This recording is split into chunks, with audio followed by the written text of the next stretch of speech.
View shows out there. So join us, 11 p.m, 7 nights a week.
Former Chancellor Rishi Sunak takes the lead in the race to become Prime Minister, but Boris Johnson is on his way home. Good morning, it's 6 o'clock on Saturday, the 22nd of October. This is Breakfast on GB News with Stephen and Ellie. We're live across the whole of the UK on your TV, your radio and online, so wherever you are and whatever you're up to, you can take us with you. Here are your top stories. Rishi Sunak has taken the lead as the favourite to succeed Liz Truss as PM, but Boris Johnson's chances are said to be rapidly rising. Neither Mr Sunak nor Mr Johnson have officially launched their campaigns. Penny Mordaunt is trailing behind despite being the only one to formally announce her decision to run. We're going to preview an interview with the former Speaker, John Bercow, known for being openly critical of Brexit and someone who's battled with Boris Johnson in the past. And we meet the super dad who's adopted 6 children with disabilities, and we ask how he's bringing them up on his own. As ever, as always, we'd love to hear from you this morning. Join in, why don't you? GB Views at gbnews.uk.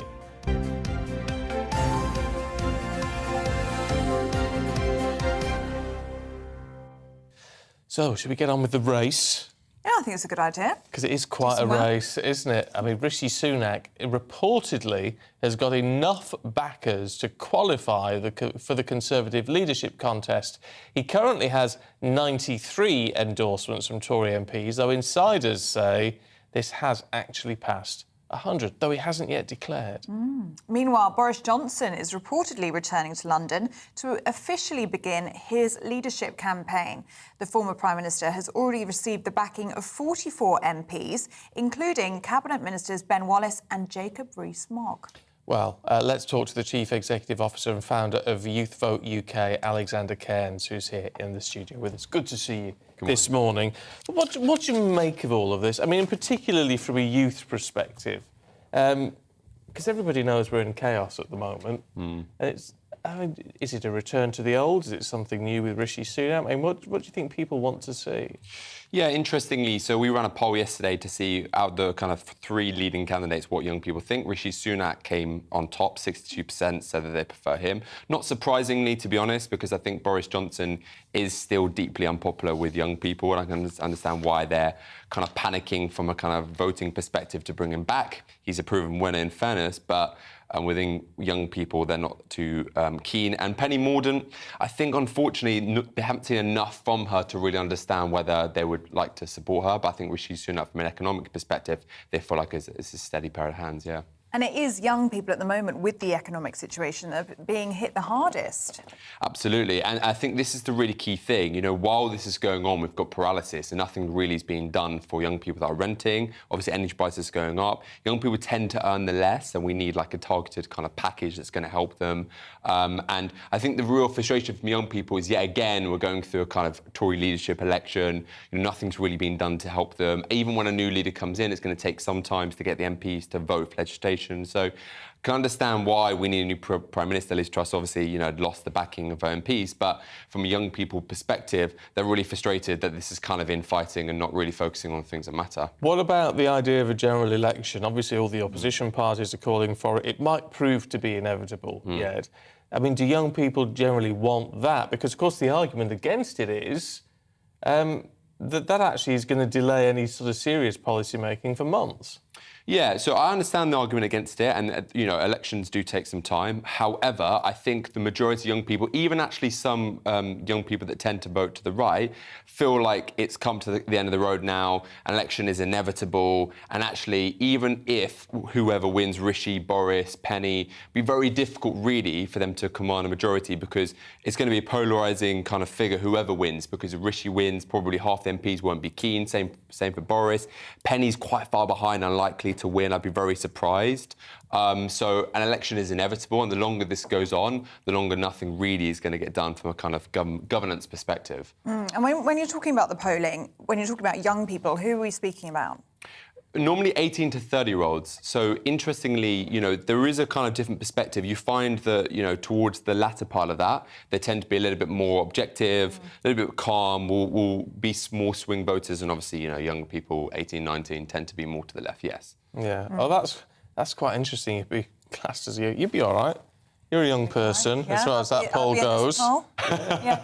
What matters in terms of policies? I mean, this is, you just touched upon it there. Whilst this next leadership election takes place, this is a further delay to policies that young people will be so looking for. What needs to be the first thing that happens when the new leader gets into number 10 that's going to positively impact young people in their lives? Yeah. So obviously, a lot of young people renters. There was obviously a lot of, talk in the last kind of mini budget about, stamp duty. The reality is a lot of young people can't afford a property, so we need, policies on renting. Obviously, the minimum wage, a lot of young people tend to be on the minimum wage. There was going to be a tax cut, but again, as I think, I previously said when I came on before, 1% reduction wouldn't necessarily move the dial. Inflation, everything is going up. There needs to be really targeted support for, say, anyone earning 30,000 or under. Minimum wage needs to go up. So it needs to be targeted support to help young people that are really, really struggling at the moment. The problem is, as you look at what Jeremy Hunt, as we were just seeing there, has put forward, it seems unlikely that that's going to cut. I mean, perhaps people who are on benefits, disabilities, perhaps pensioners, may be getting some targeted support. But the rest, people who are in jobs and earning, even if they're struggling, don't look like they're going to get anything. Yeah, and it's really frustrating me at the moment, because I'm seeing a lot of media stories about pensioners that don't want to turn on their heating and are really struggling. I know lots of young people, for example, that are at a second-year university in their halls. The landlords put up their kind of prices, and they don't want to turn on the heating because they're worried about the landlord putting it up again, right? So young people are struggling just as much as anyone, and I think they're often forgot about because they think, they've got rich parents, and a lot of young people don't necessarily have that, right, and need support just like anyone else. And it's disappointing that yet again, probably because unfortunately, young people don't tend to vote for the Conservatives. I think the Conservatives aren't as bothered, but I actually think, you've got a kind of duty to make sure that you govern for kind of all ages. I mean, just one look at the papers here, and speaking to our guests yesterday, and actually going through all of our emails yesterday, there's such a buzz around Boris Johnson in Westminster and around the country right now, for good and bad reasons.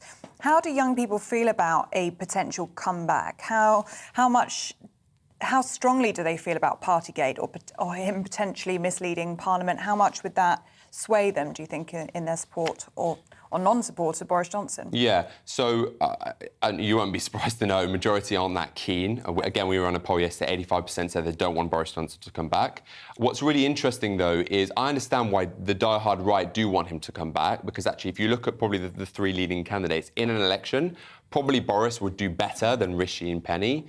He's proven to do well in elections. Remember, London is predominantly a Labour city. He won the mayoral election twice and then obviously won a big majority.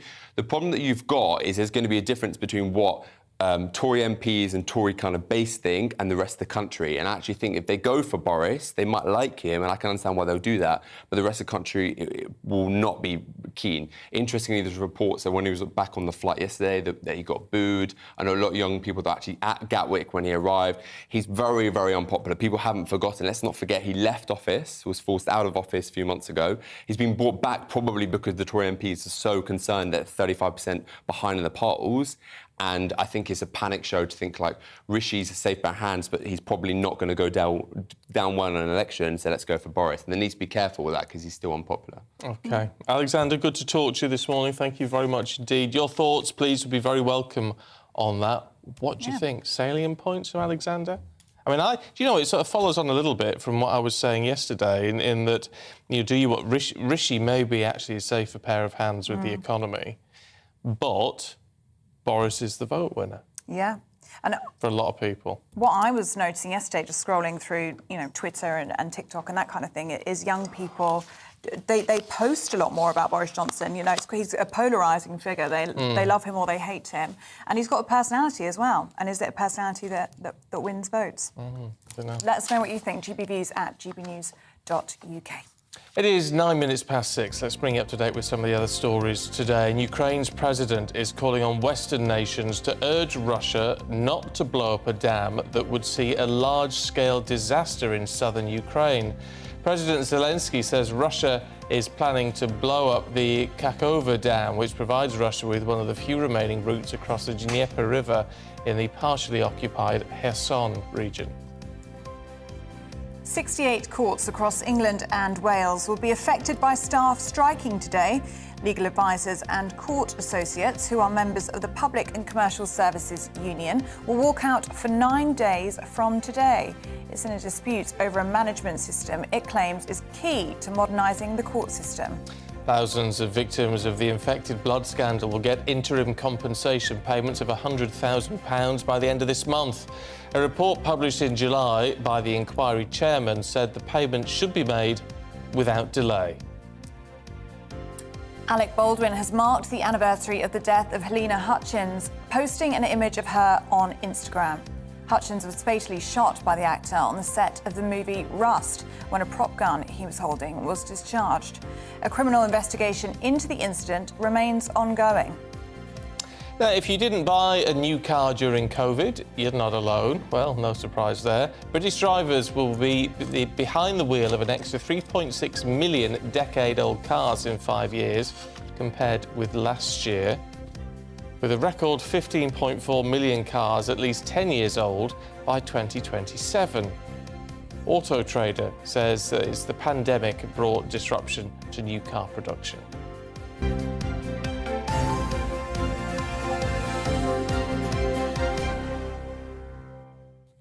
It's not really a shocker that people aren't buying new cars, are they? No. Cost of living. Who can afford one? I mean, cost of living crisis at the moment. Plus, there's all this, because of the pandemic, there's all this hoo-ha over chips, isn't there? Microchips. Oh, I know, yeah. Huge shortage, because cars are effectively like computers with wheels nowadays. I know. And they haven't got enough chips to make them all work, which is why if you order one, it's about 12, 18-month delay to getting it. That's why the second-hand car market is going up so much. Oh, yes. I made a profit the other day. I sold my car. I felt like a real entrepreneur, yes. Did you? Did you sell it for more than you bought it for? I did, and I've bashed it so many times. It was full of scratches. It was incredible, really. Made £250. Well, there you go. Yep. Not to be very pleased with sniffed at, myself. is it? If you've got a second-hand car that you're not using, or you're looking, get it sold. Get it sold, because you will make money on it. It's a good feeling. Although I'm missing my car now, and I'm going to need to buy another one. Oh, yeah. So I might have shot myself in the foot. Yeah, because it's going to cost you even more to buy a second-hand car. No, I didn't think about that, did I? I was just trying to, be a businesswoman, be savvy. Be savvy. Oh, yeah. Well, never mind. Do you want to talk names? Or should we say that? Oh, no, go on then. We're trying to have a bit of fun here because it's all very heavy, isn't it, what's going on in the world? It feels like the country's imploding in lots of ways. So, the 10 worst baby names of 2022 have been revealed. It's a list. Don't be offended. Don't be offended if you're on here, please. The worst baby names, so I'll share some of them with you. Number 1 is Mia. Why? Because it's an acronym for missing in action. I actually quite like the name Mia. Yeah, I know a few Mias. Yeah. We've got Cameron, because it also be a surname. David Cameron. I know a Cameron. Yeah, and I like the name Cameron as well. I don't agree with this list, I don't think. Alexa, obviously, because of the Alexa Amazon gadgets. That must be quite annoying if the name's Alexa. People shouting it. Lana, Fanny and Flora. I think Flora, I mean, Fanny's very old-fashioned. Flora, I think, is very nice. Yeah, but it is a margarine, isn't it? Sorry if there's any Floras listening. And Graham sounds like grey ham, apparently. That comes in at number 9. Yeah, and I'll tell you what is really irritating. Mercedes is number 10, and it says because it's a car brand.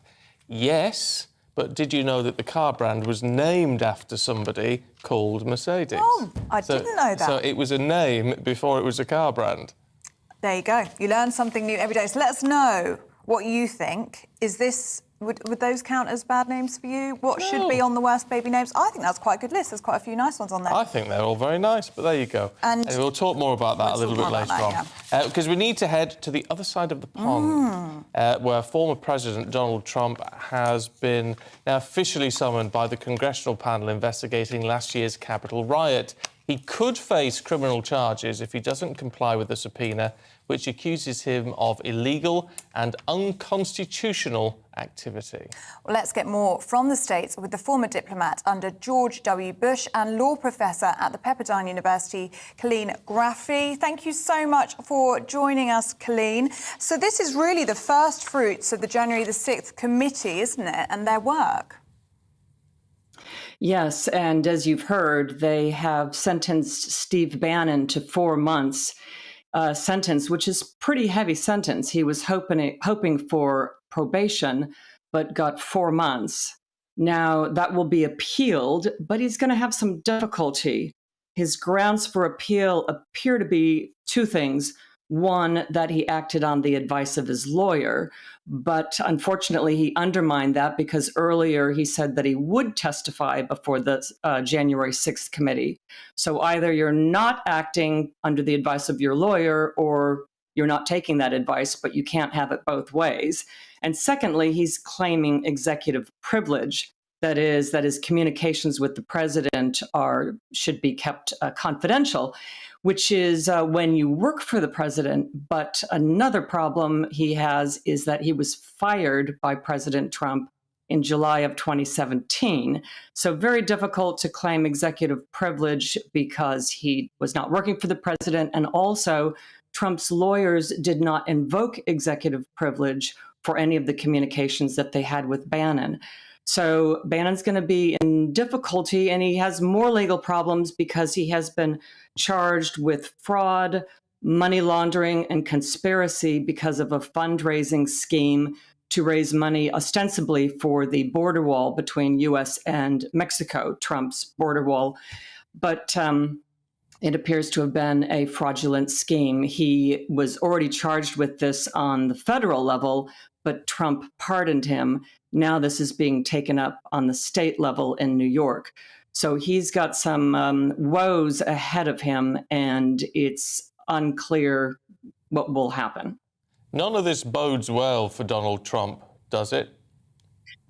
No, it doesn't, because, we'll find out November 4th and November 14th, which is when he's supposed to produce either documents on the 4th and come before the committee on the 14th. His normal pattern would be he is going to ignore it and he's not going to do anything about it. What we do know is pretty confidently that he will use it as a fundraising tool, that this is a witch hunt and he needs money to support his efforts to fight this. But I think people are beginning to become a bit disenchanted with that business method after the January 6th hearings. There were just too many clear statements by Trump's allies and lawyers and people that worked for him that he was overwhelming evidence showing that he was undermining the peaceful transition of power. So some difficulties ahead. It's a bit difficult, isn't it, when you listening to you and when we sort of look at the surface of this on the headlines, you think, well, there's an investigation underway, he's got to give evidence. etc., etc. The problem is this is actually quite a partisan issue. It's a partisan committee, in effect, isn't it, which taints some of the work it's doing, surely. Well, it does have Republicans on the committee. And unfortunately, Kevin McCarthy made the decision not to basically say that he was not going to support it at all. And Trump's very upset with him for doing that, because it would have been better to try and get other Republicans on that the committee would have endorsed. The problem is that they wanted Jim Jordan and some others that the committee knew were going to be undermining and just throwing wrenches in the works rather than trying to actually uncover the truth. The criticisms, therefore, are that they don't have the Republicans of Kevin McCarthy's choice. But again, he made that decision.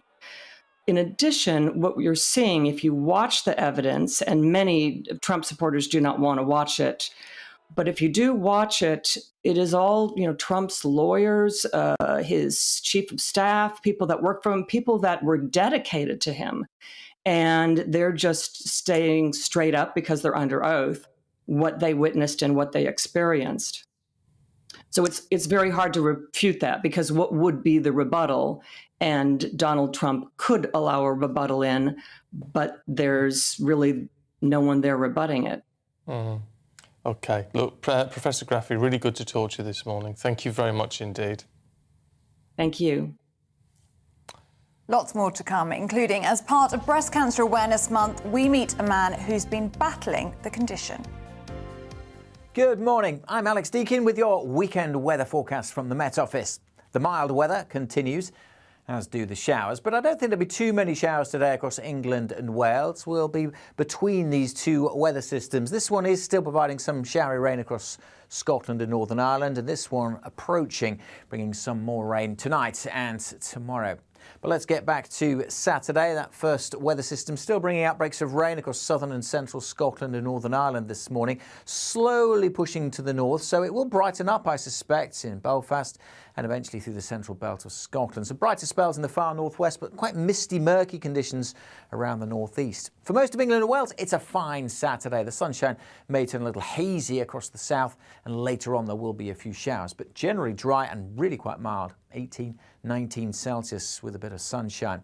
The showers will return to Devon and Cornwall this evening and across parts of Wales, and then they'll become more extensive overnight. Some bright colours there as well, some heavy downpours. They do tend to move through, but nevertheless, I say some heavy rain at times, and another batch of heavy rain then comes into Wales and parts of southern England overnight. Another pretty mild night, although perhaps a little cooler than the night just gone over northern England and southern Scotland. Into Sunday, and this line of rain will make for a very wet start through parts of Wales, the Midlands and southeast England, and it marches northwards into parts of Northern Ireland, across northern England, and eventually into southern and then central Scotland by the end of the day. Behind that, brighter skies for a time for Wales, the Midlands and southern England, but also more showers follow on behind that. Could be some rumbles of thunder almost at any time through the weekend. But throughout, it also stays mild, with temperatures, when it brightens up again, getting into the high teens. If you're on half term next week, then, well, it's going to stay mild, but it's also staying showery and often with gusty winds.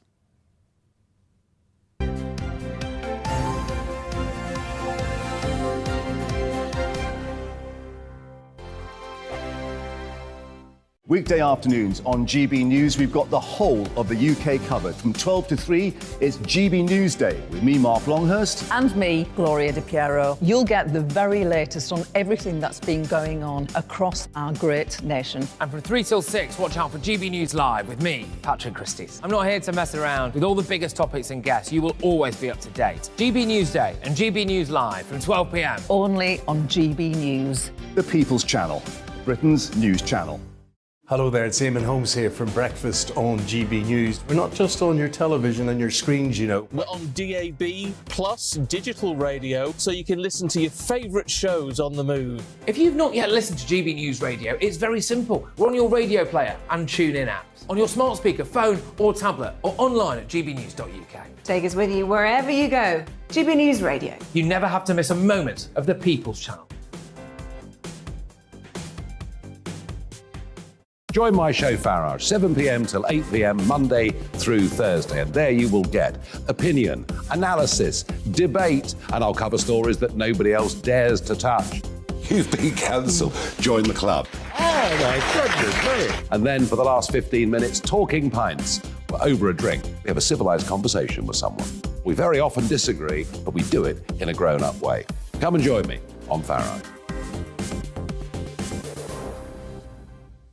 Hello, I'm Simon Evans. Join me on GB News for Headliners at 11 p.m, where I'll be joined by two of the country's top comedians as we take a look at tomorrow's newspapers tonight. If it's a big story, we'll be covering it, I guarantee, but we'll also have some fun along the way. That's GB News Headliners at 11 p.m. We won't put you to sleep, unlike some of the other paper review shows out there. So join us, 11 p.m, 7 nights a week.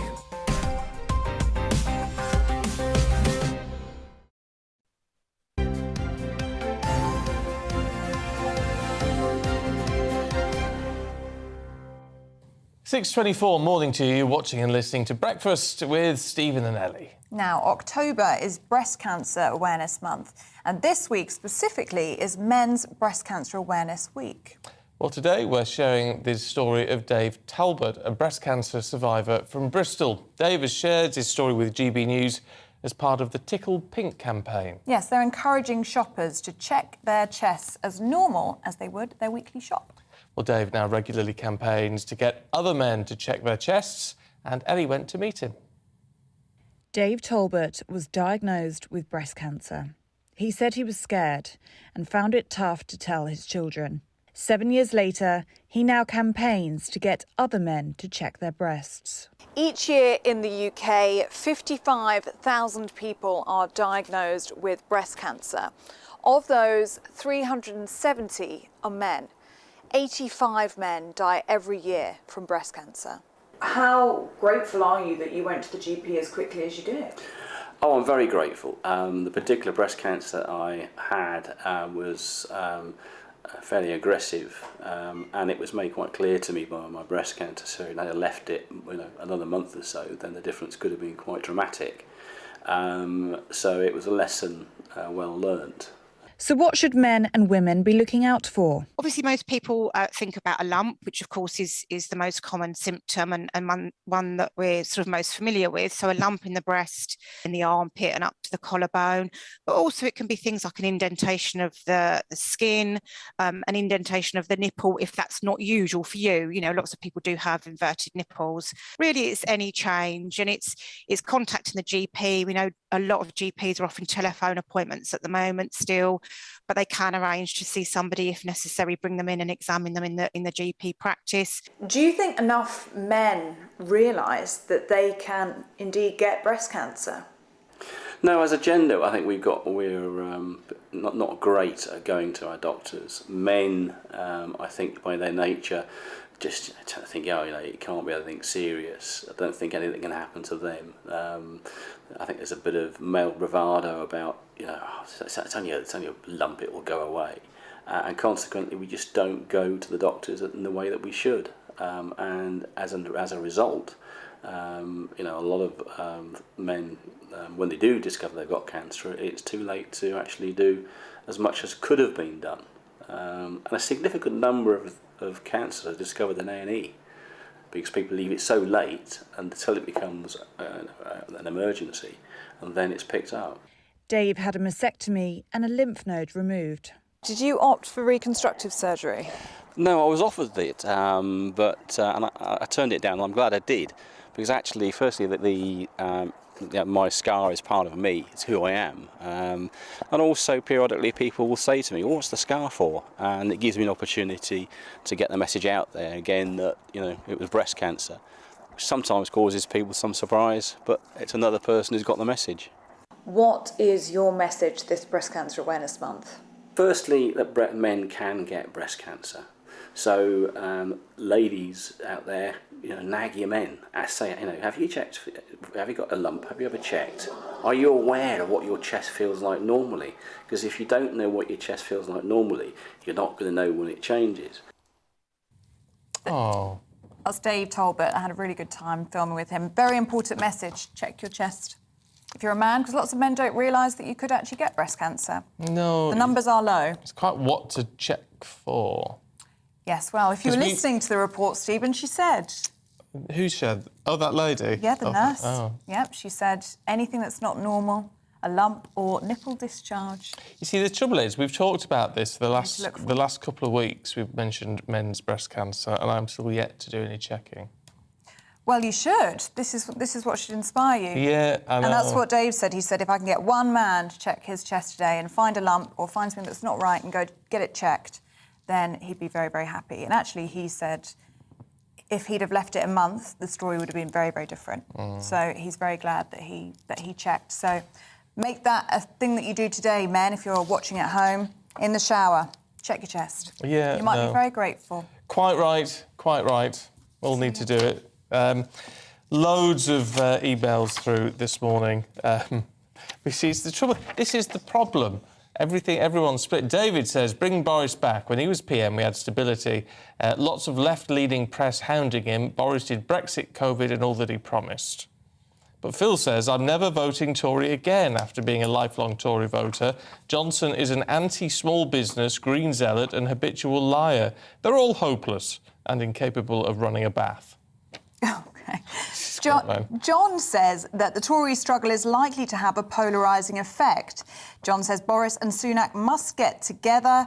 Sunak can placate the young, woke metropolitan elite, while Boris sweeps up the leafy suburbs and holds on to a fair proportion of the former Red Wall. The alternative is a total oblivion for the Tories. Interesting point, definitely. It's interesting, because we were talking to Alexander from the sort of young persons organisation earlier on. Mike says young people are always angry about something and nothing. Boris for PM. Bit of angst, young man's angst and all that sort of thing is not necessarily a bad thing, because we've all been there and done it. And Sue agrees with Mike. She says the gentleman is talking about the struggles young people have and comparing them with pensioners is wrong. Young people can go out and get second jobs.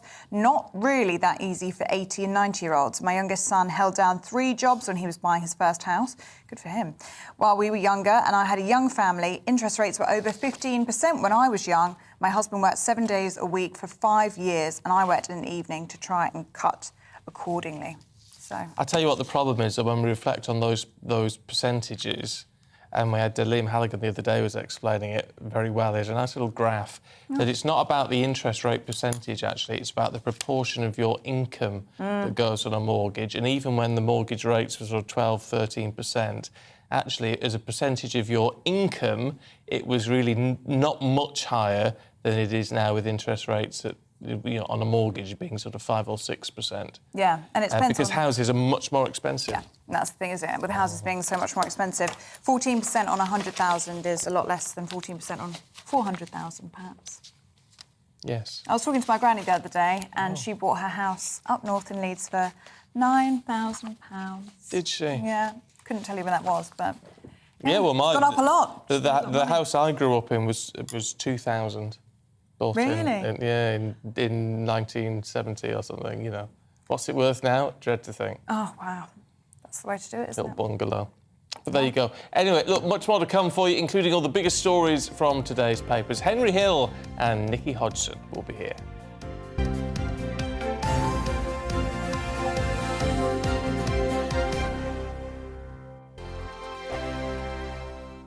Weekday afternoons on GB News, we've got the whole of the UK covered. From 12 to 3, it's GB News Day with me, Mark Longhurst. And me, Gloria Di Piero. You'll get the very latest on everything that's been going on across our great nation. And from 3 till 6, watch out for GB News Live with me, Patrick Christys. I'm not here to mess around. With all the biggest topics and guests, you will always be up to date. GB News Day and GB News Live from 12 p.m. Only on GB News. The People's Channel, Britain's news channel.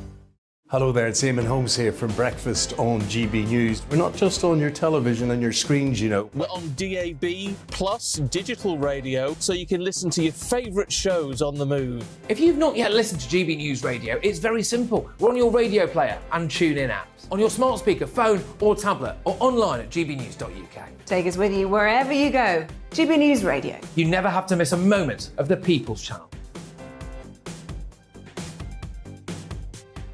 Join my show Farage, 7 p.m. till 8 p.m. Monday through Thursday, and there you will get opinion, analysis, debate, and I'll cover stories that nobody else dares to touch. You've been cancelled. Join the club. Oh my goodness me! And then for the last 15 minutes, talking pints. We're over a drink. We have a civilised conversation with someone. We very often disagree, but we do it in a grown-up way. Come and join me on Farage. Hello, I'm Simon Evans. Join me on GB News for Headliners at 11 p.m, where I'll be joined by two of the country's top comedians as we take a look at tomorrow's newspapers tonight. If it's a big story, we'll be covering it, I guarantee, but we'll also have some fun along the way. That's GB News Headliners at 11 p.m. We won't put you to sleep, unlike some of the other paper review shows out there. So join us, 11 p.m, 7 nights a week.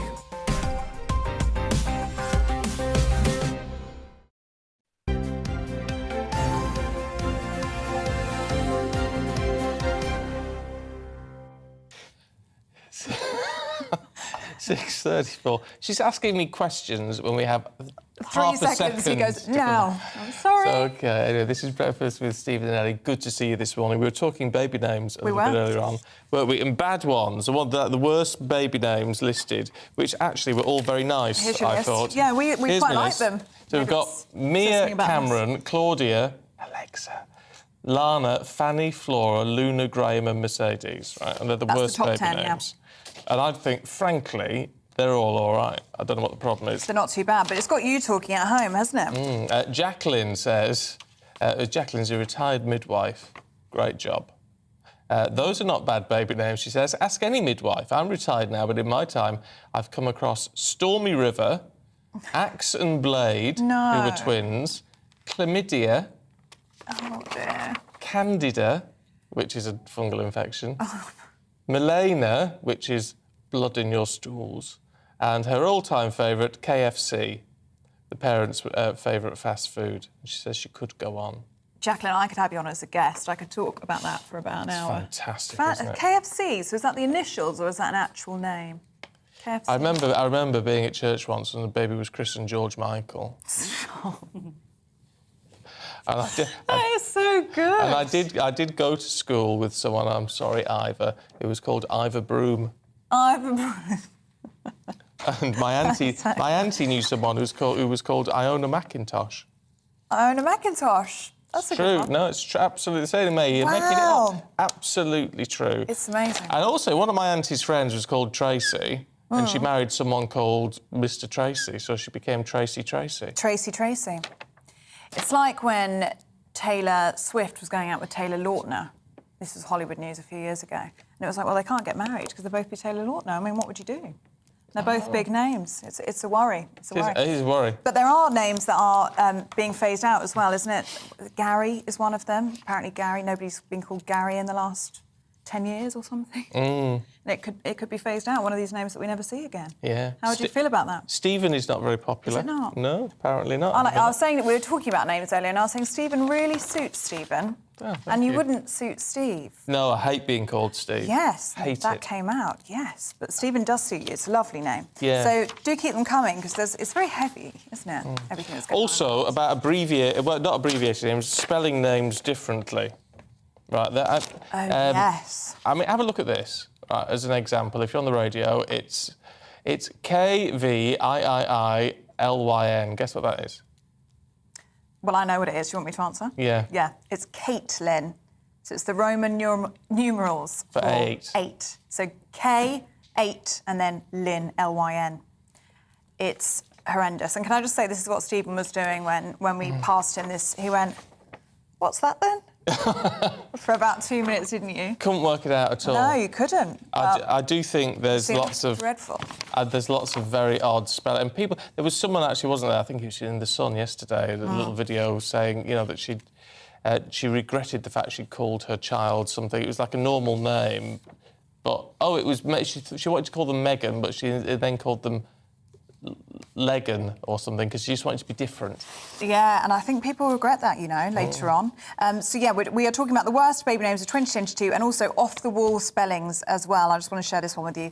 Parents of, this is pronounced Absidy, but it's spelt A-B-C-D-E, like the first 5 letters of the alphabet, yeah. Absidy. I mean, you couldn't get it. For me, that takes number 1. My grandmother, when my mother was pregnant with my brother, it's very important that you give your children names that they're not going to be embarrassed by. Have you heard that rule? She called her 2 sons Reginald and Edgar, and they both hated it. Oh, no. I think they're really cute names. But have you heard that rule that you should choose names that would sound good as a Prime Minister? No, I've never heard that one. That's a rule. I'm not sure Ellie would, really. I don't know if it carries. Sorry, Mum. Mum's probably watching now, but... Yeah, you can't... I'm not sure it carries. Yes, but you're not Ellie. Well, I'm not Ellie. That's the point, isn't it? Yeah. What are you? Elizabeth. Does that sound good as a Prime Minister? It does. Well, I don't know that it does anymore. Maybe I should... Well, no.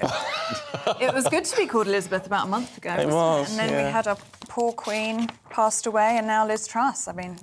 Probably best to stick with Ellie, I think. I think so, yeah. Anyway, we're digressing. Yes, we are digressing, but send your thoughts in, please. Yes. gbviews@gbnews.uk. We want something to smile about today. Need it. Because we need it. Let's look at the papers for you. The Times leads on Johnson's renewed leadership bid. Senior party officials apparently fear that it will prove fatal. Meanwhile, The Guardian focuses on the upcoming Conservative Party leadership race as various factions prepare to go to war. Just what the country needs. The Mail suggests a potential pact could be formed between Boris and Rishi to promote party unity. The Telegraph leads on former Chancellor Rishi Sunak's bid to secure the majority of Tory MPs. Well, let's go through some of those this morning with author and broadcaster Nikki Hodgson and the deputy editor of Conservative Home, Henry Hill. Good to see you both this morning. Henry, let's start with The Guardian, should we? And Tory tribes go to war, it says. Yeah, so obviously all of the newspapers are focusing on the Tory leadership election. It's gearing up to be an absolute nightmare, even though, very sensibly, they've decided to make it an awful lot shorter than the last one, which is the sort of 8-week death march. Which we had to cover in excruciating detail. But basically the problem for the Tories is that it's now very, very divided into camps which really don't like each other very much, and no one is more at the centre of this than Boris Johnson. He has his die-hard supporters who are very happy to see him come back, are convinced he should never have been got rid of in the first place. But there are also dozens at least of Tory MPs who are absolutely horrified at the prospect of him coming back. You've got the 50, 60 people who resigned from his government less than 3 months ago, and you've got people who think he's actually unfit for office, and they're going to be put in a deeply invidious position. So, no, absolutely, I think if you're The Guardian, you're probably going to hugely enjoy the upcoming Conservative leadership contest, but I'm not sure you will if you're a Conservative.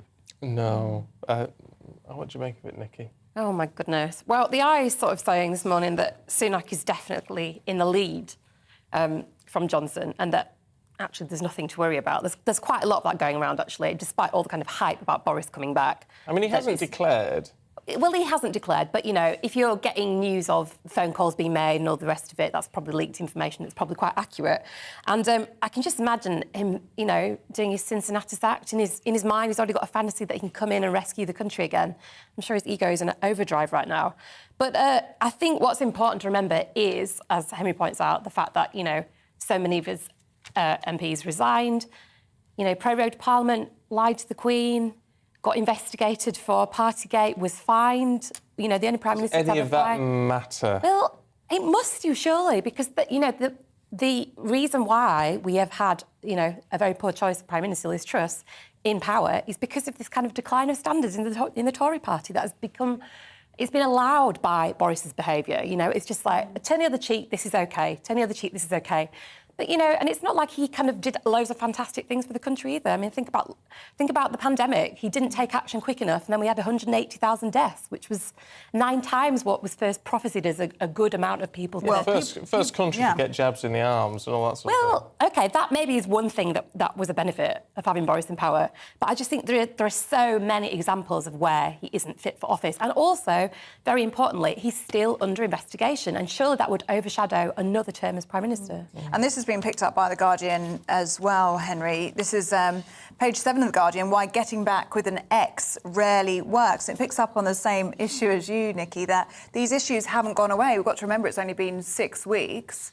I mean, the problems are still there, but it must also be tempting to so many Tory MPs, definitely allies of Boris Johnson, that he was an election winner.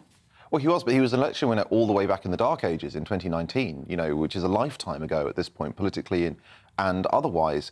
And they need to understand that he is fundamentally a very different proposition now. He's much more divisive. People know about him. But also, as the papers are saying, all of those scandals that are no longer on the front pages because he went to the backbenches, they would come back.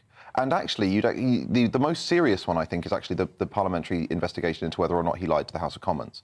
Because if he comes back and the committee hands down a serious judgment, he could get suspended from the House of Commons, and that means that he could be open to a recall election, which is a by-election triggered by voters, in a seat in which he's got a 4,000 majority. So the Tories are inviting this absurd situation where either they need to vote to kill the inquiry, and look how that worked when they did it with Owen Paterson at the end of last year, or Boris Johnson potentially comes back as Prime Minister and Tory leader and then loses a by-election. It really is hard to describe how badly a second Boris Johnson premiership could go wrong.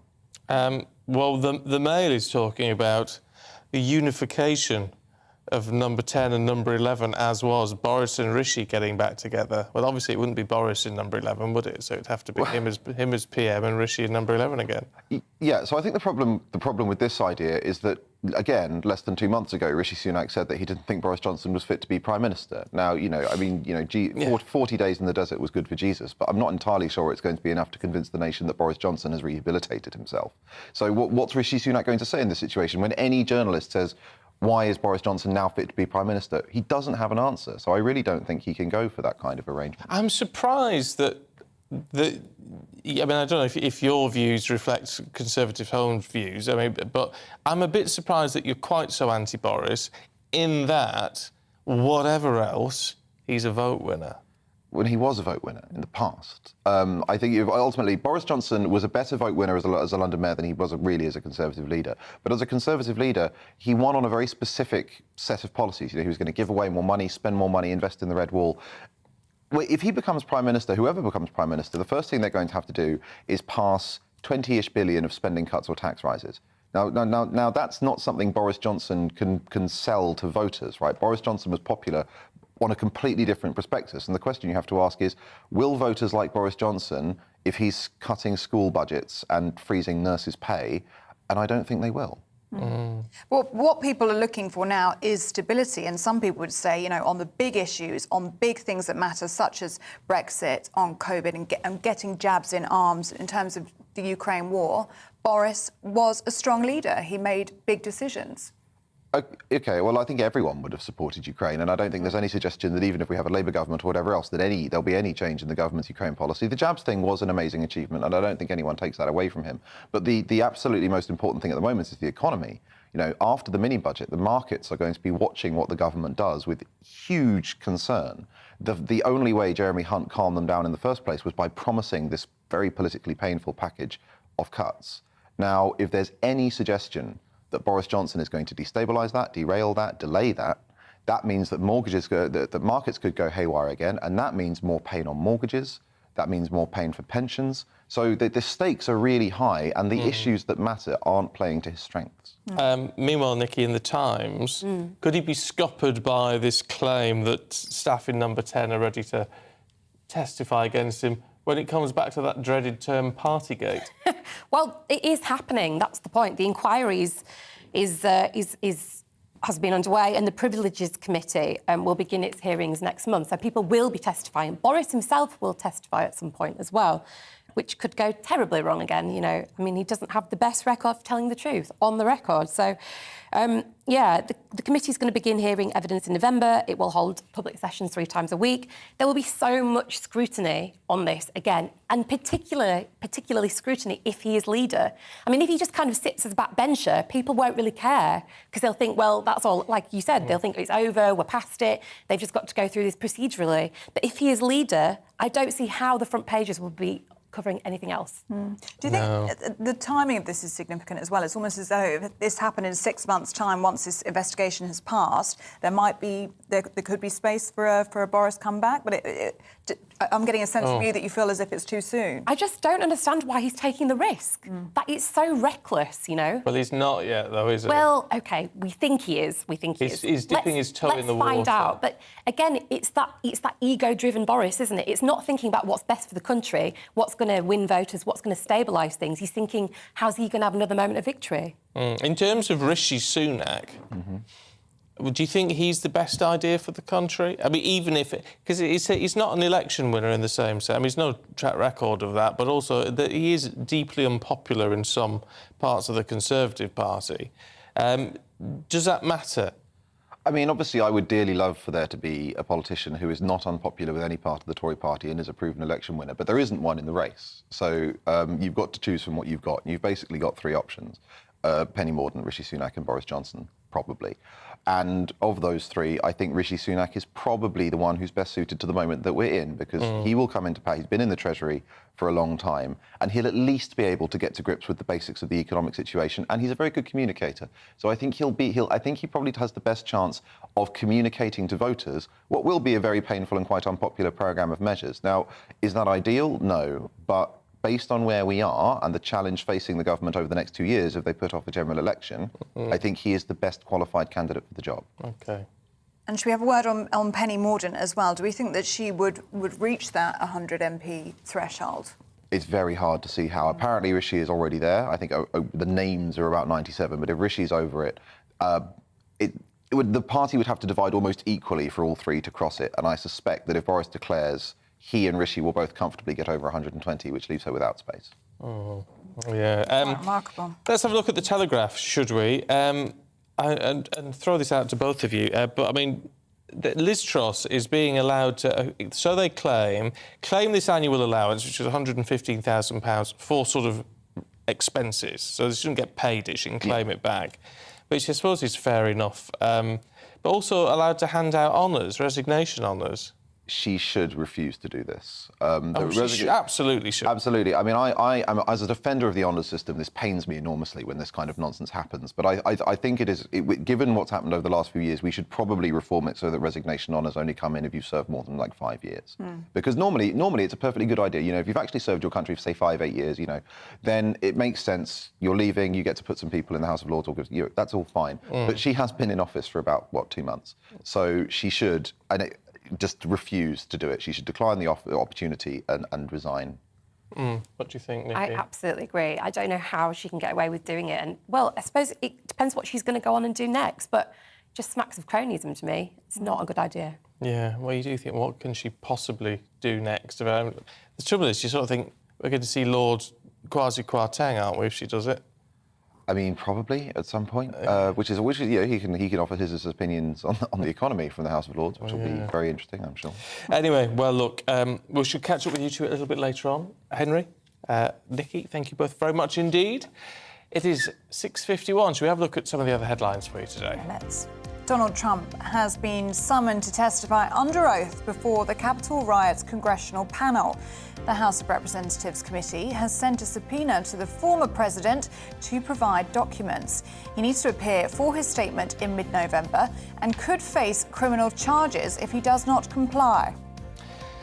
68 courts across England and Wales will be affected by staff striking today. Legal advisors and court associates, who are all members of the Public and Commercial Services Union, are walking out for 9 days. It's in dispute over a management system it claims is key to modernising the system. Thousands of victims of the infected blood scandal will receive interim compensation payments of £100,000 by the end of October. A report published in July by the inquiry chairman said the payments should be made without delay. The actor Alec Baldwin has marked the anniversary of the death of Helena Hutchins, posting an image of her on Instagram. She was shot by the actor on the set of the movie Rust when a prop gun he was holding discharged. A criminal investigation remains ongoing.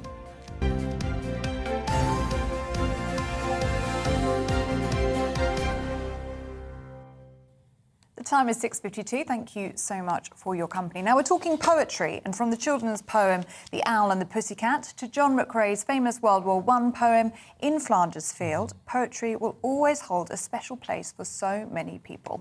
Well, Donna Ashworth found that lockdown took away so many of her beloved sort of crutches in life, if you like, and when all that's gone, she was left just with words. Well, this prompted her to write poetry, and now she has 3 books out. We're very pleased to say that Donna is here in the studio to tell us more. So, Donna, tell us about this journey then. So it was lockdown that started this inspiration for you. What made you want to write? I had started just before lockdown, and I think I had started a Facebook page, and the idea was to sort of bring people together and just discuss how life could be quite difficult, you know, the challenges that we face. And then lockdown hit just as that was sort of starting to build, and I just thought to myself, this could give me a purpose, this could help me with my own mental health, because, you know, when it hit the way that it did, we all just went straight to the internet to look for hope, to talk to each other and say, how are you going to get through this? What can we do? And everybody wanted to do something, whether they volunteered or whether they took their fitness classes and made them free for everyone. We all tried to do something. So I just thought, I am going to write every day a different poem. I'm going to put it out in the morning and just see if it can bring a bit of hope. And was it a surprise then when you put this stuff down and people responded to it in the way that you wanted?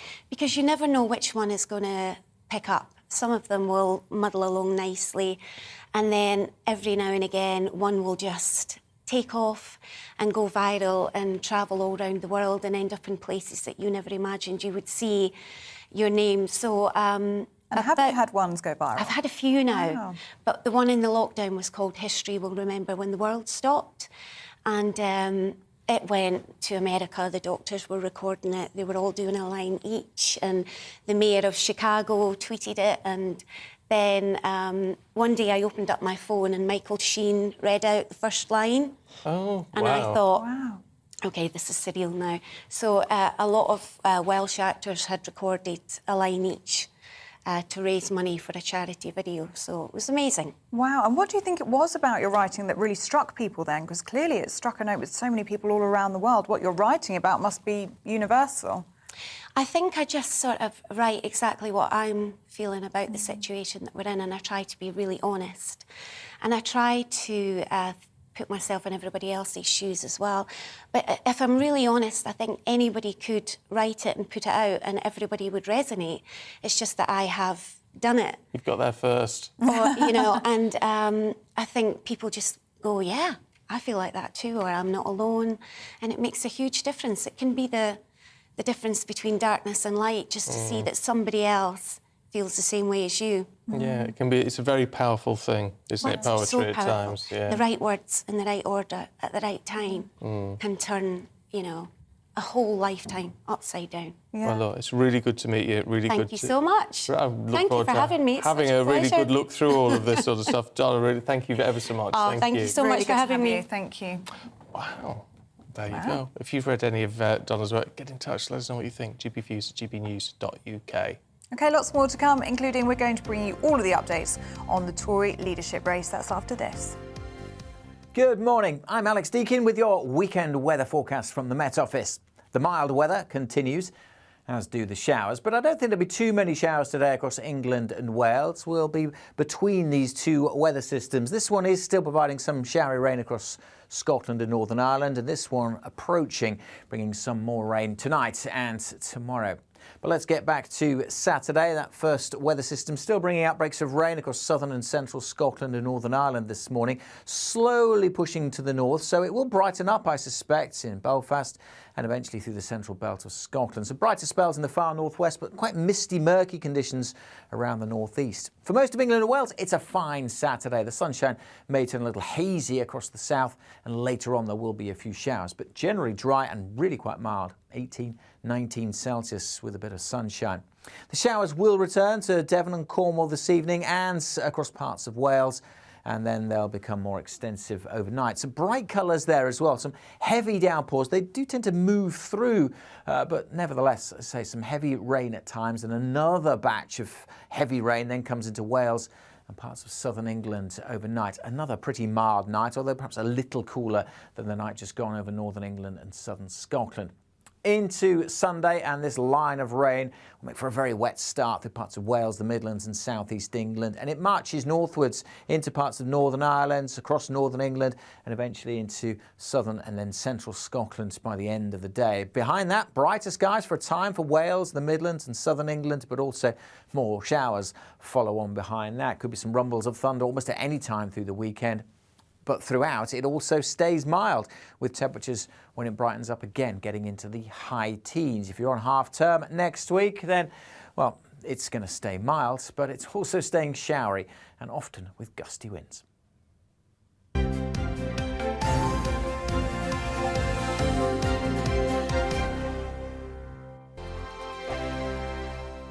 Weekday afternoons on GB News, we've got the whole of the UK covered. From 12 to 3, it's GB News Day with me, Mark Longhurst. And me, Gloria Di Piero. You'll get the very latest on everything that's been going on across our great nation. And from 3 till 6, watch out for GB News Live with me, Patrick Christys. I'm not here to mess around with all the biggest topics and guests. You will always be up to date. GB News Day and GB News Live from 12 p.m. Only on GB News. The People's Channel, Britain's news channel.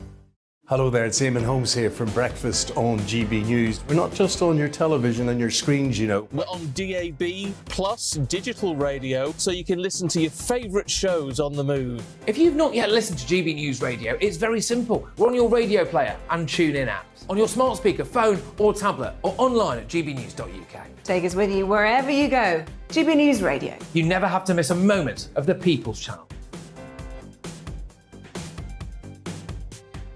Join my show Farage, 7 p.m. till 8 p.m. Monday through Thursday, and there you will get opinion, analysis, debate, and I'll cover stories that nobody else dares to touch. You've been cancelled. Join the club. Oh my goodness me! And then for the last 15 minutes, talking pints. We're over a drink. We have a civilised conversation with someone. We very often disagree, but we do it in a grown-up way. Come and join me on Farage. Hello, I'm Simon Evans. Join me on GB News for Headliners at 11 p.m, where I'll be joined by two of the country's top comedians as we take a look at tomorrow's newspapers tonight. If it's a big story, we'll be covering it, I guarantee, but we'll also have some fun along the way. That's GB News Headliners at 11 p.m. We won't put you to sleep, unlike some of the other paper review shows out there. So join us, 11 p.m, 7 nights a week.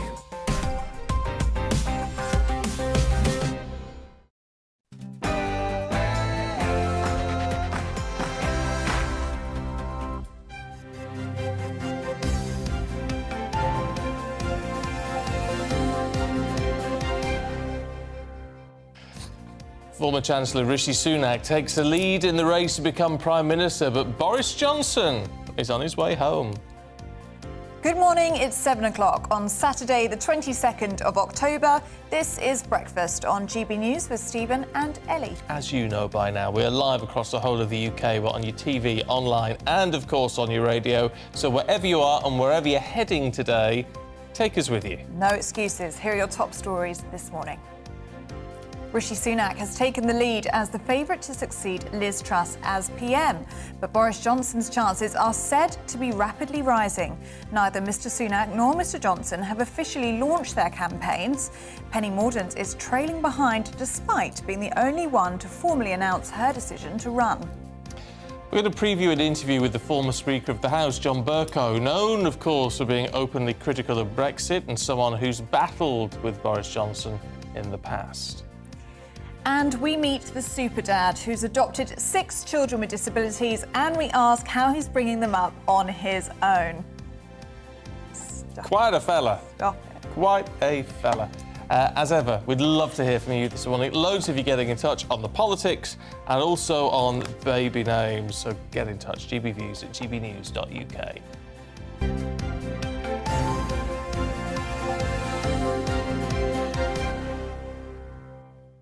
Right, should we get down to business, Stephen? Should we be sensible? Let's try. I think it's best. Our top story this morning is that Rishi Sunak has reportedly received enough backers to qualify for the Conservative leadership contest. The ex-Chancellor has currently got 93 public and private endorsements from Tory MPs, although some insiders claim this has already passed 100. Well, meanwhile, Boris Johnson is reportedly heading back to London to officially start a leadership campaign. The former Prime Minister has already had the backing of 47 MPs, including Cabinet Ministers Ben Wallace and Jacob Rees-Mogg. Well, joining us now for more on this is the former Conservative advisor, Claire Purcell. Good morning to you, Claire, and thank you so much for joining us. So what do you make of this, then? Reports overnight that Boris Johnson is flying back from the Dominican Republic to land in London and officially launch his campaign. What do you think, if that is correct and to be believed, what do you think is motivating him to do this? I think you have to look at the character of the man that we've had previously as Prime Minister, that he thinks he can come back and roll in and save the country and save the party. I mean, politics is all about ego, as we know.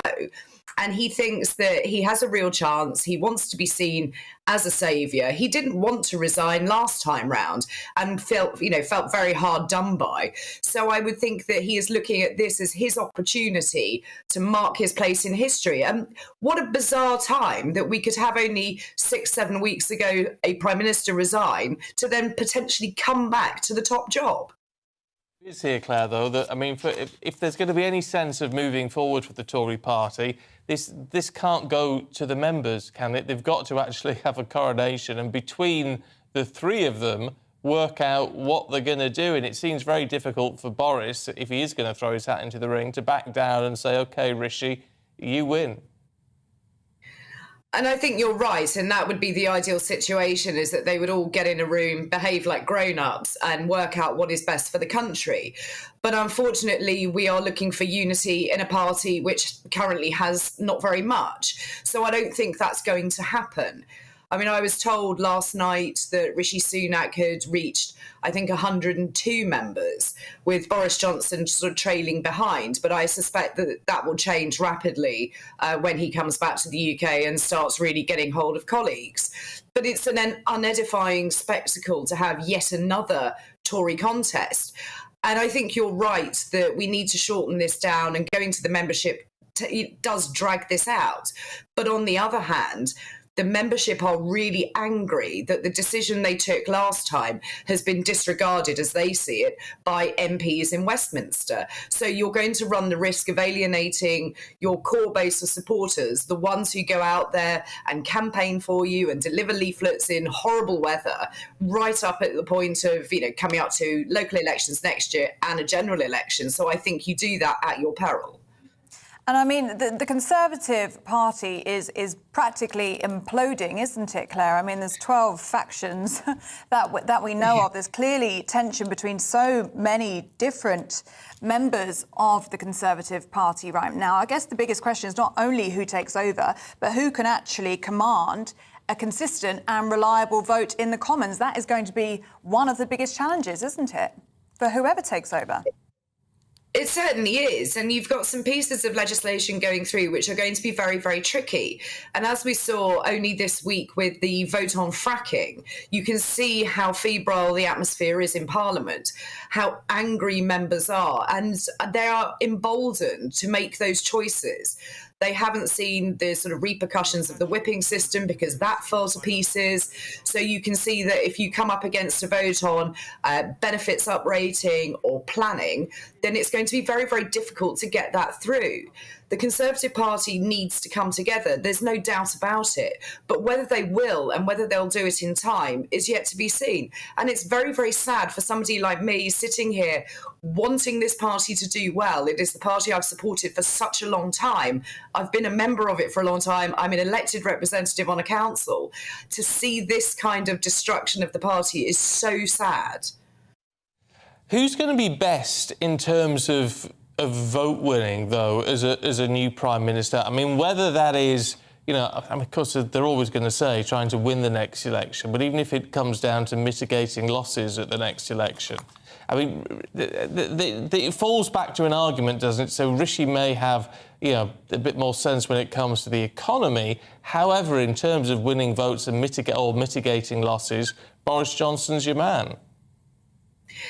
And I suppose it depends what you view as more important. And there is no doubt about it that Boris Johnson is a vote winner. He campaigns like nobody else. He is excellent at that. And I'm not one to praise him outwardly, but he is extremely good at it. However, there is more to politics than just winning the election. You have to be able to look after the residents of your country. And at the moment, when people cannot afford heating, their rent, their mortgage, we're looking at potential power blackouts in the middle of January, February of next year, then being a vote winner doesn't really cut it for the rest of the population. But it is very, very split, just like the Conservative Party. I think the country is very split. There are those people who wish Boris Johnson to be reinstated and didn't want him to go in the first place. And there are those people who say, just don't bring him back at any cost. This will ruin the country. So I think whoever comes back is going to have a divided country and a divided party to deal with. Can I just ask, who do you think Keir Starmer wants to win? I think Keir Starmer would absolutely love to have Boris Johnson back there as a punch bag for something like PMQs. I think he would struggle against Rishi Sunak and also against Penny Mordaunt. Let's not forget she is in the race and the only publicly declared candidate so far. So I think that he probably at the moment is just sitting there enjoying the spectacle, but is also planning what attack lines he's got. I think he would struggle against Rishi and Penny. That's for sure. He's got too much history with Boris Johnson for that to be any difficulty for him. So it depends, again, what it is you want from your politicians. But I think that Labour would love the fact of Boris Johnson coming back, and the jokes are writing themselves. Claire, yesterday we had some new polling yesterday, saying the Conservatives were falling to their lowest level of support in British polling history, just 14%. And this is going to be, the next Prime Minister will be the third Prime Minister in so many months in this country. I mean, there will be, won't there, a clamour, there already is a clamour for a general election. So many members of the public will feel shut out from this and they will want to have their say. Yes, they do. And there is extreme anger in the country that it is a small part of the population who is choosing the leader of the Conservative Party. But, our voting system is such that we don't vote for a prime minister. It's not a presidential system. It is a democracy. And the party was put in 2019. I can see the arguments on both sides, and I do understand why people feel so sort of disenfranchised from politics when they see this going on. But the Conservative Party won in 2019. It is the democratic right of those members of Parliament and those members of the public who are members of the party to decide who is their leader. But I can see that you can only pull this out for so long. I think the election will come next year. I don't think the country would allow us to continue along this route. But I don't think it's right to have one now. I think we need to coalesce around whoever comes in, try and sort out some of the problems people are having, and then go to an election. OK. Claire, good to talk to you, as always. Thanks very much indeed. Let us know what you think about that. I mean, it's interesting, is it, someone like Claire, who sort of worked for the party on a national level, is a local councillor now, works in Parliament, and you just sort of think, it's, saying, well, there's going to have to be an election next year, come what may. And that's interesting, isn't it? Because that's obviously going to be a good year, 18 months before, it's sort of technically due, if you like. So is that enough time to turn it round? It's a huge challenge, isn't it? And I think Claire's right. For people who have loyally supported the Tories for so many years, it is really hard to see the party in the state that it's in now, with the amount of factions and infighting going on. I mean, front page of The Guardian today, Tory tribes go to war. I mean, can they fix this infighting and try and win the next election, or at least, like you say, mitigate the losses? Massive challenge for whoever takes on this this role. What I want to know is what is... Sorry, just get bee in a bonnet. My bee in a bonnet. What? Bee in a bonnet. Bee in my bonnet. Yeah. Yes. I don't know what is motivating Boris Johnson. To come back? Yes. I think he's made a fortune out in the US. He's got a lovely town from the Dominican Republic.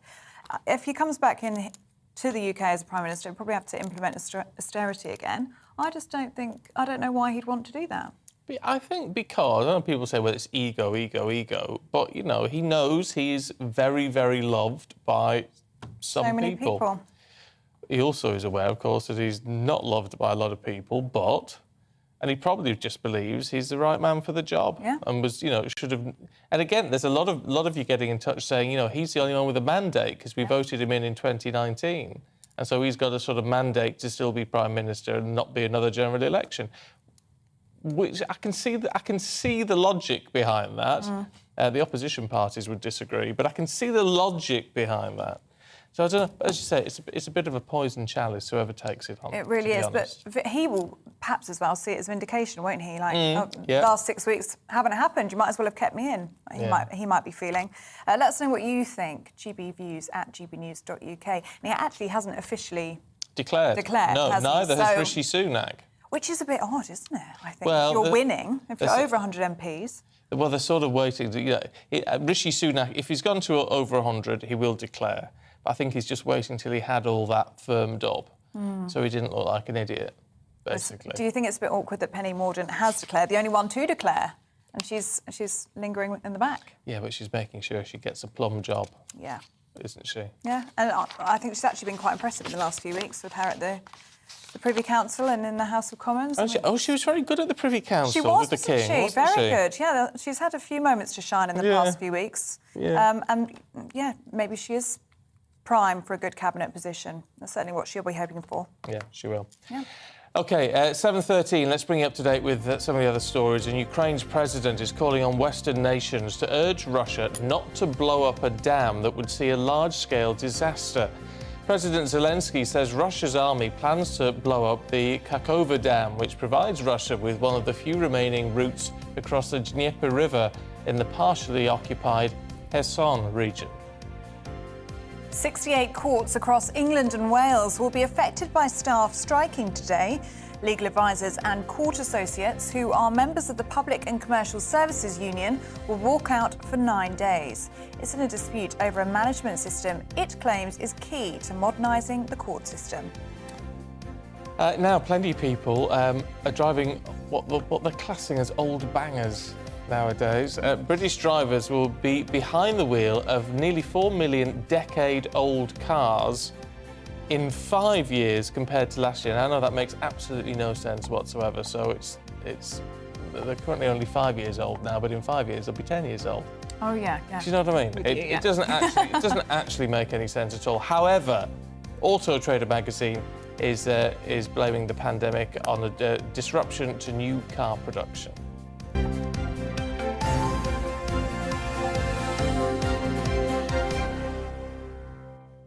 That's the most confusing headline ever. You did very well to decipher that. I think I may have it dropped.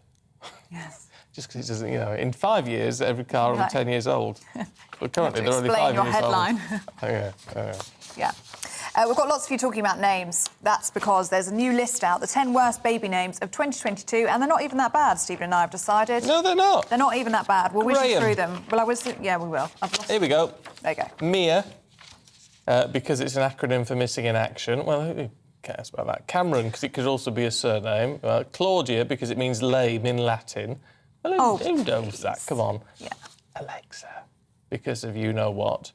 Lana, they don't like how you spell it backwards. Fanny, Flora, apparently Flora makes you think of bacteria. Flora and fauna. It doesn't. Doesn't you think of flowers when you think of flora? No, you think of margarine. Oh, do you? I think. Luna, because it's a pet's name. Graham, because it sounds like grey ham. No, it doesn't. And Mercedes, as it's a car brand. But as pointed out, it was a name before it was a car brand. The car was named after a young lady called Mercedes. And I've got a fun fact for you about the name Mercedes. Oh, Linda's been in touch. You're all talking about this. I think we're pleased to be talking about anything but the leadership election, aren't we? Yeah. You've all jumped on this one. Linda says, you were discussing names. Mercedes is a Roman Catholic name for the Virgin Mary. Mary de las Mercedes, meaning Lady of Mercies. I hope this helps to realise it is a name that any person should be proud to be called. So it means Lady of Mercies. That's quite nice, isn't it? It's quite nice, yes. Nice epithet. Sarah says, the strangest baby name I've ever heard was a fine name, but it was the spelling that was odd. She was called Erica, but it was spelt Erica. Erica. Erica. And Jan says, I know a child called... Well, she's called Lucy May, but it's spelled Lwci, Lucy, Mei. Lucy May. Lucy May. I wouldn't want to see it on an auto cue, let me tell you. That's rough, yeah. Sam says there was a kid back in the day named Dwayne Pipe. I kid you not. He says that's a good one. And Keith. I like this one. Keith says, I taught a boy called Quentin Cumberpatch, and he was always shortened to Cucumber Patch. and Mark says, I went to school with someone... this is great. I went to school with someone called Robert Rocket. He subsequently got a job at Mars in Slough. One night he was stopped by the police on the way to work. You can imagine the conversation. Robert Rocket, and I'm going to Mars. That's my favourite one. Oh, dear. And I'll share with you one more, because I'm really enjoying this. Diane says, my dad's mum, who I called Granny Pat, everyone else just called her Pat. Her actual name, though, was Patience, which is funny because she had absolutely none at all. She often rinsed my mouth out with soap over the kitchen sink if I misbehaved. Oh, how I miss her.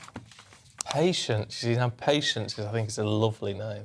Oh, you like the name Patience, do you? I do. But then you're expected to be patient, and Pat wasn't in this case. No, Patience, that's lovely. Yeah, it's like joy. If you're called Joy, you're expected to be full of joy. And you might not be all the time. You might not be. There's a lot of pressure on you a person. miserable as sin. You think it might be? But there you go. Yeah, do let us know. They're making us laugh anyway. We need that today. Yes, please. GB Views. At GBnews.uk. Thank you.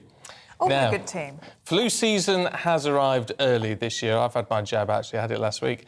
Experts urging the public to get your vaccine. Yes, cases have already risen quickly in the past week, with hospitalisations rising fast among the elderly. Meanwhile, intensive admissions are rising quickest in children under 5. Oh, that's a worry. A professor of microbiology at the University of Reading, Dr. Simon Clark, joins us now. Good to see you this morning. Simon, what do we need to do about all this? Why has it come early, and why does it seem to be having a sort of perhaps a bigger impact than we normally see in flu season? Well, it's probably come early because over the past few years we haven't been circulating as much, and there is thought to be less immunity in the population. But also, some years it just does come early, that the strain of flu, the version of flu that does the rounds will spread perhaps a bit more readily, a bit more easily. And we would normally expect to see numbers start to pick up in November, not October. But the peak of illness, the pressure on the NHS, that usually comes in January, February. So it remains to be seen when that's going to be. And are our immunity levels down, Simon? Because as you say, it's the first winter we've had to roam around freely in the past two years. How is that affecting our immunity, and are we more susceptible to pick things up? It certainly does feel like there's a lot going around. Well, that means that there's been less flu circulating amongst less vulnerable people. You should remember that more vulnerable people have been given the flu vaccine over the past couple of years anyway, so their immunity should be kept topped up if they went for the vaccine or if they paid for it privately, like many of us do. But there's less circulation of the virus in population, so that sort of low-level protective immunity, which offers a bit of protection, not much, just isn't there. That's the theory anyway. I mean, I have to say, I was very surprised and concerned that intensive care admissions rising fastest in children under 5. Yeah, but they're at a low level. So, even a relatively small increase can look like a big increase when you look at it as a percentage. Flu can affect small children, but it is quite rare. very rare, in fact. And small kids normally get a nasal vaccination at primary school these days. Do they? I mean, what do you make of vaccine uptake this year? Or I mean, it's too early to know where we are, but what would you expect to happen? Because, I mean, there are a number of people, whether we agree with them or not, who are fed up with vaccines because of the pandemic and have concerns over that. And I guess there are just going to be some people who just think they've had enough jabs to last them a lifetime. Well, there will be that, and there always is that. I mean, every year the NHS struggles to get people who are entitled to flu vaccines to take it up. So that reluctance, that for whatever reason, is already there. I hope that through programmes like this and through people warning that the flu this year might be pretty bad, people think and go to their GP or wherever, their local pharmacy, and get the vaccine that's offered to them. And Simon, what would your advice be for over 50-year-olds now who are entitled to get their COVID jab and also wanting to get their flu jab? Is it something that you suggest perhaps having a bit of a gap between those jabs?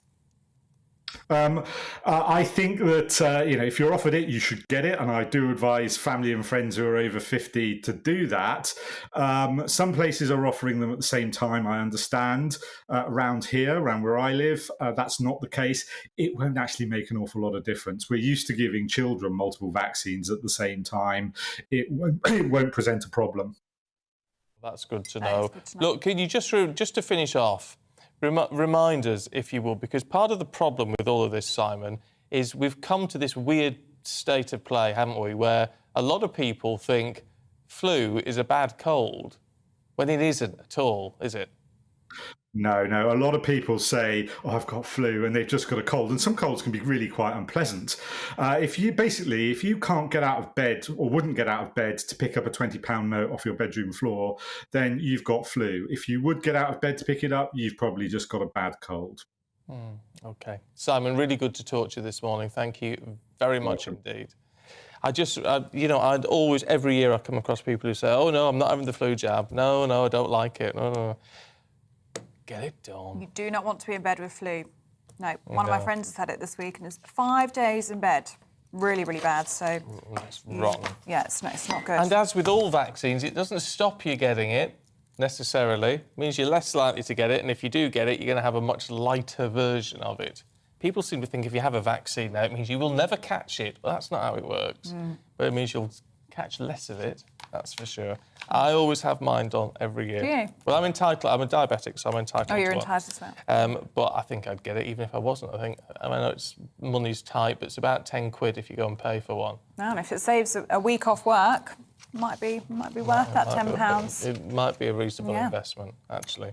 OK, we've got lots more to come for you, including the latest sports news with Aidan McGee, including a look ahead to England's Rugby World Cup match with France. That's after this. Good morning. I'm Alex Deakin with your weekend weather forecast from the Met Office. The mild weather continues, as do the showers, but I don't think there'll be too many showers today across England and Wales. We'll be between these two weather systems. This one is still providing some showery rain across Scotland and Northern Ireland, and this one approaching, bringing some more rain tonight and tomorrow. But let's get back to Saturday. That first weather system still bringing outbreaks of rain across southern and central Scotland and Northern Ireland this morning, slowly pushing to the north. So it will brighten up, I suspect, in Belfast and eventually through the central belt of Scotland. Some brighter spells in the far northwest, but quite misty, murky conditions around the northeast. For most of England and Wales, it's a fine Saturday. The sunshine may turn a little hazy across the south, and later on there will be a few showers, but generally dry and really quite mild. 18, 19 Celsius with a bit of sunshine. The showers will return to Devon and Cornwall this evening and across parts of Wales, and then they'll become more extensive overnight. Some bright colours there as well, some heavy downpours. They do tend to move through, but nevertheless, I say some heavy rain at times, and another batch of heavy rain then comes into Wales and parts of southern England overnight. Another pretty mild night, although perhaps a little cooler than the night just gone over northern England and southern Scotland. into Sunday, and this line of rain will make for a very wet start through parts of Wales, the Midlands and South East England, and it marches northwards into parts of Northern Ireland, across Northern England, and eventually into southern and then central Scotland by the end of the day. Behind that, brighter skies for a time for Wales, the Midlands and southern England, but also more showers follow on behind that. Could be some rumbles of thunder almost at any time through the weekend. But throughout, it also stays mild, with temperatures, when it brightens up again, getting into the high teens. If you're on half term next week, then, well, it's going to stay mild, but it's also staying showery and often with gusty winds.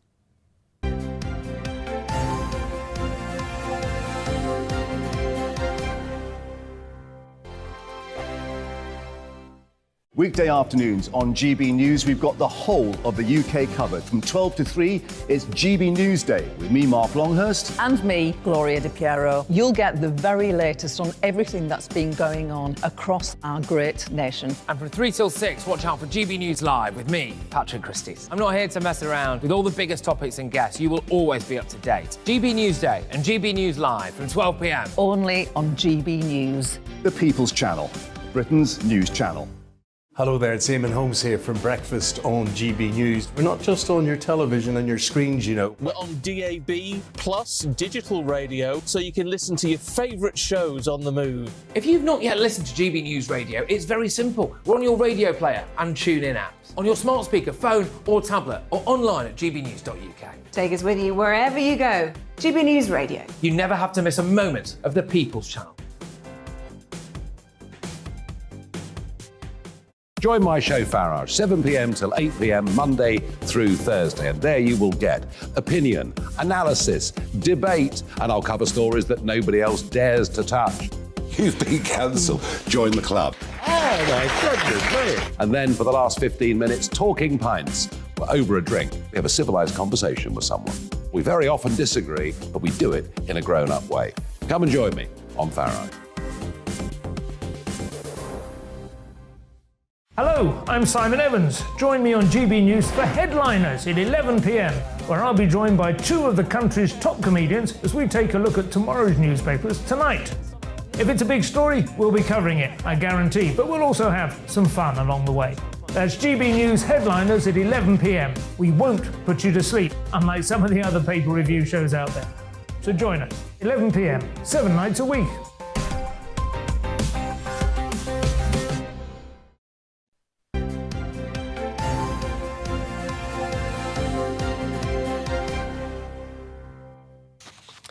Uh, 7:29, morning to you, watching and listening to Breakfast with Stephen and Ellie. We've been chatting all through the break with Aidan McGee about names. Yes. Though he's actually here to talk about sport, of course. Yeah, sorry, we just drift into all sorts of different areas We of do, conversation. we have a right old gossip. Aidan will talk about anything. It's a gift, isn't it? Yeah, I guess so, but it's, as long as we shut down the conversation as soon as we come back on air, that's the main thing. That's a problem that we never do we? Never mind, let's kick off with the sport then. But Man United. Yeah, Cristiano Ronaldo, a very unedifying sequence of events this week. In fact, it's gone back till the summer, really. I mean, he had that excellent season last year when it was a homecoming, 24 goals, new manager in the summer, a new broom at Manchester United. I don't know, it just seems to me as if somebody who's achieved so much in football, and we're talking about his previous period at United. United loved him for the 12 years he wasn't even at Old Trafford. He comes back, he has that stellar season last year, and this year he's just behaving like a petulant, spoiled brat. They played Tottenham earlier in the week. They produced one of their best performances of the season. Of course, they beat Liverpool earlier in the season. They've only lost once, I think, in the league, certainly, since August, when they lost against Brentford. So they're playing very well. He's told to come on as a substitute. Now, he's probably annoyed that he's been named on the bench, but the team's playing well. He's told to come on, right, OK, you're coming on next, we're going to make a substitution. He refuses to go onto the pitch. And then instead, he just storms down the tunnel. Now, in football terms, in sporting terms, even in working terms, imagine you had a meeting after this show and someone just showed you the disrespect of just sloping off over to Paddington to Pret a Manger to buy a baguette or something like that, you know. That's what Cristiano Ronaldo did. He got in the car and he just went. And that's Got in the car? Yeah, he left the stadium.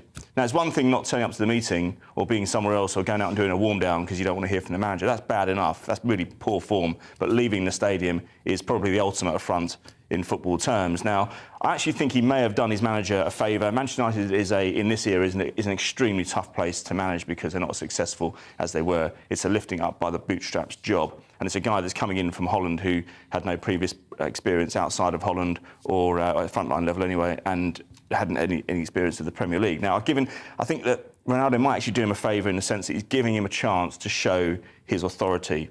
Well, it must be a breach of contract or something. Well, it is, yeah. He's been fined 2 weeks' wages, but, Ronaldo's probably, even though he earns phenomenal wages on a week-to-week basis, he probably had it in his back pocket. That's not going to bother him. But if you're looking for greatness, he's achieved greatness already, in fairness, but if he wants to sustain that greatness and have people talking about him, sometimes it's the most recent thing you do that people remember you for.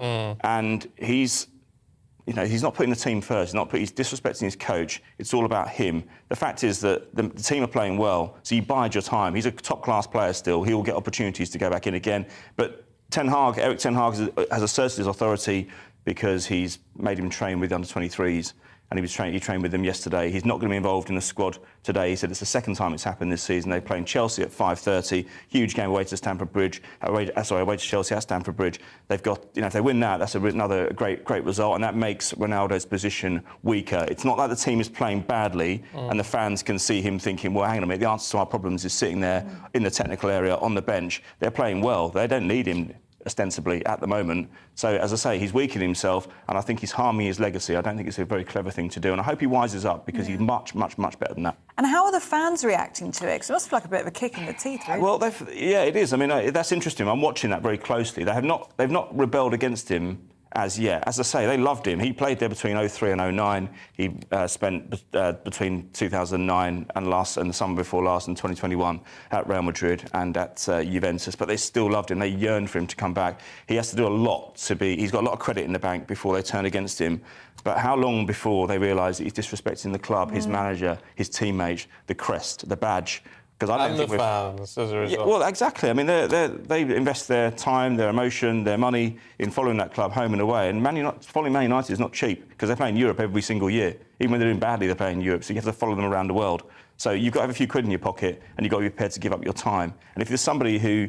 These fans would give their right arm to play on that pitch just for 10 minutes for Manchester United, just even for 1 minute, just even to sit on the bench. Yeah. And this guy won't even play on there because even when his manager's asked him to go on, I think he should be ashamed of himself, quite frankly. It looks arrogant, doesn't it? Yes. Do you have a word on that, Steven Gerrard? Yeah, another big name facing difficulty with... again, great players don't necessarily make great managers. We've seen that many times down the years, going back to the days of the great Bobby Moore. He was a hopeless manager despite being a wonderful England captain. Now, Steven Gerrard, I think it was 4 wins in 22 matches going back till March the 13th. His assistant manager, Mick Beale, was the guy who left in the summer. He came to my lot, Queen's Park Rangers. We're top of the league after 15 games. And people are starting to think, well, hang on a minute, was that the line in the sand? Was he the one actually pulling the strings behind Steven Gerrard? Was Steven Gerrard just a name attracting players? They spent £88 million on forwards in the last 14 years. They've scored 7 goals this season. You'd be sacked anywhere else. You really would. Yeah. In football terms. So he's out. He's been replaced by a caretaker today. They've got a game tomorrow. I don't think it was going to end in any other way. When you've won 4 matches out of 22, you've drawn 12 of those, and you're losing the rest, and you're 17th in the league. His predecessor had a better record after 10 games this time last year and was sacked. So I don't think he can expect any other fate. He lost 3-0 at Fulham on Thursday. They said they were singing Steven Gerrard, get out of our club. Now, very, very harsh. This is a highly respected individual in football terms. He doesn't quit, but he was sacked immediately after the press conference and actually had to travel on the bus home with all his players.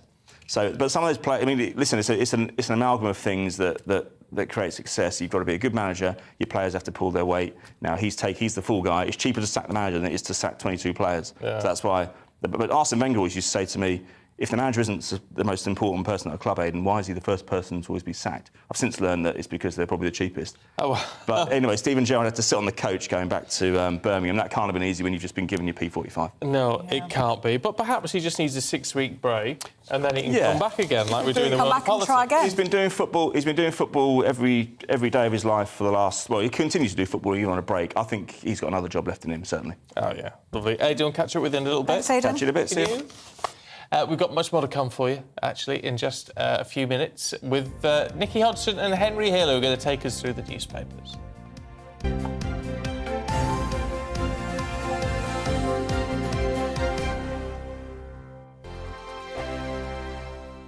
Weekday afternoons on GB News, we've got the whole of the UK covered. From 12 to 3, it's GB News Day with me, Mark Longhurst. And me, Gloria Di Piero. You'll get the very latest on everything that's been going on across our great nation. And from 3 till 6, watch out for GB News Live with me, Patrick Christys. I'm not here to mess around. With all the biggest topics and guests, you will always be up to date. GB News Day and GB News Live from 12 p.m. Only on GB News. The People's Channel, Britain's news channel.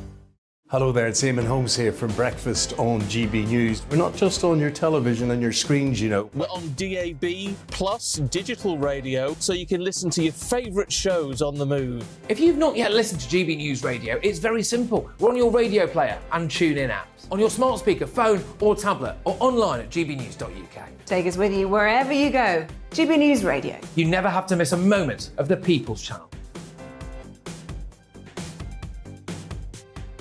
Join my show Farage, 7 p.m. till 8 p.m. Monday through Thursday, and there you will get opinion, analysis, debate, and I'll cover stories that nobody else dares to touch. You've been cancelled. Join the club. Oh my goodness me. And then for the last 15 minutes, talking pints. We're over a drink. We have a civilised conversation with someone. We very often disagree, but we do it in a grown-up way. Come and join me on Farage. Hello, I'm Simon Evans. Join me on GB News for Headliners at 11 p.m, where I'll be joined by two of the country's top comedians as we take a look at tomorrow's newspapers tonight. If it's a big story, we'll be covering it, I guarantee, but we'll also have some fun along the way. That's GB News Headliners at 11 p.m. We won't put you to sleep, unlike some of the other paper review shows out there. So join us, 11 p.m, 7 nights a week.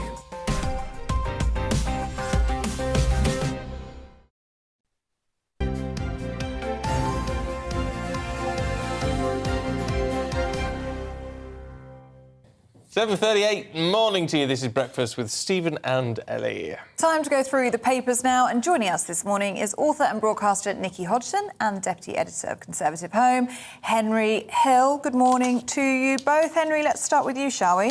The Telegraph leadership battle, and Hunt says we must avoid spooking the markets. Yeah, so this is going to be the first big challenge facing the new Prime Minister, whoever it is. The medium-term fiscal statement was brought forward by Kwasi Kwarteng after the disastrous response to the mini-budget. And Jeremy Hunt, as Chancellor, is currently set to deliver it on the 31st. Now, it's hilarious, though, isn't it? In the sense that it was brought forward by Kwasi Kwarteng. Yeah. Jeremy Hunt's now meant to be doing it.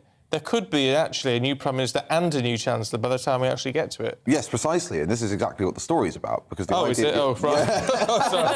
All right, there you go. It's early, you can be forgiven. Sorry. Well, I haven't read it. Sorry, didn't mean to drive by you there. Basically, read the papers, Stephen. The argument is from Jeremy Hunt that the markets have calmed down a little bit after the mini budget, but they did so because they basically think Jeremy Hunt's going to do an all right job.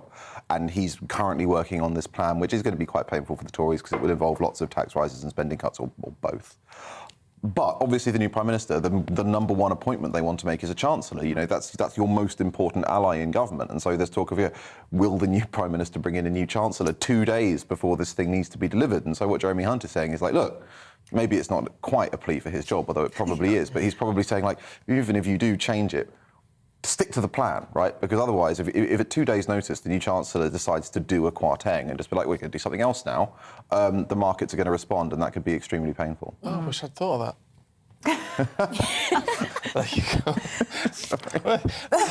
That's fair point. I haven't got time to read the papers. I've been presenting a television show. Oh, well, Henry, that is what you're here for. That's what we're here thanks for explaining. Yes. But it is a little bit of a plea for his job, isn't it? Because, I mean, I guess with the rise of Boris Johnson, he might be feeling a little bit threatened, because if anyone's going to push him out of a job, it would be Boris Johnson. Well, we're talking about this. I still don't know if, Boris as a credible, well, definitely not as a credible leader, but as a realistic contender, is going to materialise. We really have to wait and see, I think. I mean, when are we going to find out? Tomorrow? I don't know. In the sun? I don't know. I reckon we might all just find out by Monday. Yeah. Do you think? Monday evening, yeah. I don't know. Come to an I agreement. swear somebody will have to leak if he's got the 100 votes. I'd be very surprised if someone didn't ring. Oh, yeah. Will he get the 100 votes, though? I mean, 66 ministers and MPs, I think it was, said that he wasn't fit to govern 6 weeks ago. I mean, will he be able to turn that around? Well, it depends how many backbenchers... I mean, it depends what he's been doing since he left office, actually. Has he been rallying round anyway in preparation for another comeback? He's been on holiday. We know what he's been. He's He's been in the Caribbean. He's been studying himself. He's just been waiting for the summons, Yeah. Well, there you go. Look, can we have a look at the... This is in the Telegraph as well, Nikki, because I tell you, this always irritates me. It really irritates me that when there's this term Tory sleaze, which gets thrown about a lot every time there is someone who is accused, I'm not saying they've done it, but is accused of something. We don't talk about Labour sleaze. Now, an MP has been found guilty of misbehaving in office, in his office, sort of thing. And he's quit as a result. But these things always tend to get, at the minute, a little bit brushed under the carpet. Well, I do, and I think it's important to raise it, especially because I do a lot of Tory bashing on the show, so I thought it was only fair to highlight when somebody who's Labour does something terrible. So this basically is the story that Christian Matheson had made unwanted and unwelcome sexual advances towards a young female staffer, which include inappropriate and unwanted hugging, sexual remarks, touching, inviting her on a secret trip to Gibraltar and trying to kiss her when drunk. What's really important about these stories is, you know, people think, oh, it's just, you know, some man got it wrong, but these, if you're that person that is in receipt of these unwanted advances, it can ruin your confidence, it can ruin your career. Earlier in my career, I had an MP actually do exactly the same thing, and I really thought this MP was interested in me for my brain. Oh dear, more fool me. But it really undermines your confidence in yourself, you know. And I think thinking about the long-term effect of, we've got to really weed these people out. This cannot be acceptable behaviour anymore. Well, I think particularly I think the issue with a lot of this is that it's not only your boss, it's your employer. Yes. You know, not the, you know, how it all works in the Commons is slightly differently. So it is your boss, and so you're left in a trapped position, aren't you? Totally. The power dynamic means that you are totally unable to speak out or feel very, very much that you're going to spoil your career. You know, it's just, it's the person that's doing it never thinks about what it feels like on the other side. So, but I think it's very important that, you know, this has been dealt with. So hopefully it was an inquiry that was carried out by an independent expert panel. So, you know, if you are a Labour MP and you're up to no good, you're not necessarily going to get off the hook. I think that's the important message. Yeah. And this just needs to be stamped out in Westminster, doesn't it? I mean, regardless of any... Absolutely. You know, political party, it just needs to stop. We shouldn't be hearing about sexual misconduct in Westminster or anywhere, for that matter. Henry, should we talk about the housing crisis in the Times? Houses already selling for less as buyers are faltering. Tell us a bit more about this. That's right. So normally when we talk about the housing crisis, we're talking about how expensive they are. And if you're a first-time buyer, that's obviously the main problem. But there is a separate housing crisis, which is potentially coming down the track, especially it's going to trouble the government, although every story seems to trouble the government, which is that house prices are falling. Now, why are house prices falling? It's because potentially more people... There's a slackening of demand, first of all, which means that the overall effect is quite low at the moment. But I've been looking around at houses and you've seen quite substantial reductions. But the real danger is if interest rates keep going up, then mortgage rates are going to keep going up, and you could end up with a real housing crash. And what would drive that would be basically people being driven to sell because they couldn't afford their mortgages. Now, think about the kind of people who are going to be in that position. It's not people who bought 20 years ago for, you know, a reasonable amount of money and have paid off the bulk of their consideration. It's going to be people who've bought probably under the Conservatives.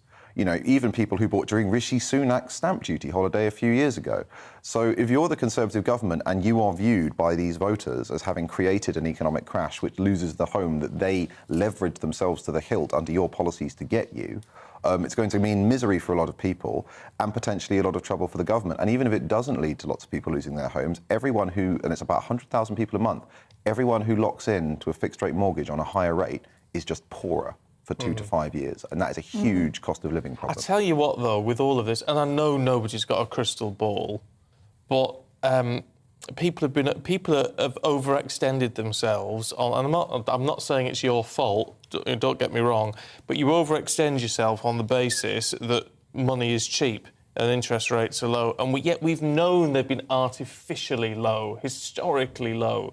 So it's like, why have they not got an advisor saying to them, actually, the mortgage rates could well double or triple on this, and so you need to not extend yourself quite as much? Because this is where people fall into the trap, don't they? The mortgage, they literally can't afford the mortgage. Yeah, absolutely. And there's also they're so-called zombie businesses, which only really are able to continue functioning because of zero interest rates. But I think the important thing to remember is, because we shouldn't blame people, people live in the economy that we're in. And if you're somebody who wants to buy your own home, you basically have no option but to over-leverage.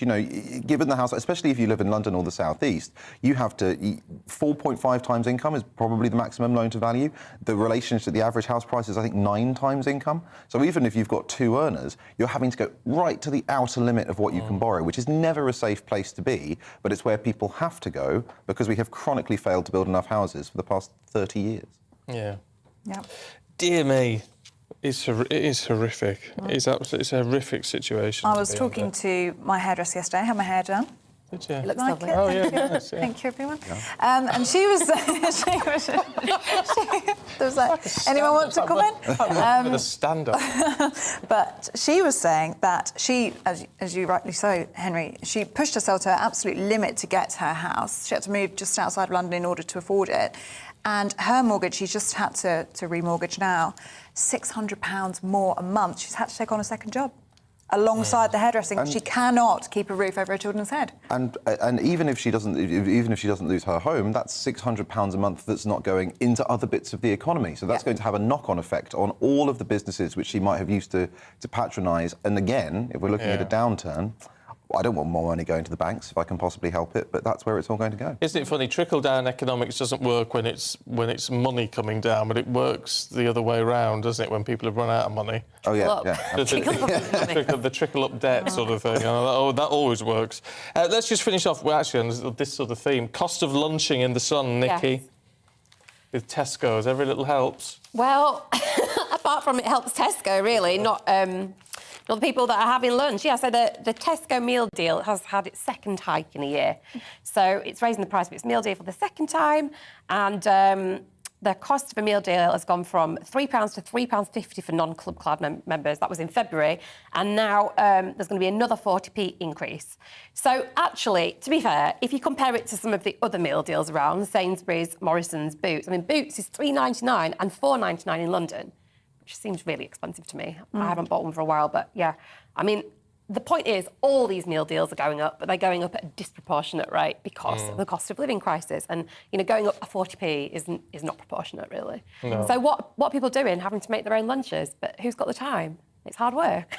If you work full time and you're getting up early and you're sorting your kids out, do you make your own packed lunch as well? It's a lot of work. Well, no, maybe we need to get back to that, though. Yeah. I think people already are doing it. Make your sandwich the night before, shove it in the fridge. And leftovers, that's the trick. Leftovers is a good Make one. double. Why does it cost £1 more in London for a meal deal than anywhere else? Well, again, just because... Considering none of it's made in London or whatever. Well, no, we're mugs in London and we just think, it's just a London price. I don't know. I imagine their defence would be the rental cost of the unit, but it seems ridiculous. It does seem a bit ridiculous, that. I'm sure Boots can cope. Yes, back to the old cheese sandwiches. Cheese and Marmite sandwiches the night before. Is that your go-to? Oh, yeah. Oh, no. Yeah, no. No. Favourite sandwiches, let us know. GBNews at GBNews.uk. Your favourite? Oh, beef and horseradish. Fancy. Lovely, Nikki. Mine's egg mayonnaise. Good old-fashioned. I love an egg I'm with you on that one. Oh. Egg mayo's a good one. I would go chicken and bacon Caesar. Oh. On a wrap. Ideally, if I had a choice. On a wrap? Yeah, I would. And I actually bought one in London the other day. How posh are you? Well, I'm not posh, but let me tell you how much it was in London. Guess how much it was? I thought you were from Essex. I am. But I bought it. Well, just a white wrap, like a little fajita wrap. A fajita wrap? But it was £4.95. It was £4.95 for my chicken and bacon wrap. There we go. That's London for you. Honestly. That's you at every turn. Make your sandwiches at home. Make them at home, yeah. It's a disgrace out Better, there. cheaper, healthier. Yeah. Oh, there you go. OK. Stephen's tip for the day. Thank you, you two. We'll catch up with you I'm glad later. we covered all that. This morning, Nikki. Oh, you are entertained. I think you're on a roll this morning. I'm on a bit of a roll. I've had too much... Raspberry tea. Raspberry tea. What you like. It is 7:50. Let's bring you up to date with some of the headlines. Donald Trump has been summoned to testify under oath before the Capitol riots congressional panel. The House of Representatives committee has sent a subpoena to the former president to provide documents. He needs to appear for his statement in mid-November and could face criminal charges if he does not comply. Thousands of victims of the infected blood scandal will get interim compensation payments of £100,000 by the end of the month. A report published back in July said the payments should be made without delay. Alec Baldwin has marked the anniversary of the death of Helena Hutchins by posting an image of her to his Instagram. Hutchins was fatally shot by the actor on the set of the movie Rust when a prop gun he was holding was discharged. A criminal investigation into the incident remains ongoing.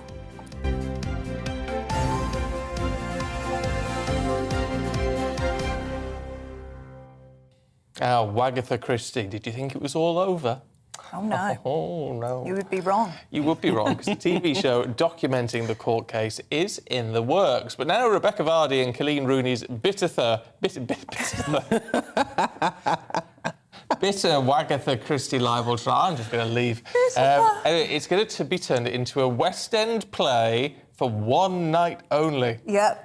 Parts will be staged word for word with dialogue taken from the High Court transcripts of the trial, where Rebecca notoriously lost to Colleen. Oh, is this going a step too far? I think possibly. Stephanie Tetchy is here. Good morning. Good morning, Stephen and Ellie. Have you got a ticket? No, not yet. I've already put in my bid, though, because I want to be front row when this comes out, because I'm like, luckily, Ellie, you got to see bits of the court drama. You know the juice, you know the tea. Yeah, know the tea. But the rest of us, we were just reading bits in the newspaper about all of these claims that came out, Colleen against Rebecca, and it's like now on stage, we get to see word for word what was actually being said. So this is only going to be in the West End for one night only, and it's going to be directed by Lisa Sperling and produced by Eleanor Lloyd, and she's actually produced a new drama in the theatre world at the moment called A Witness to Protection, which is actually done by Agatha Christie. But yeah, so to be honest, this trial gripped the whole nation, you know, and I think it's one of those things, people are now making it into like almost entertainment for us all. Well, this is the problem with it all. This is where I get a little bit uncomfortable. Yeah. Why, though? Well, because it is it's people's lives, it is a court case, and now it just becomes a drama, a bit of fun. The thing is, Stephen, I feel like a lot of celebrities have been heading to the courts over the past few years, so there's almost, for producers and writers and script writers, there's a lot of material which can be turned into a stage show, like with this.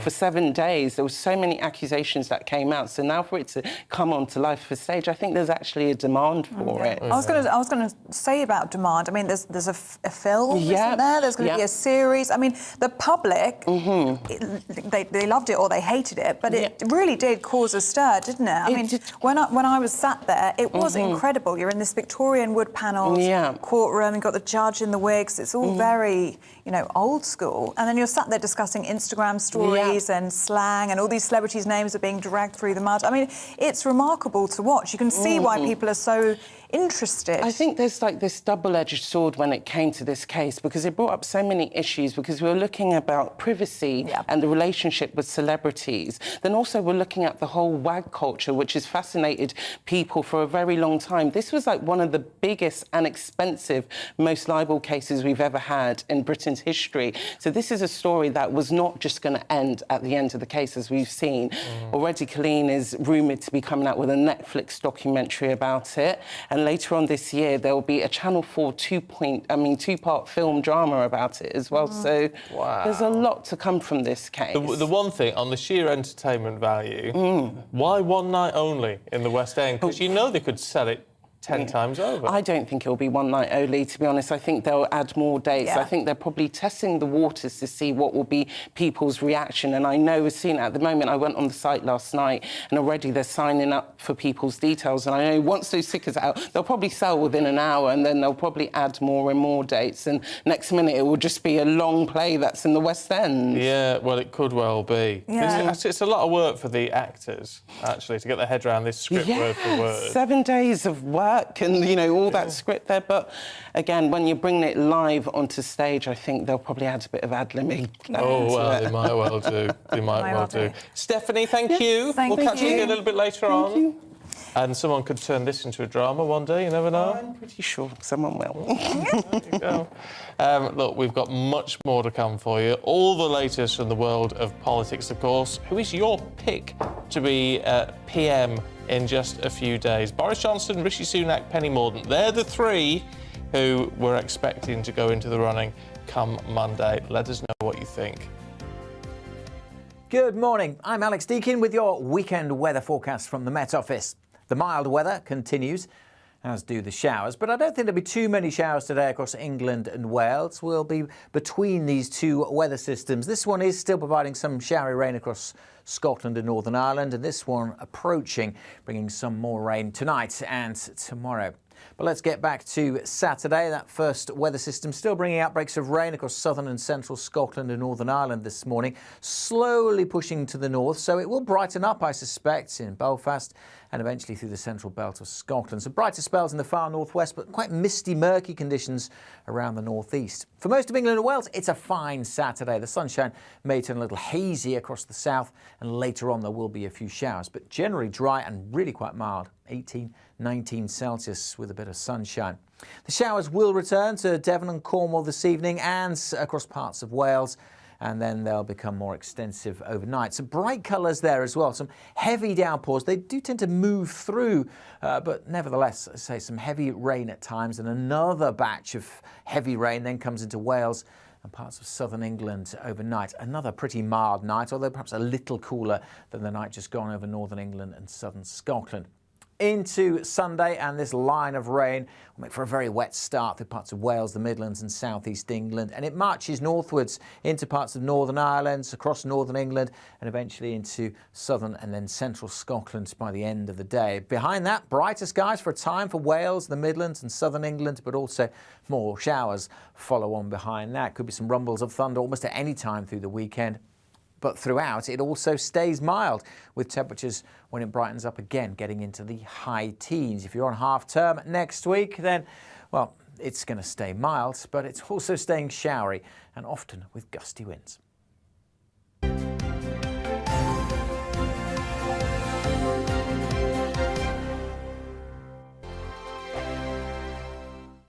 Weekday afternoons on GB News, we've got the whole of the UK covered. From 12 to 3, it's GB News Day with me, Mark Longhurst. And me, Gloria Di Piero. You'll get the very latest on everything that's been going on across our great nation. And from 3 till 6, watch out for GB News Live with me, Patrick Christys. I'm not here to mess around. With all the biggest topics and guests, you will always be up to date. GB News Day and GB News Live from 12 p.m. Only on GB News. The People's Channel, Britain's news channel. Hello there, it's Eamon Holmes here from Breakfast on GB News. We're not just on your television and your screens, you know. We're on DAB plus digital radio, so you can listen to your favourite shows on the move. If you've not yet listened to GB News Radio, it's very simple. We're on your radio player and tune-in apps, on your smart speaker, phone or tablet, or online at gbnews.uk. Take us with you wherever you go. GB News Radio. You never have to miss a moment of the People's Channel. Join my show Farage, 7 p.m. till 8 p.m. Monday through Thursday, and there you will get opinion, analysis, debate, and I'll cover stories that nobody else dares to touch. You've been cancelled. Join the club. Oh my goodness me. And then for the last 15 minutes, talking pints. Over a drink, we have a civilised conversation with someone. We very often disagree, but we do it in a grown-up way. Come and join me on Farage. Hello, I'm Simon Evans. Join me on GB News for Headliners at 11 p.m, where I'll be joined by two of the country's top comedians as we take a look at tomorrow's newspapers tonight. If it's a big story, we'll be covering it, I guarantee, but we'll also have some fun along the way. That's GB News Headliners at 11 p.m. We won't put you to sleep, unlike some of the other paper review shows out there. So join us, 11 p.m, 7 nights a week.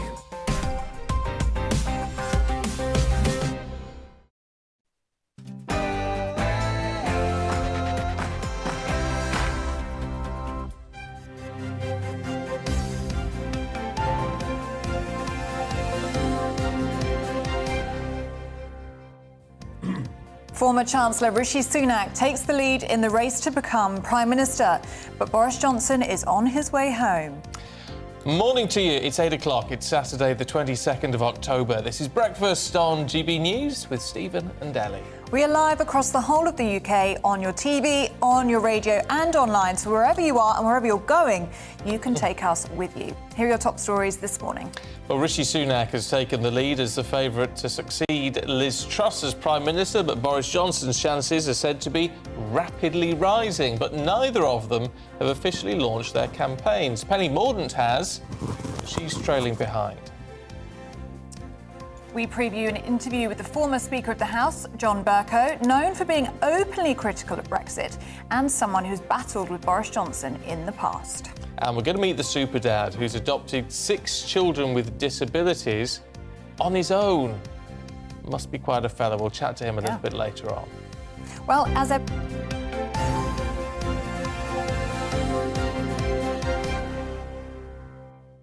If you want to join in the conversation... Yeah, that's what I was trying to say. What's the email address, Please madam? do. gbviews@gbnews.uk. Lots of you have been in touch. Look, we've got a whole wad of them. Whole wad of them. And We'll run share through some of them those. a bit later. Yeah, it's a mixture of baby names and political thoughts. Yeah, we do it all here. Which is quite something, isn't it? Anyway, look, our main news this morning. Rishi Sunak has, it's claimed, got enough backers now to qualify for the Conservative leadership contest. He currently has 93 public and private endorsements from Tory MPs, although some insiders claim he's now past 100. Meanwhile, Boris Johnson is reportedly returning to London to officially begin his leadership campaign. The former Prime Minister has already received the backing of 47 MPs, including Cabinet Ministers Ben Wallace and Jacob Rees-Mogg. Well, let's talk to former newspaper editor and media consultant Neil Wallace, who's here. Good to see you, Neil, this morning. Good morning. What do you make of it all? Well, I think we've got a classic two-header here, really. What is this election about? Is this election about what is best for the country, or is it about who will win the next election? And that's the dilemma with Boris Johnson in a nutshell. Because the last thing the country needs at the moment is chaos. It needs stability. It doesn't need a complete new uproar, change. It needs calmness. And the danger always is with Boris Johnson, a great vote winner, a clever politician, but the danger is always he's going to come in and just do that. And don't forget, 2 days after the coronation of whoever the next Conservative leader, new Prime Minister will be, is supposed to be the budget that is going to save us all and calm the market. Do we really think Boris Johnson is capable of coming in and simply doing the sensible, calm thing? It is the contradiction of him. Having said that, on the other hand, is he the most likely to save the Tory party? Is he the most likely to give them a chance of winning the next election and keeping Starmer at bay? Yes, he is. So it's a really difficult position. Does it surprise you that he is potentially coming back? There are reports that he was on a flight from the Dominican Republic last night. Would now be the time for a Boris comeback, or would it be better to sit this one out and perhaps try again after the next general election? That's a really interesting question, isn't it? You only get one chance of a comeback in politics, right? I think this is a real difficult time, a dangerous time for him, really. I think if he was calmer, but he's not, of course, he's a completely headstrong man, he might well be more sensible to actually set this one out. Because the country does not need any more chaos. And I think your point is so well made. He would do better to pick up the pieces later. But what's going to be interesting with this is we talk about a coronation. That's the ideal as far as the party is concerned. You've got 3 front runners, then they sort of sit in a room and work out which 2 are going to pull out, right? If you're left with Boris and Rishi, I can't imagine either of them wanting to pull out, so it goes to the party. Now, if it goes to the party... You mean the party that elected Liz Truss? Yeah. Don't forget we're in this problem. Well, no, but if we go to the party, they're going to vote Boris, aren't they? Yeah, of course they are. Yeah, they will. The party voted for Liz Truss. They turned against the sensible choice that was the calm choice, if you like, that was Rishi. And look how that has turned out. But you are 100% right, that if it goes to the country, then we're going to get Boris back. Now, I was a huge supporter of Boris. I'm a Brexiteer. I lost patience with him for the same reason that so many others did, and still hangs over him today. Partygate is still there. You bring him back, he is still going to have to face Partygate. That is going to be the conversation. Will he do this? Will he do that? How will that turn out? Is that what the country needs at the moment? Do we need our politics to be dominated by distractions like that? Or do we need a situation where we can get on? Now, I have great reservations about Rishi. Real reservations about Rishi. He's very inexperienced. He's a good chancellor as far as I can see, but that's it really. And you need to be much, much more. You need to be a conviction politician. However, don't forget, he voted for Brexit. And so we have a real issue at the moment. You've got Jeremy Hunt. Can he survive if Boris comes in? Don't forget, Boris beat 7 bells out of him during the Tory party election. And they are not known to be logical bedmates, as it were. It's a very difficult situation. I can understand the temptation of Boris. I can understand the temptation of a Tory party in Parliament that has had 7 bells knocked out of it, hasn't it, in recent weeks? I mean, this next Prime Minister, whoever it may be, is going to be the third away from Boris Johnson in 2019. And there is an argument that we're getting further and further away from that mandate to govern. And there will be people, there already is, a clamour for a general election. The public want their say. Is now the time for a general election? Should the Conservatives be put to the public? I think that is, again, a really valid point. Boris has a mandate. You can see the public saying, well, actually, we did vote for him. You know, so there is a mandate for him to go back. Rishi came second in the last election. You can just about see a justification for that. Penny who, I've no idea what she's ever done. Well, I do, actually, but 99% of people out there don't know and don't really care. So it's a really difficult question again. What I don't think is any Tory leader that goes for an election now has just committed suicide, because there's not the slightest chance that the Tories would get elected. And that has major ramifications, because even if Labour didn't win an outright election, and why this Labour Party would particularly, I don't know. You would then get into a classic horse trading situation of Labour, Lib Dems, some sort of coalition vote. And you know what the price of that would be? They would get rid of first past the post voting. That would mean you would never see a Conservative government in this country again. Neil, good to talk to you. Thank you very much indeed. Well, let's talk now to pollster and Professor of Politics at the University of Strathclyde, Sir John Curtis. Sir John, good to see you. Look, in all of this, I mean, it is a remarkable position that we're talking about, you know, the oldest political party in history, which is now, looks like it is absolutely on its knees when it comes to the polls. Is there any chance at all that the Tories can bring themselves up to be an electoral force once again by the time of the next election, even if it was at the last possible moment? Well, you're certainly right that the Conservatives are in deep trouble in the polls. I think the average now is a 33-point Labour lead.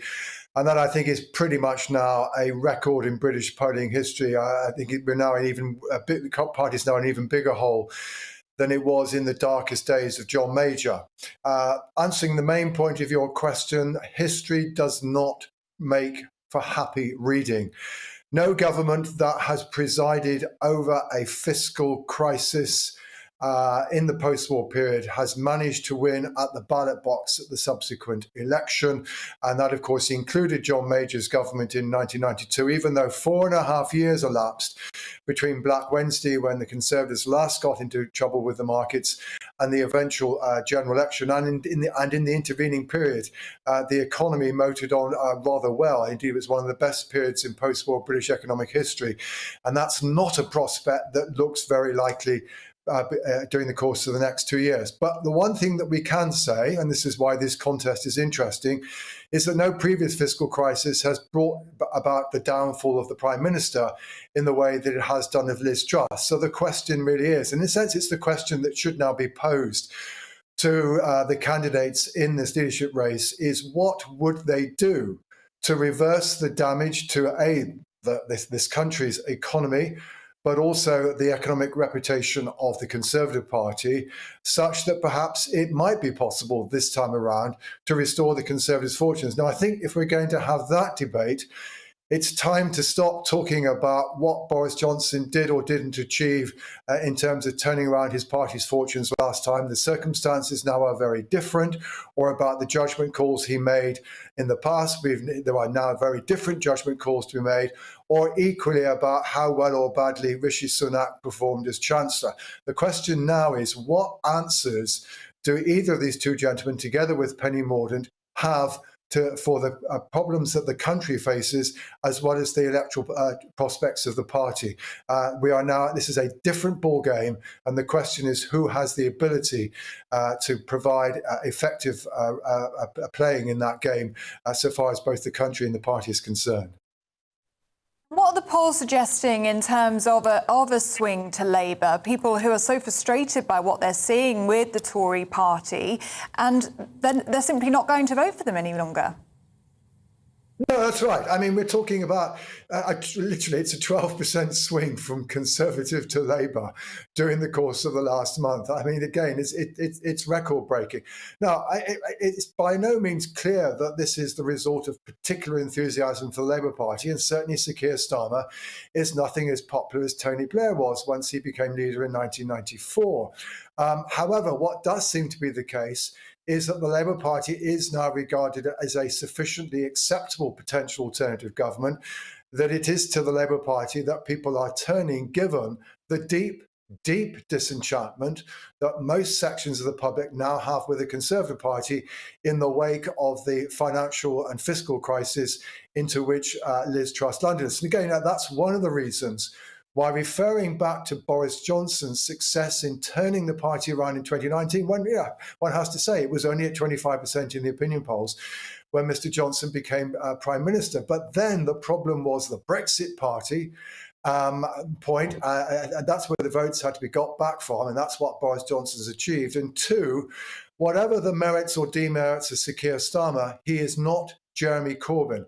He will not be the potential scare-off for voters that Mr. Corbyn proved to be, and which was, again, instrumental in Boris Johnson's success in turning things around in 2019. That's why I say we now have to be aware that the circumstances are different, and in evaluating all of the candidates, we have to ask, how well can they deal with the situation now and not engage in, as it were, too simplistic analogies with what they may or may not have achieved in the past?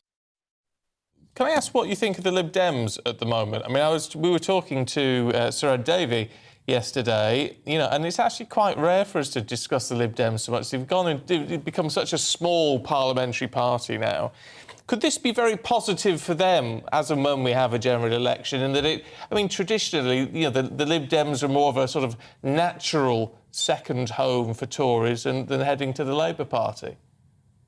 I think the Liberal Democrats must be deeply disappointed that they haven't made, frankly, they've not made any progress in the polls during the course of the last 4 weeks. They're running at around 10%. That's where they were 4 weeks ago. And so far, at least, they've not succeeded in being the vehicle of protest for disenchanted Conservatives in the way that in the past they often have been, particularly in the midterm of a parliament. Again, that in a sense underlines one of the reasons why the Conservatives do not have such difficulty. Now, I suspect it would be true that if we were to be precipitated into an early general election, that in those constituencies in which the Liberal Democrats start off from second to the Conservatives, given the extent to which voters are probably going to be willing to vote for whoever is best able to defeat the Conservatives locally, that the Liberal Democrats in the end might do rather better in terms of seats than we might anticipate at the moment. Certainly that was the lesson of the 1997 general election. Voters voted tactically for whichever of Labour or Liberal Democrats could best defeat the Conservatives. But at the moment, I think we're still talking about the fact that in an early general election, the Labour Party would have an enormous three-figure majority, perhaps even bigger than the one that Tony Blair had in 1997. And that therefore there won't be much room or oxygen for any of the political parties, not much for the Conservatives, but not much for the Liberal Democrats either. Okay. Sir John Curtis, real pleasure to talk to you. Thanks very much. You're welcome. Oh, there's a man who knows his onions. He really does know his onions. Unbelievable. Really good. But fascinating, that, isn't it? Absolutely fascinating to see where this could all go and what's happening with the polls at the moment. And a lot of people are sceptical about the polls, but actually, when they're done right and when you analyse them in the right way, they tell you an awful lot. It certainly paints a picture, doesn't it? Do let us know what you think about that discussion. gbviews@gbnews.uk. We do love to hear from you. We've got lots of your views here, and we're going to be sharing them with you a little bit later on in the programme. It is 8:16. Let's bring you up to date with the headlines. And Ukraine's president is calling on Western nations to urge Russia not to blow up a dam that would see a large-scale disaster in southern Ukraine. President Zelensky says Russia's army is planning to blow up the Kakhovka Dam, which provides Russia with one of the few remaining routes across the Dnieper River in the partially occupied Kherson region.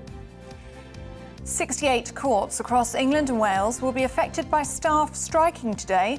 Legal advisors and court associates, who are members of the Public and Commercial Services Union, will walk out for 9 days. It's in a dispute over a management system it claims is key to modernising the court system. And thousands of victims of the infected blood scandal are going to get interim compensation payments by the end of this month. Should be £100,000. A report published in July said the payments needed to be made without delay.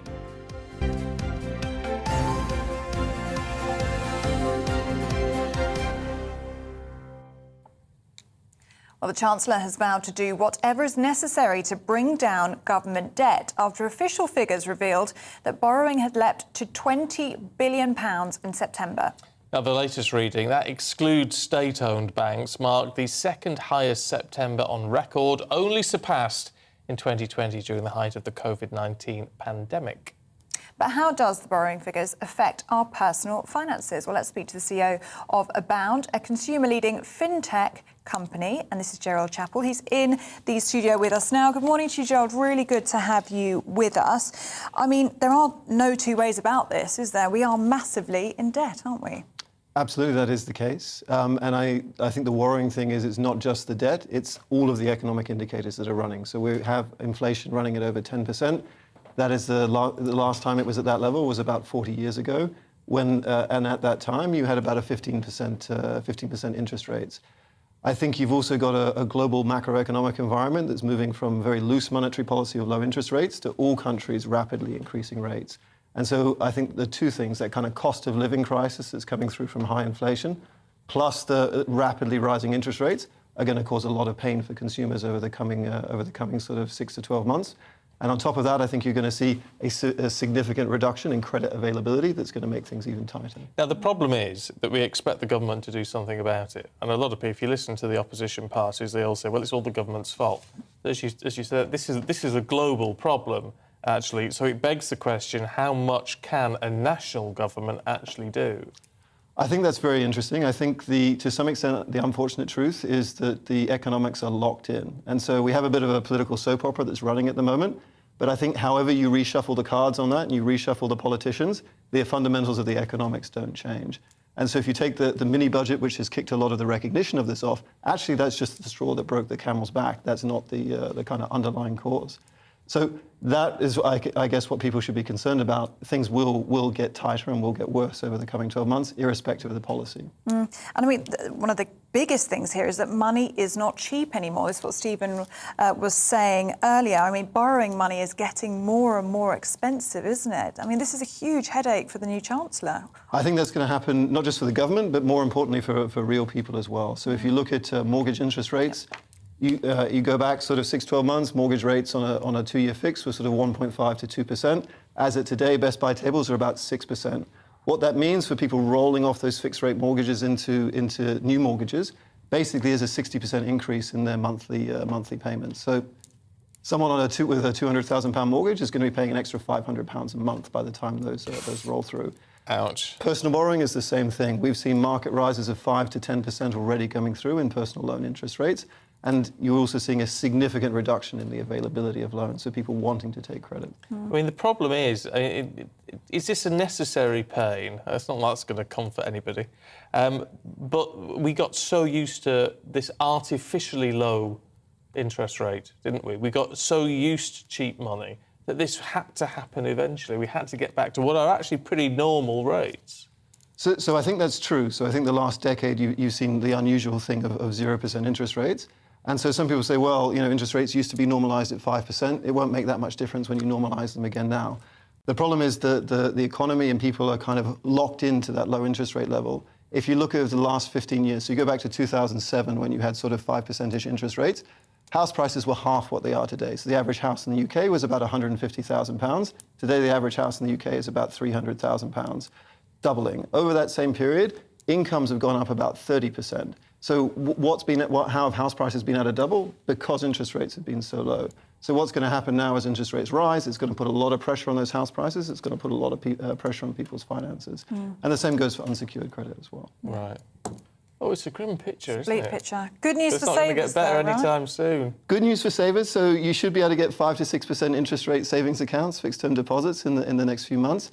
I guess that's small consolation, though, when your bills are going up at 10% per annum. So, no, absolutely. Jared, really good to see you this morning. Thank you very much Excellent. indeed. Thank you, guys. Oh, it's bleak, isn't it? Well, it is a bit bleak, but, sometimes you just need that dose of reality, don't you? You just need to know where we are and what's going on and what actually the future is going to hold. And the reality that whatever the politicians say of whatever party, actually it isn't just going to get better.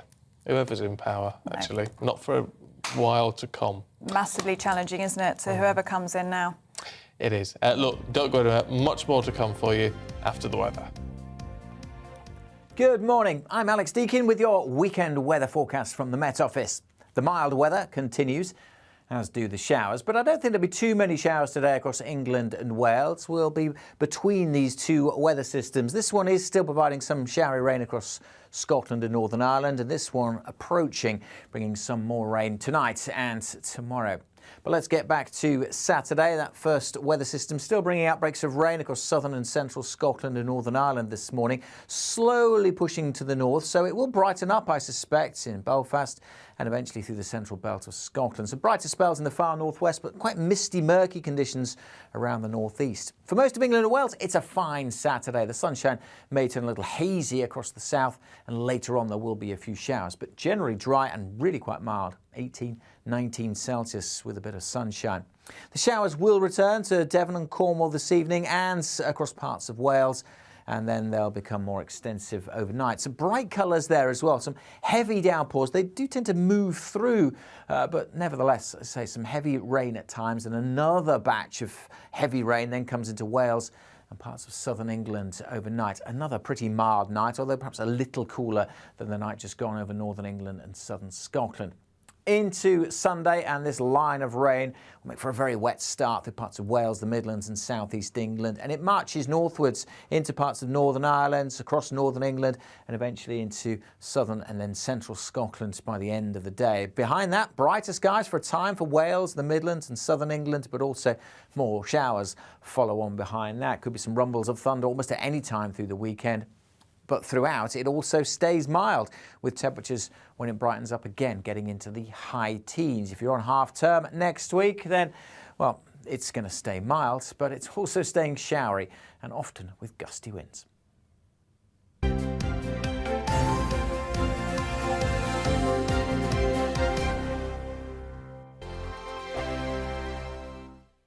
Weekday afternoons on GB News, we've got the whole of the UK covered. From 12 to 3, it's GB News Day with me, Mark Longhurst. And me, Gloria Di Piero. You'll get the very latest on everything that's been going on across our great nation. And from 3 till 6, watch out for GB News Live with me, Patrick Christys. I'm not here to mess around. With all the biggest topics and guests, you will always be up to date. GB News Day and GB News Live from 12 p.m. Only on GB News. The People's Channel, Britain's news channel.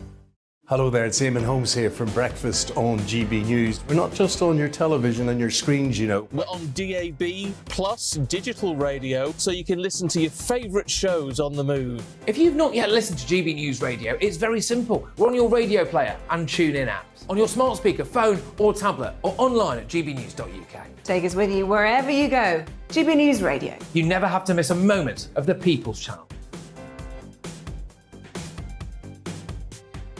Join my show Farage, 7 p.m. till 8 p.m. Monday through Thursday, and there you will get opinion, analysis, debate, and I'll cover stories that nobody else dares to touch. You've been cancelled. Join the club. Oh my goodness me. And then for the last 15 minutes, talking pints. We're over a drink. We have a civilised conversation with someone. We very often disagree, but we do it in a grown-up way. Come and join me on Farage. Hello, I'm Simon Evans. Join me on GB News for Headliners at 11 p.m, where I'll be joined by two of the country's top comedians as we take a look at tomorrow's newspapers tonight.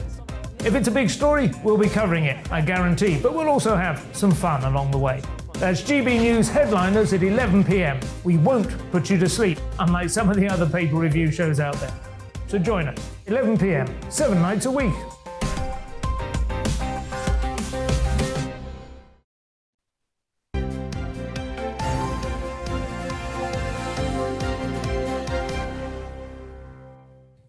.26, you're watching and listening to Breakfast with Stephen and Ellie. Now, around 1,000 people are set to join workers, local politicians and union reps in a march to save the Doncaster-Sheffield Airport. Now, the airport's owners, the Peel Group, will be closing certain operations from the end of the month due to financial viability. 3,000 jobs could go. Yes, well, our Yorkshire and Humber reporter Anna Riley joins us now with one of the campaigners this morning. Good morning, Anna. Tell us a little bit more. Good morning, Ellie. Yes, there was a consultation that was set in motion in July by the Peel Group about the financial viability of the airport. Since then, there's been involvement from the local MP, there's been involvement from the South Yorkshire Mayor, there's been an offer of £7 million from the Mayor to save the airport for the next 13 months until a suitable buyer is found. But as yet, these talks haven't moved on to save the airport. So I'm joined this morning by Mark Chadwick. He is one of the main campaigners to keep the airport open. He set up a Facebook group. It's got more than 15,000 people who have joined, all in the hope of saving this airport, and he'll be at the march this afternoon. Mark, just why is it so important to you that this airport is saved? It's been here since 2005. There's 800 people work here, jobs at risk, 2,700 jobs around the area that could possibly be at risk because the airport closes. It's been an airport. I can remember as a child coming in and watching the air displays when it was the RAF base. It's been here over 100 years in total. But the economy is going to suffer. People are going to lose jobs. And what would it mean for the economy? Like you say, it's the jobs. You know, what is going to be the impact on people? House prices may go down. They claim it's £110 million a year gross value added from this airport to our economy in the area. And also, it's not just commercial flights that come from here. Just tell me a little bit more about what the airport's used for. Yeah, it's not just passenger flights. There was a big cargo area, but we've got the police force based here, the Coast Guard, maritime oil spills. I believe there's some air ambulances that have been based here temporarily occasionally. It's used to fly people in that have been hurt or injured from abroad. It does a lot more than just holiday flights, a lot more. And, you know, we've got till the end of this month, you know, to potentially keep this airport open. But, you know, how would you feel? And what have other people in the group been saying if it was to close? I mean, it's a very difficult thing to answer that one, really, to be fair. They're in talks now, so there's still something happening. It's not great. It's positive. That's all I can say. How did it affect everybody? Obviously, there's all the people, there's all the jobs. There's a lot of time and effort gone into running the group. And there's a lot of people are interested. You don't get that amount of people on a Facebook group in 8 weeks, 10 weeks. And tell me a little bit about this march that's happening later. Organised by the GMB union, who are the main union for all the staff here at the airport. 3 o'clock meet at Hayfield School, 3:30 the march. It's not a long walk. It's round to the airport. It's to raise a bit more awareness. We've been on Twitter, we've been on the Facebook group, we've had different interviews, had Zoom meetings, we've had online video question answer sessions, but it's all to raise awareness and make people aware of what's happening here. Thank you so much, Mark. So, as you've heard, there's a lot of work and effort gone into by Mark and other people around here to save this airport. We'll be speaking to the local MP as well later today about the plans to try and keep it open. But if it was to shut, it's going to be used for a warehousing and logistics base. Well, Anna Riley, I know you're going to be keeping us across this story for the rest of today. Thank you so much for bringing it to us this morning. That must be a huge worry for people around that airport. 3,000 local jobs. Do you know what? I mean, you've got to make them pay. It's got to pay. Otherwise, what's the point? You know, who's going to keep it open if it doesn't pay? But local airports are so good. Yeah. You know, the nice small little airport, and they do all the international flights. You can get off to Spain and all the rest of it. Nice and easy, isn't it? It is easy. You don't get all the queuing and all the rest of it. East Midlands Airport is a great one. I like flying out of there. Leeds Bradford is a good one. That's a good one. Blackpool was a great airport, but that folded. Oh. That was a tiny little place, but that was fantastic. My local one is London Southend. I think it literally goes to like Marbella and somewhere else. It's just the Essex. Well, where else do you need to go? Well, it's a good point. I mean, and I think the flights are packed, but I think there are honestly 2 destinations, and one's Marbella. I know that for sure.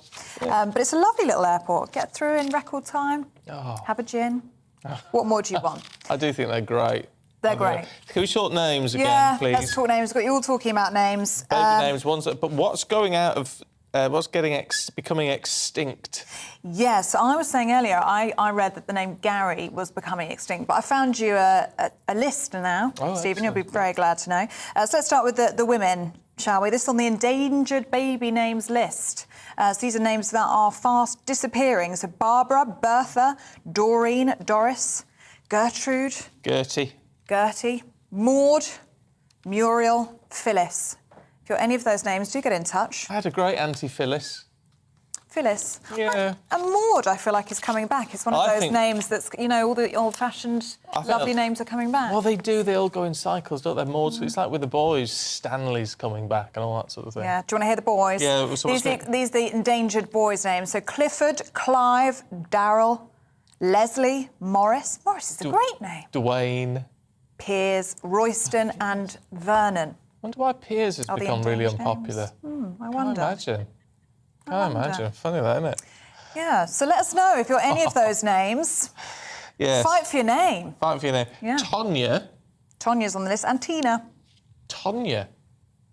Oh, there you go. Yeah, Tina. so do keep in touch. And we're also talking about the worst names that you've ever heard. And the spelling, bad spelling. And bad spelling as well. I've just had a tweet from Martin who says, I read about 2 kids in Hull a while ago. Their parents had named them Tia Maria and Jack Daniel. I don't know if I believe and that. I don't know if I do either. No. Well, you never know. Tia Maria and Jack Daniel. Could happen. You get away with that as well. Double-barrelled first names is becoming a thing. Is it? Yeah, my nephew is Ralph James. Well, that's very sophisticated. Ralph James. My sister-in-law said, no, it must be called Ralph James. You know, we've got to refer to it as... Everyone just calls him Ralph now.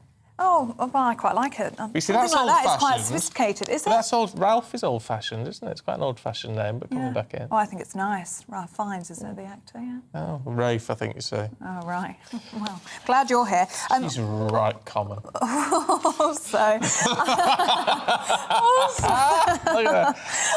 Also, I'm not alone out there Oh. in the world. Do you want to do your little sing-song? No, You're not alone. He was serenading me earlier. Yes, so I'm Elizabeth, but known as Ellie by everyone apart from my GP. Anyway, Ashley's been in touch and said, Ellie. My daughter is also called Elizabeth, and we've always called her Ellie. I had my daughter when I was young, and I knew I wanted to give her a nice name that can't be picked on and also looked good on future applications. So, Elizabeth does look good on applications. Yeah, and do you know what? I do actually now as I'm older. As a child, I thought it was too old-fashioned for me. Right, Elizabeth. But, yeah, as a child, it's quite a lot for a little baby. But now when I go to the hospital or the doctors or the GP, I quite enjoy it. I feel like it's my alter ego, Elizabeth. Yeah, it's nice. I think Elizabeth is a lovely name. I don't know, can you probably hear someone laughing in our ear? It's so loud. Cackling. They do cackle out a lot. I don't know where we're guessing. Anyway, yeah. If you've got a lovely name, is there a name that you like? See, I'm very fun. I'm Stephen Robert. Oh, that's and nice. I like it. I like Robert's a family name. So, but I like my name. Stephen. Might not be the finest name, but I like it. And it suits you, Stephen, which Have I you got think a is very middle? good. I do. May, M-A-E. Elizabeth May. M-A-E. Oh, Or Ellie May. Ellie May. Oh, you could be a character on the Waltons. You're too young to know the Waltons, Well, I don't. aren't you? Yeah, that one. Wait. Yeah. But yeah, I do like my name. So yeah, get in touch with names and also Tory leadership. That small thing that's going on at the moment. Yeah, one or two views on that as well. Yeah. And we'll bring you all the news and views from the papers in a couple of minutes.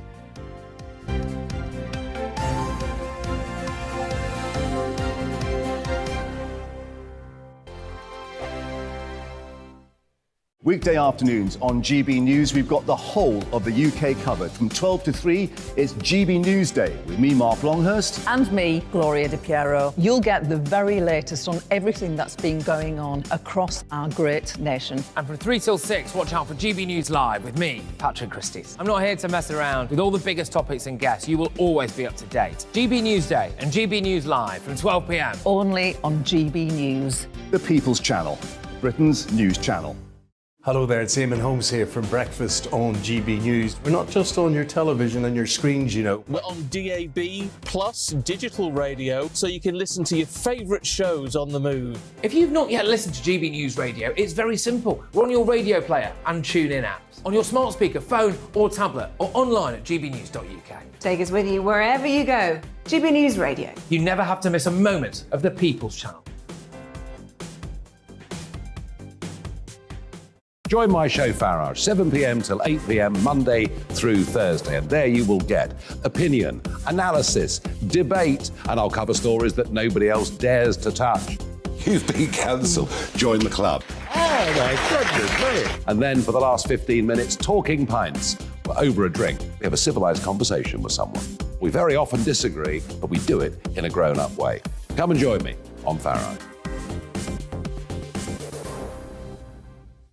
Hello, I'm Simon Evans. Join me on GB News for Headliners at 11 p.m, where I'll be joined by two of the country's top comedians as we take a look at tomorrow's newspapers tonight.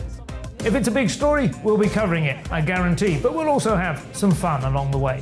That's GB News Headliners at 11 p.m. We won't put you to sleep, unlike some of the other paper review shows out there. So join us, 11 p.m, 7 nights a week.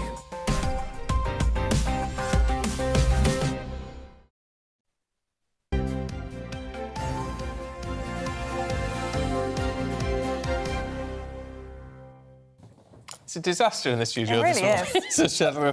And I blame it on, at the grand old time of 8:37, pregnancy hormones. Call me a misogynist if you like, but I've never known Nick Hodgson, so absolutely... I'm giddy this morning. Right, giddy. Yeah. I think we all are a bit. It's allowed. Yeah. Blame the little one. Love it.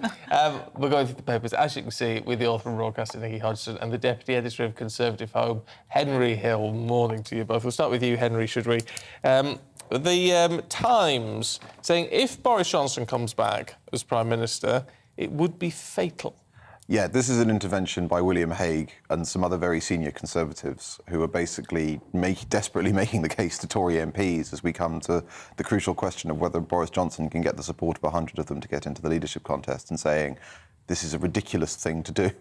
Why are you doing it? You know, there are so many things that we've discussed them in previous hits, but there are so many things that could potentially go wrong. He's under investigation by the House of Commons. He'd be immediately at loggerheads with his Chancellor. You know, there are several other sort of scandals ticking away. Partygate would come back, and they're just saying, look, we're 35 points behind in the polls, which is, I think, utterly unprecedented. You know, we're looking potentially, if there were a general election held in these conditions, it would be an absolute wipeout. You can't gamble on Boris Johnson in these circumstances. And so, you know, we've only got, I think, today and tomorrow for MPs to make up their minds. And so all of these sort of senior Tory figures from the past are just desperately trying to convince them not to roll the dice. It's interesting, then, isn't it? I was talking to Neil Wallace earlier on. If Boris Johnson gets 100 and can stand, he is Prime Minister, isn't he? By default, because unless he concedes to Rishi Sunak, which I doubt he would do, it's going to go to the members. I think that members I think he's probably the favourite to win the members' vote. I don't think he's certain to win the members' vote. I think Rishi Sunak is helped by what's happened with Liz Truss. Because Rishi Sunak ran against Liz Truss basically on the basis that everything was going to go horribly wrong and was vindicated. And it's not just the polling numbers. The economic chaos is impacting Tory members, right? Tory members have mortgages, they have pensions, they have a cost of living like everyone else. And so I think Rishi's pitch, if it goes to the members, is, you saw what happened with Liz Truss. Do you want the same thing to happen again with Boris Johnson? If you don't, whether or not you like, or whether you like the man or not, you need to vote for me to keep the market stable. You see, interesting, just looking at this on the latest list of your thoughts this morning, and I'm abbreviating these. Kenneth says, I really hope Boris Johnson returns as PM. Peter says, if Sunak becomes PM, I'm off to the Reform Party. Jane says, Boris for PM, no other capable of winning the next election. Karen says, I think our only shred of hope will be Boris. Phil says there's one very good reason why the PM must be Boris. Jane, they voted for Boris. Don't ignore the people's vote. Michaela, I believe Boris will come back and finish what he started. Jason, we voted Boris. We want him back. Well, what he started was a collapse in the Conservative Party's poll rating. He probably will. But it's like it doesn't. But if that's the sense. I mean, I know we do get plenty of anti-Boris messages. But I mean, just on that one sheet, and we don't pick these. It's just how they come through. That's everyone. Yeah. Boris Johnson has committed supporters amongst the Parliamentary Party and amongst the electorate and amongst the Conservative Party membership, and that no one's taking that away from him. But I think that what Tory MPs need to remember is that Boris Johnson can maybe get back to 30% of the vote. But that's no good in the perspective of forming a government if the other 70% really don't like you. And Boris Johnson is now... His old power was he was a unifier. He was the Tory that people who don't like Tories could like. That's not the case anymore. He's very divisive. And for everyone who feels very strongly about him in favour, there are at least as many people who feel very strongly about him against. Well, he came in with that huge majority, didn't he? And he squandered it. By the time he left, he was only marginally more popular than Liz Truss was. So I completely agree with Henry. I just think he isn't as popular as we think. Oh, well, interesting. Interesting. Let us know. GB Views, gbnews.uk. But who is the unifying figure? I mean, is it then Rishi Sunak? Is it Penny Mordaunt? The Conservative Party has so many factions now. I mean, look, front page of The Guardian, Tory tribes go to war. I mean, the massive challenge is going to be unifying a party that is essentially imploding. I mean, I think that the problem is that actually what really unifies the Conservative Party is strength. Right. I mean, the Conservative Party can row in behind almost anyone. You know, there was all that talk about people leaving the party when Boris Johnson became Prime Minister. Then he won an overall majority and not half those people joined his government. The problem for the Tories and for any Prime Minister is they're coming in at a really abysmal time from a standing start with terrible economic conditions. They probably won't be able to project that strength. And when they can't, that's when Tory MPs start forming factions and making trouble. Yeah. Meanwhile, in the real world, in the Mirror, looking at the NHS, Nikki, and a tragic story, actually. It really is tragic. So it's the very sad tale of an elderly woman who died in the back of an ambulance while waiting in a queue outside a hospital. So she was receiving treatment. Antibiotic treatment was started by hospital staff in the ambulance, and then she went into cardiac arrest in the vehicle. And they believe, the paramedics believe, that if she had got inside and there was more support, then she might have survived. So it's just this very, very terrible story now that we've got ambulances reaching the hospitals, parked outside, desperate to put the patients in, and they can't, and they're being treated as extra wards. And, you know, one of the problems we've got as well at the minute is with care homes. So part of the reason that wards are so busy is you can't discharge certain well patients to care homes because there isn't the space for them.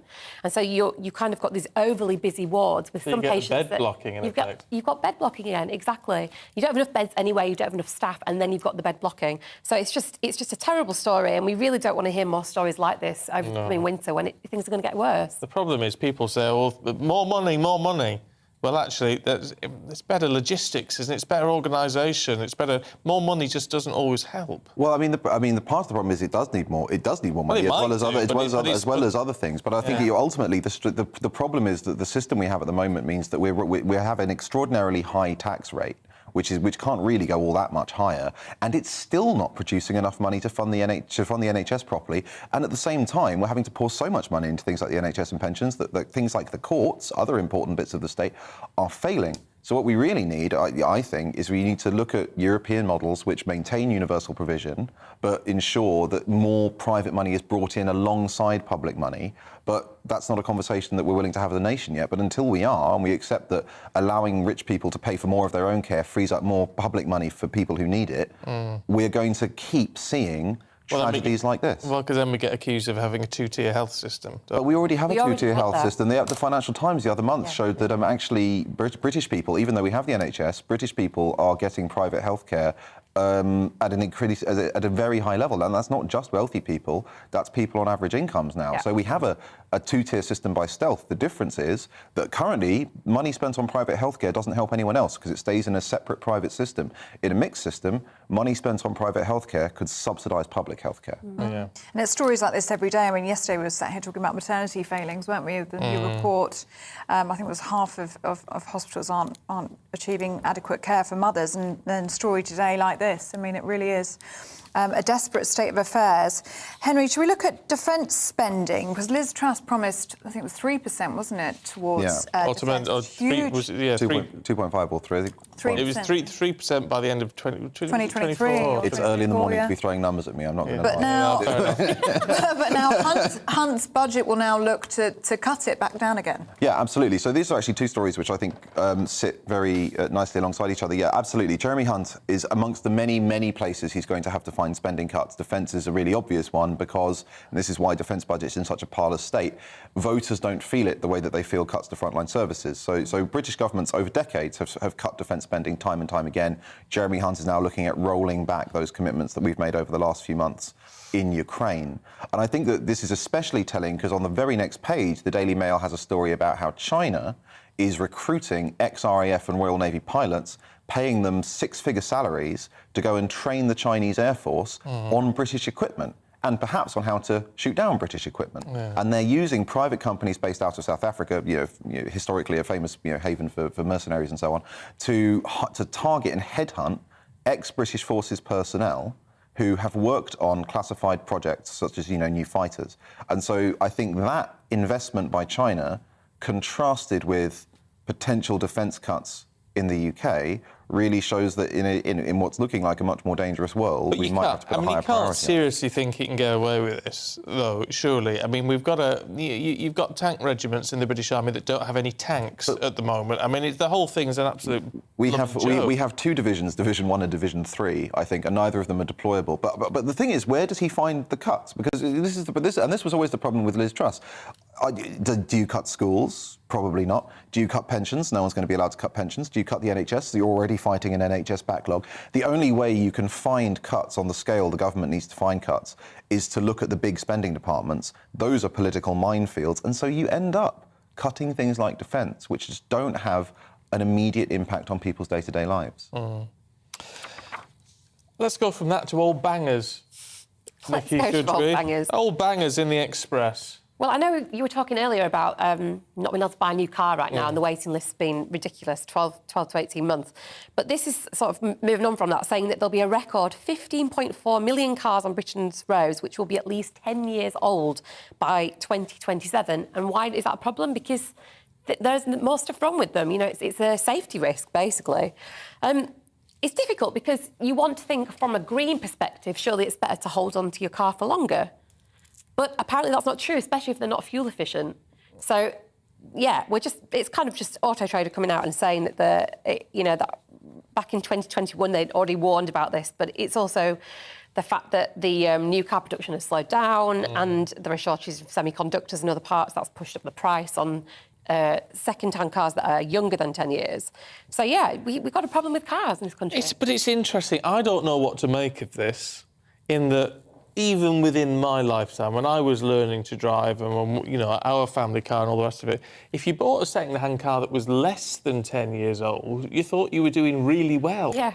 Nobody had a new car. Nobody had a new car. No, well, we've gotten used to having new cars every couple of years, haven't we? Or people had done. And then the problems with the shortages have stopped that. Yeah. But, I guess the main thing is the safety issue and the emissions. It's not good for the environment and it's dangerous. But what are we going to do about it? There aren't the parts. So. Service them. Get them properly serviced and then you're all right. I mean, I don't know, if you're a driver... I gave up my insurance in 2015 when I moved to London, and I haven't driven since. I do miss it, but you just living here, it's completely pointless. I mean, look, I see the appeal of a new car. You like your cars? I do like my cars. I do, but it's just, you know, it's a luxury, isn't it? Yeah, and it's a luxury that people will increasingly not be able to afford because they're so expensive. I made money on my second-hand car sale. £250. I want to keep saying that because I'm very proud of myself. But now I regret selling it because I'm going to have to buy a new one, and it's all very expensive, isn't it? So this is the issue. It is the way to make money. Second-hand cars at the moment.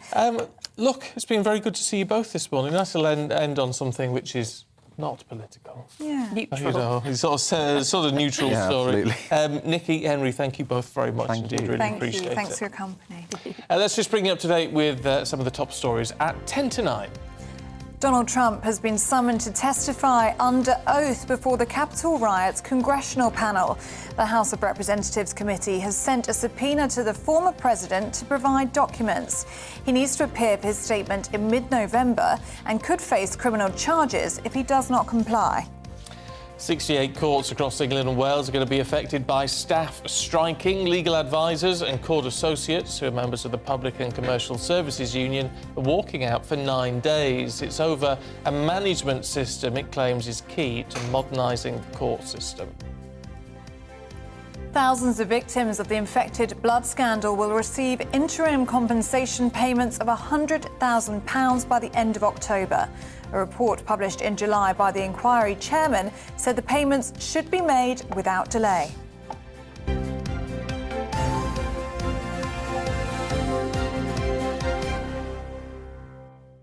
Now, today is International Stammering Awareness Day. Now, if you didn't know, stuttering is a disruption in speech pattern involving breaks or disfluencies impacting the way someone speaks, which varies greatly from person to person. Well, organisations such as Stammer are out there to provide support to people, and our next guest has just finished a 3-year stint of being a trustee for them. Bethany Kelly, who's here. Good to see you. Morning. I find this a fascinating... Oh, I've just been told it's your birthday today. It is. Is that right? Happy birthday. Happy birthday. Fancy you. spending it here. We appreciate it. This fascinates me because it's a very personal issue, but it's a very public issue, which a lot of people... There's still this huge embarrassment around a stammer or a stutter, isn't it? Where rather than people getting the actual help they need to either deal with it or be accepted with it.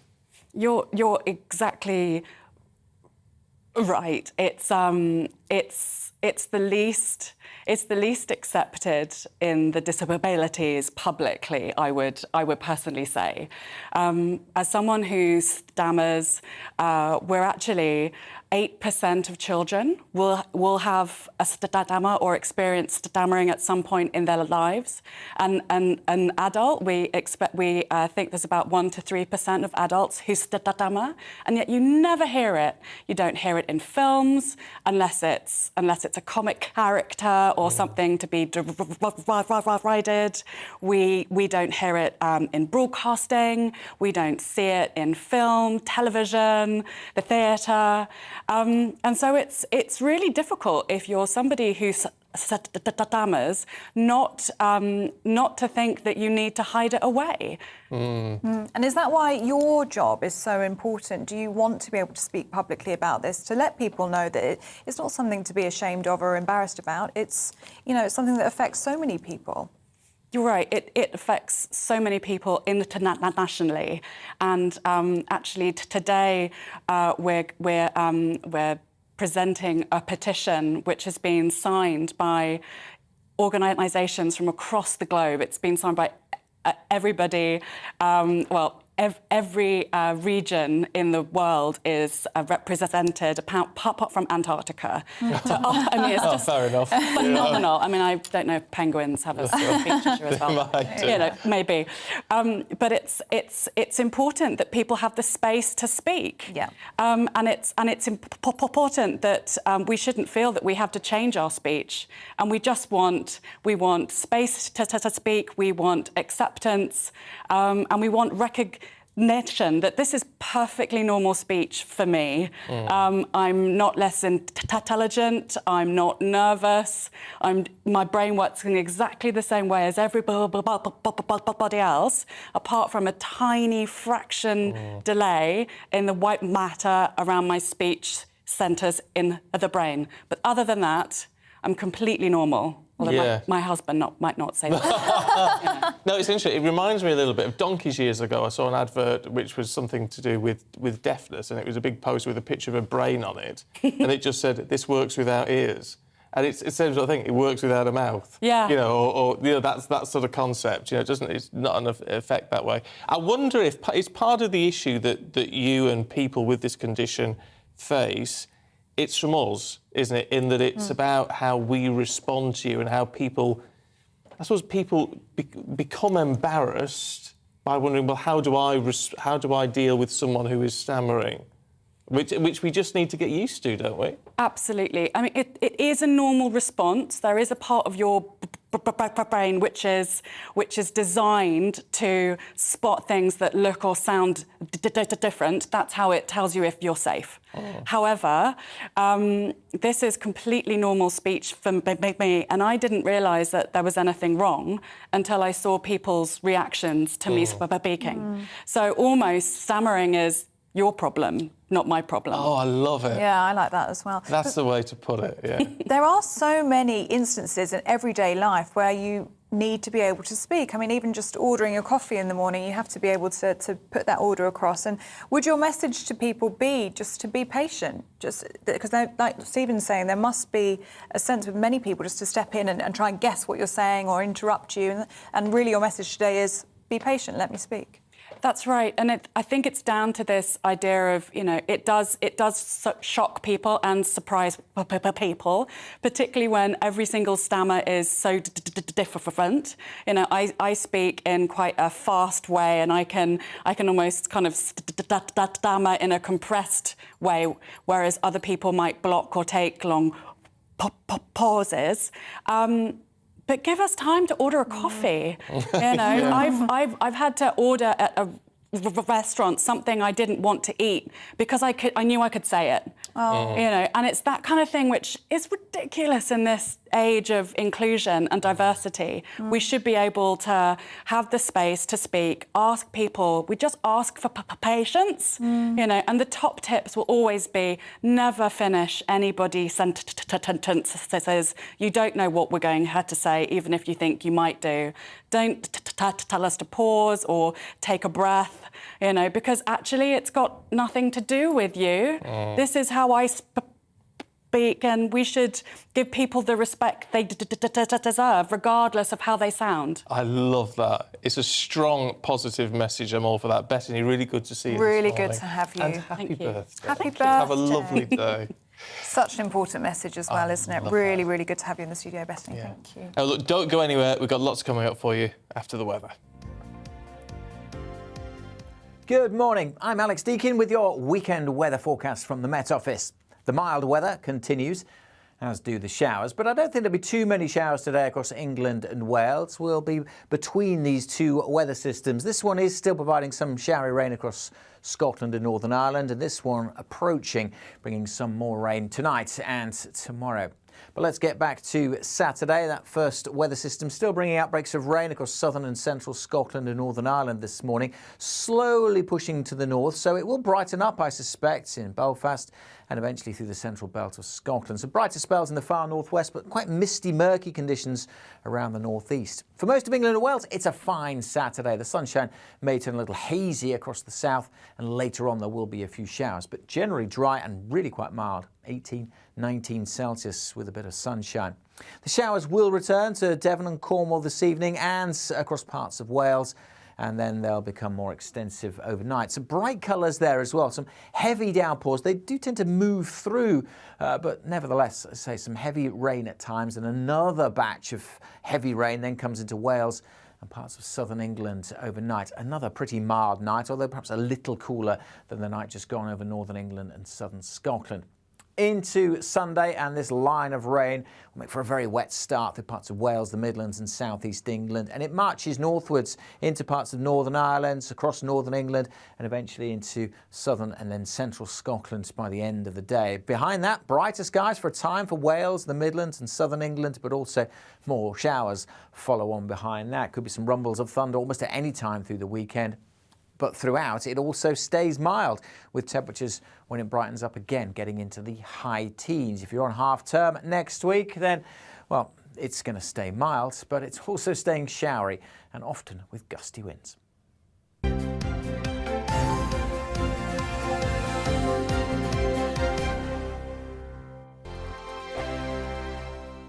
Weekday afternoons on GB News, we've got the whole of the UK covered. From 12 to 3, it's GB News Day with me, Mark Longhurst. And me, Gloria Di Piero. You'll get the very latest on everything that's been going on across our great nation. And from 3 till 6, watch out for GB News Live with me, Patrick Christys. I'm not here to mess around with all the biggest topics and guests. You will always be up to date. GB News Day and GB News Live from 12 p.m. Only on GB News. The People's Channel, Britain's news channel.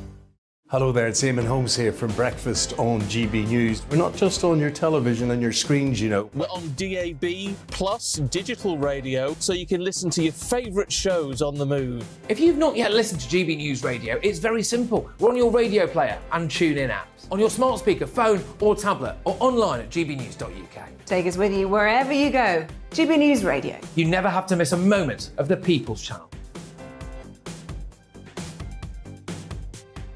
Join my show Farage, 7 p.m. till 8 p.m. Monday through Thursday, and there you will get opinion, analysis, debate, and I'll cover stories that nobody else dares to touch.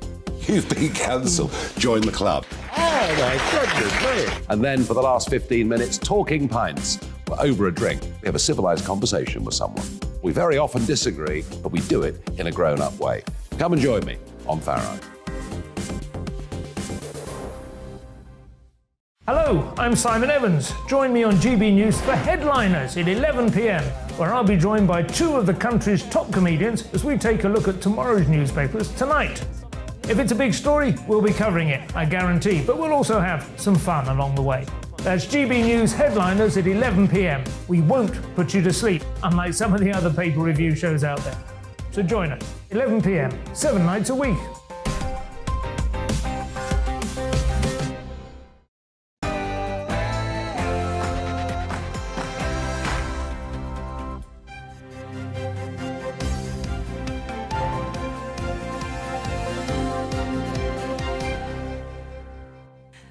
Former Chancellor Rishi Sunak takes the lead in the race to become Prime Minister, but Boris Johnson is on his way home.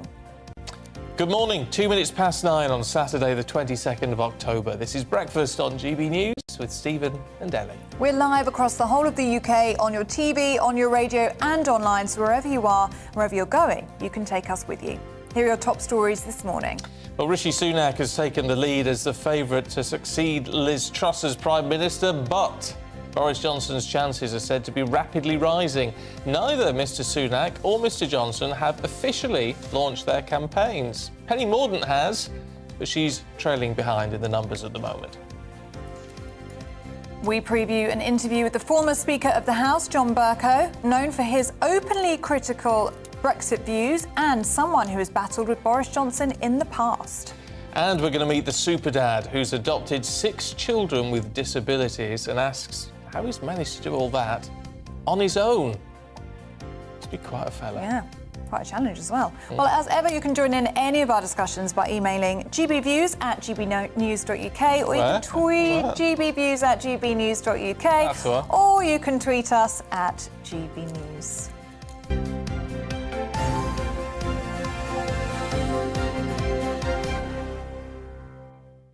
Well, let's kick straight off with the main news this morning. Rishi Sunak has reportedly now got enough backers to qualify for the Conservative leadership contest. Now, the official numbers say he's got 93 endorsements from Tory MPs, although the insiders say it's already past 100. Meanwhile, Boris Johnson is reportedly returning to London to officially begin his leadership campaign. Well, the former Prime Minister has already received the backing of 47 MPs, including Cabinet Ministers Ben Wallace and Jacob Rees-Mogg. Well, let's talk to the founder and director of Delta Poll, Joe Twyman, who joins us now. Joe, really good to see you this morning. I mean, look, I dread to think what the odds are on who's going to win this. Have we got those sort of figures yet?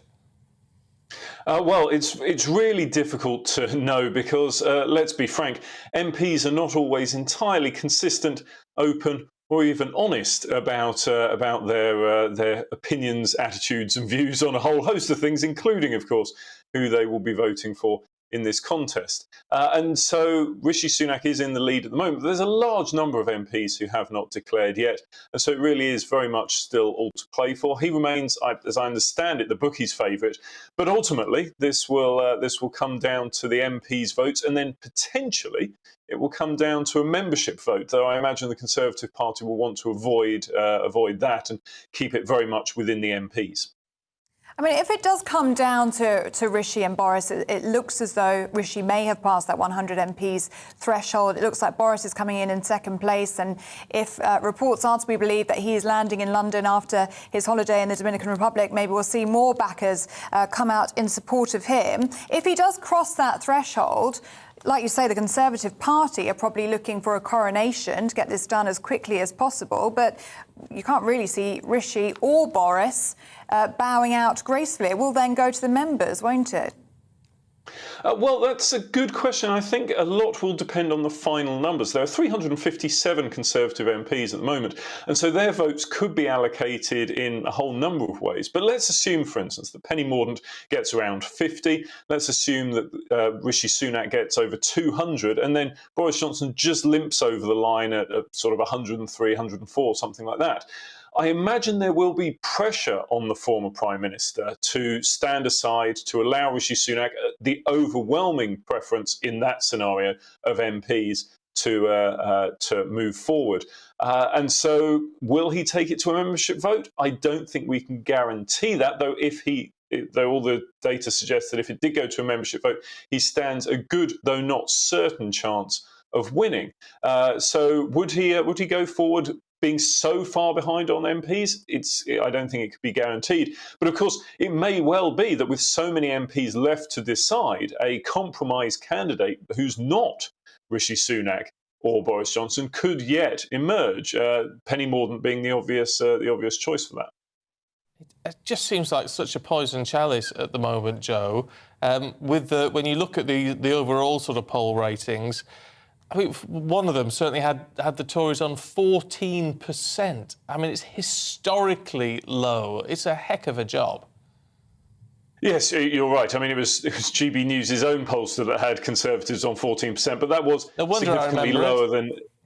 significantly lower than any of the other pollsters are showing. Make of that what you will. But I think what is clearly the case is that Conservatives are in a terrible situation when it comes to public opinion at the moment. And ultimately, they hope that this will bring about a change to that. But the difficulty that any candidate who wins has is what's coming down the track, because Liz Truss faced a whole host of challenges coming up in the next few months, whether it's the rise in interest rates, whether it's the OBR report, whether it's the potential damage of a difficult winter for the NHS, whether it's the potential for power cuts even that have been suggested by some. All of these are still to come, along, of course, with the rise in energy prices that's going to carry on. Now, if that does continue, then it's a real issue for whoever takes over, because the levers that the new leader will have are pretty much the same as those available to Liz Truss. And so to use what's available to close a 30-point gap on the Labour Party will be quite a challenge. Joe, really good to see you this morning. Thank you. Thank you. It is 8 minutes past 9. Let's bring you up to date with some of the headlines. And Ukraine's president is calling on Western nations to urge Russia not to blow up a dam that would see a large-scale disaster in southern Ukraine. President Zelensky says Russia's army plans to blow up the Kakhovka Dam, which provides Russia with one of the few remaining routes across the Dnieper River in the partially occupied Kherson region. 68 courts across England and Wales will be affected by staff striking today. Legal advisors and court associates who are members of the Public and Commercial Services Union will walk out for 9 days. It's in a dispute over a management system it claims is key to modernising the court system. Thousands of victims of the infected blood scandal will get interim compensation payments of £100,000 by the end of this month. A report in July said the payments should be made without delay.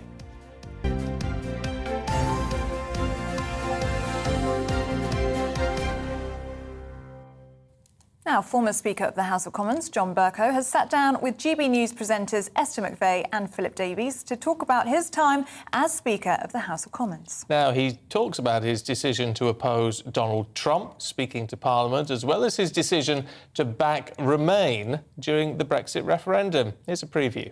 I knew from correspondence behind the scenes that the government was very seriously entertaining the idea. The government wanted to invite President Trump to address Parliament. Julian at one point sort of saying to me it wasn't going to happen was just quite wrong. I said, well, sorry, Julian, but I know what was going on behind the scenes, and it was going to happen. And the fact is, I was irritated, maybe more irritated than I should have been, but I was irritated by reading what were obviously briefed articles in the newspapers at the time. Don't ask me now to quote every example because I couldn't, but there were articles in the newspapers at the time suggesting that the government was proceeding apace and planning to make that happen. And therefore, to be honest, I wanted to nip it in the bud. My sense was, rightly or wrongly, that most colleagues would prefer him not to come, and I thought there were compelling reasons why he shouldn't. I'm trying to be completely candid with you. I did make mistakes. I don't personally regret what I said about Trump. I think it would have been better if I hadn't said what I did about voting Remain, especially in view of the way matters subsequently developed. Ooh, well, Esther and Philip are here in the studio ahead of their show. Morning, you two. I tell you what, this is fascinating, isn't it? Because we don't get the candid views of Mr. Speaker when they're sat in that chair, do we? Or not normally, anyway. And so to get that inside track now is absolutely fascinating. I truly believe this is a historical interview. I was surprised how candid he was, how he had actually reflected on what he'd got right or wrong. He's a very contentious figure, he's a divisive figure, but he had analysed, and people can watch it and view and see what they think of it. But we asked him about everything, about his wife, how she'd influenced his views, how he'd gone from darling of the right to now voting and being a sort of a Labour supporter and member. So we've asked him a whole host of questions which we think GB viewers would want to know, but most importantly, all about what happened during Brexit, how he'd made decisions in the House, how he'd selected amendments, what had happened, and what most people don't know as well, if it weren't for Bercow, we probably would never have had that Brexit referendum. The man is anti-establishment, and he did that throughout. Philip, I mean, we thought it was unbelievable, wasn't it, how open he was? Yeah, look, I mean, I have half a feeling, Stephen and Ellie, that many of our viewers won't be huge fans of John Bercow and might think to themselves, oh, John Bercow, I'm not watching that. But people should watch it. I mean, look, I was opposed to lots of the decisions he made as Speaker, and as I told him at the time.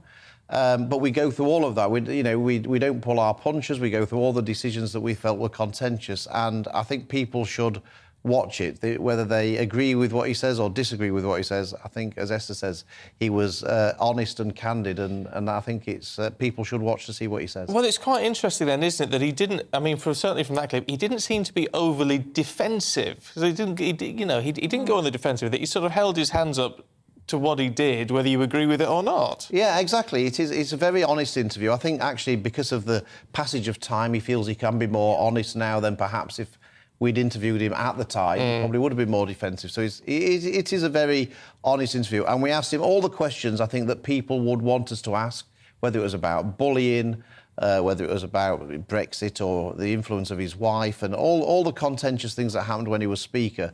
We've got the legendary broadcaster Michael Crick coming in to join us in the studio to dissect the interview with us. Another character. We might ask him to mark whether or not how good he thought our interview was, because we might not be able to compete with a Michael Crick. Well, no, we're not. One other question we raised with him was about Boris forthcoming, being before the Privileges Committee, and whether he thought that would be a fair procedure and whether Boris had anything to worry about. And it's a bit like a trailer, isn't it? I don't want to give away what he said, but again, he was very candid, and he was worried for Boris about this new investigation that was going forward.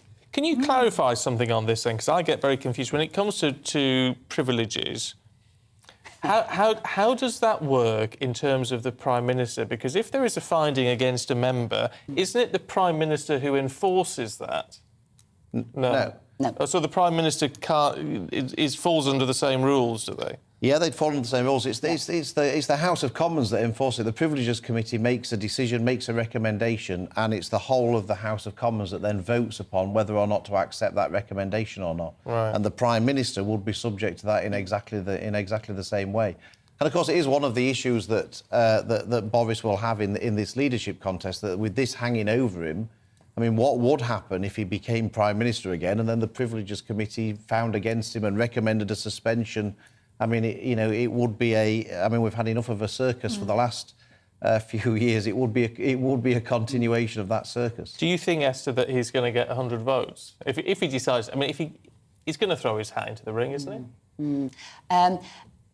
I think he'll weigh it up carefully. If he gets the 100 votes, absolutely, I'm convinced he'd go forward. I mean, if he's looking at his own life story and he wanted to be Churchillian, this is a man the people said no to, he came back, of course he's going to throw his name if he gets 100 votes. If he's nowhere near, or he looks at it and he thinks, oh, I'm not, I guess he's got the excuse he wasn't there, his campaign started late, he's now going to give it to whoever has got 100 votes. But I think if he's got 100, 101, despite the fact that Rishi has 200 or whatever, I think he will go for it, and then the members will decide. But all I'm interested in is delivering for the country. We need a period of stability, we need to get on and deliver the key pledges that we made in 2019. And that's all I'm interested about, delivering for the public. Yeah, and Philip, you have declared now, haven't you, with who you're supporting? Yeah, I'm voting for Rishi Sunak. I think, as Esther said, we need some stability. We need an end to the circus, and we need 2 years of just calming things down a bit. And I think that Rishi Sunak, he's a Yorkshire MP like I am. I've known him well since he came into the House as a result of that. He's somebody I think has got massive amounts of integrity. He's in politics for all the right reasons. He doesn't need all the hassle, does he? I always say to him, you could be sunning yourself on a yacht for the rest of your life if you really wanted to. He's in it for all the right reasons, and he's a man of great integrity. And I just think he will provide the stability. And actually, with what's happened amongst the public, he's sort of seen as some kind of soothsayer. You know, he predicted all of the financial turmoil, and he therefore comes with a huge amount of credibility with the voters. So I think this is Rishi Sunak's time. Well, what do you think of? Oh, sorry, Di. I was just going to say, what do you think of the membership in all of this? That's my question too. Oh, was it? We're on the same wavelength. I mean, I know he got a fair chunk of the membership vote, but he was seen as being actually too slick and too polished, but a backstabber. Do you think is that going to count against him? Yes, I think it will. I think all of those things that you say, I don't think people's views have moved on from that. However, they will realise that what we need, as I've said, and I don't want to repeat myself, is stability and somebody who can deliver. But yes, he will face that from the members.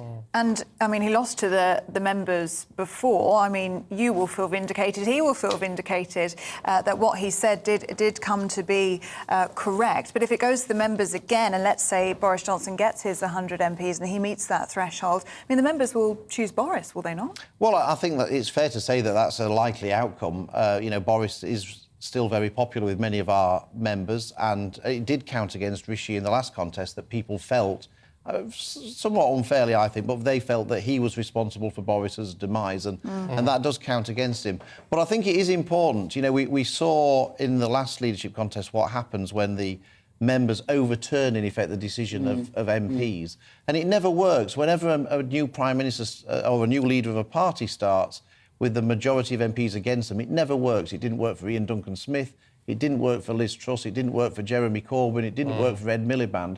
And I think many members would probably think if one candidate has got an overwhelming number of MPs, it would be very, very. I think it would be a huge mistake to overturn that decision. Yeah, the crumbling will start at the top and from within the House of Commons, and we cannot have that.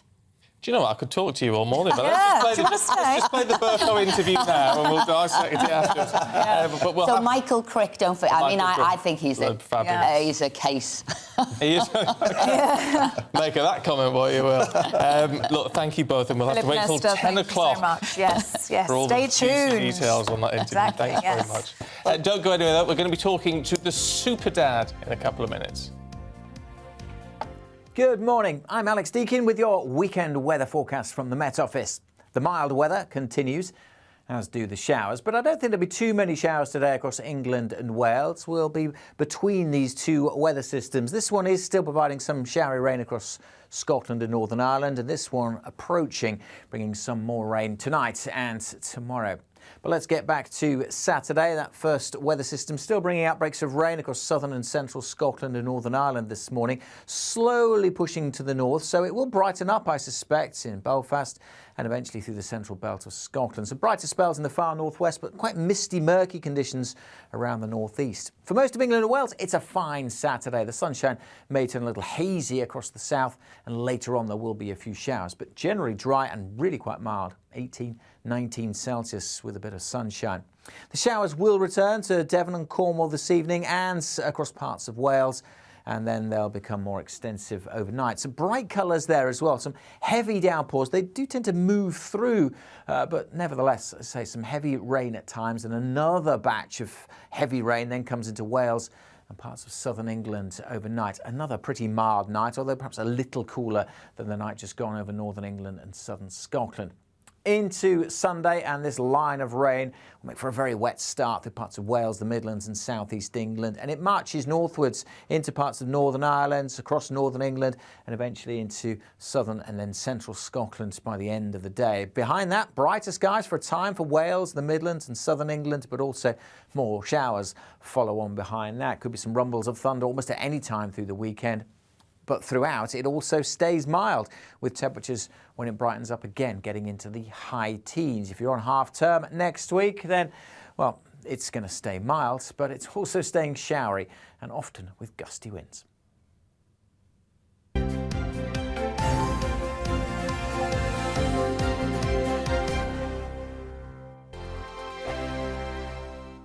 Weekday afternoons on GB News, we've got the whole of the UK covered. From 12 to 3, it's GB News Day with me, Mark Longhurst. And me, Gloria Di Piero. You'll get the very latest on everything that's been going on across our great nation. And from 3 till 6, watch out for GB News Live with me, Patrick Christys. I'm not here to mess around. With all the biggest topics and guests, you will always be up to date. GB News Day and GB News Live from 12 p.m. Only on GB News. The People's Channel, Britain's news channel.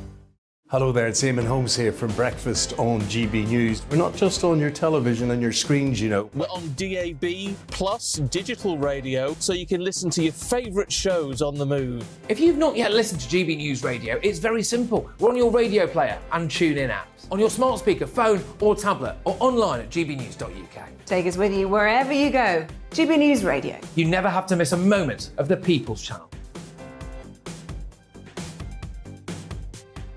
Join my show Farage, 7 p.m. till 8 p.m. Monday through Thursday, and there you will get opinion, analysis, debate, and I'll cover stories that nobody else dares to touch. You've been cancelled. Join the club. Oh my goodness me. And then for the last 15 minutes, talking pints. We're over a drink. We have a civilised conversation with someone. We very often disagree, but we do it in a grown-up way. Come and join me on Farage.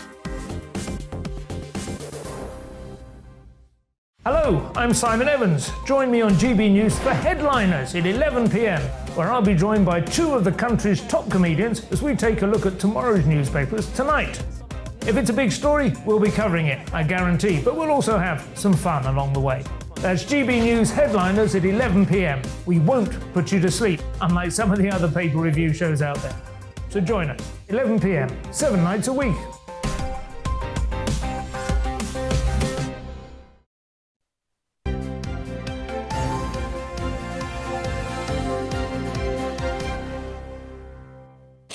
loads of views coming through on names. Names. Mary says, "Dear Stephen, you have an international name and a biblical name." Well, that's biblical. So it can be translated into many countries. Stephen, also with a V, Stephen, Stephanos, Stavros. Also... Stephanos. I might use that for you from now on. Stephanos Dixon. My favourite is Esteban. Esteban. Spanish. Oh, I like that. Love it. Yeah, you can travel. Lee says, my daughter's names are Nell and Nancy. Old names, but never out of date. Tony says our lovely grandson's name is Oscar Anthony Colin Watts. What do you think of that? I like that. Yeah, you like that. Yeah, it's very sophisticated. Help me with this one now. Talfin. Talfin. Yes, Talfin. Good morning to you, Talfin. Talfin says, my name will probably die off when I go, as I don't know anyone else with my first name. It's Talfin. That's Talfin. That's Talfin. I like it. I like it. Sounds a little bit like Tiffin. It's very Welsh, obviously. It's lovely. Jacqueline says, my dad's first and middle names are Denver Boyd. It's unusual, isn't it? And my 6-year-old great-nephew is called Walter. I see, now that's a very old name coming back. I quite like that. Juliet says, my name is Juliet. Oh, really? Is that what you said? We're going to have a lot of these this morning. When I was a kid, I told my mum I wanted it changed to Gladys after watching Gladys Knight and the Pips. My mum flatly refused, which upset me then, but I'm ever grateful she refused. Juliet's a lovely name. Yeah, Juliet is a lovely name. But it is amazing, isn't it? All these old-fashioned names that are coming back in fashion now. I like it. I like it a lot. Georgette. I like this. I like Georgette. Georgette's nice. My name is Georgette, yes, yes. I hated it growing up in the 70s, but now I like it because it's quite different. Yeah, it is quite different. Oh, and then we've got, my name is Annabelle Valerie.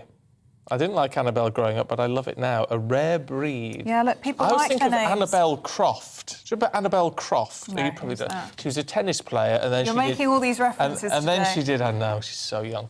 And then she did a TV show. Do you remember, was it called The Challengers? She was flying about in a helicopter all over the place. She was a lovely lady. Not that I ever met her, but then I used to work at the old place with her daughter, who was one of our runners, who looked exactly like Annabelle Croft did back in the day. Was that a bit weird for you? It was so weird. And her daughter is so lovely. So if she's anything like her mother, then that's a very good sign. Yeah, yeah. Well, so there you go. Lots of you getting in touch on the NHS. We're talking to our newspaper reviewers about that. Ron has been in touch. Good morning to you, Ron. The reason the NHS is under pressure is because the country is overpopulated.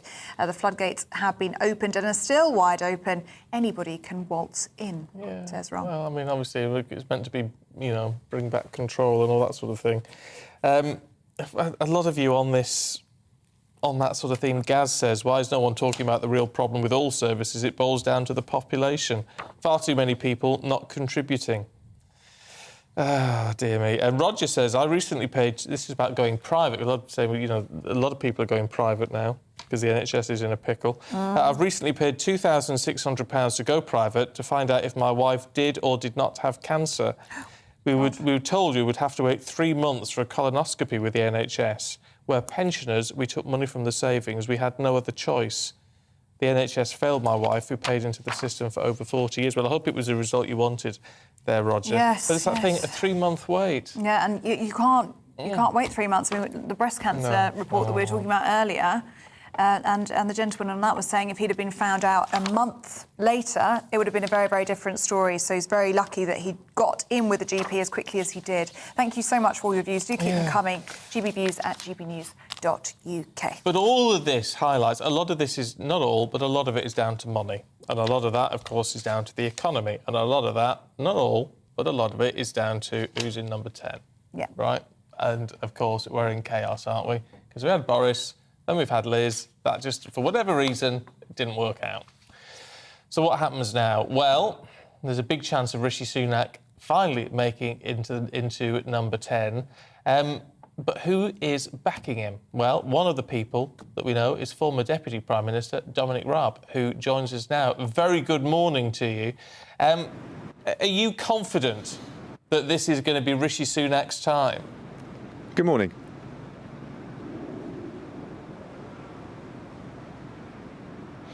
Well, look, I think it's pretty pointless making predictions, but what I would say is I think he's the right person for the job, both because of the economic challenges that we face. He's the best place with the economic plan to restore stability, financial stability, but get inflation down, get mortgage interest rates down, and get that confidence into the economy that millions of businesses and workers want. He was right in the summer with his economic plan. I think he's right now. And I think the second thing is a political challenge, a crisis of confidence in government. And I think he's the best place to bring the Conservatives together with a government of all the talents. You can see that with the range as well as the volume of MP support that he's had. He's broken through the 100 MP support threshold. But also you can see it with the polling, YouGov opinion overnight, which shows he's the best place to appeal to the country and restore that confidence and restore that trust. So I think he is, both on economic but also on those critical issues of public trust, the best place to get the government and fundamentally the country moving forward. To party members then, because if this goes to the party members this week, which it could, it is likely to be Rishi versus Boris. And the feeling you get, although it's not guaranteed, the feeling you get is actually they may pick Boris.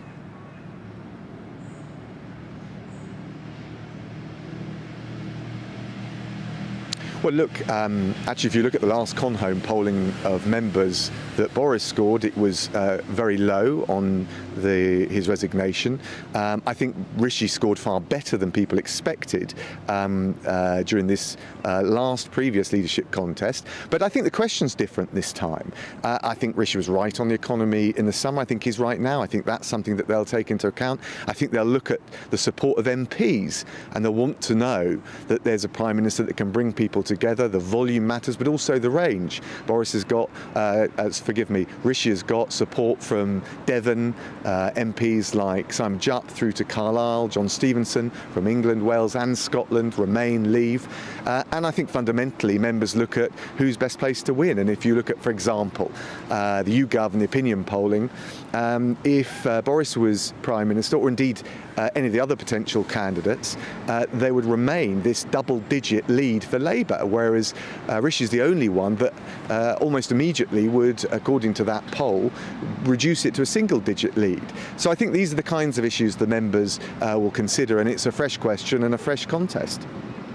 Can Rishi Sunak unite your party? I mean, the Conservative Party is on the verge of imploding. Fractions everywhere, so much infighting. I mean, so many people are calling for a general election just to see the end of the tumult, really, in the Conservative Party. I mean, the most important question, really, is not only who can take over, but who can command that consistent and reliable vote in the Commons. Is that Rishi Sunak?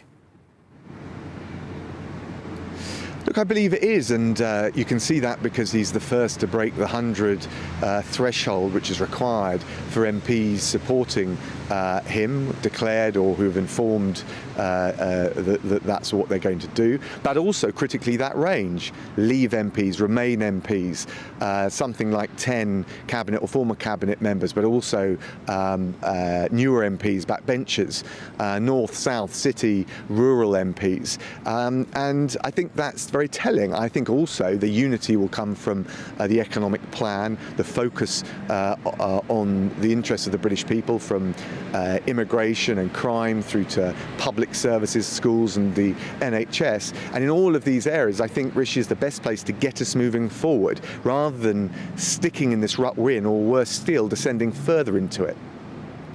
What's the most important factor here? Is it about winning the next election? Because yeah, I know you quoted other figures, but, you know, there's a line of thinking that says Boris has got more appeal.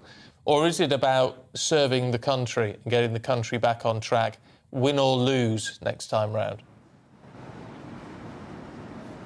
No, serving the country. This is a time of national interest.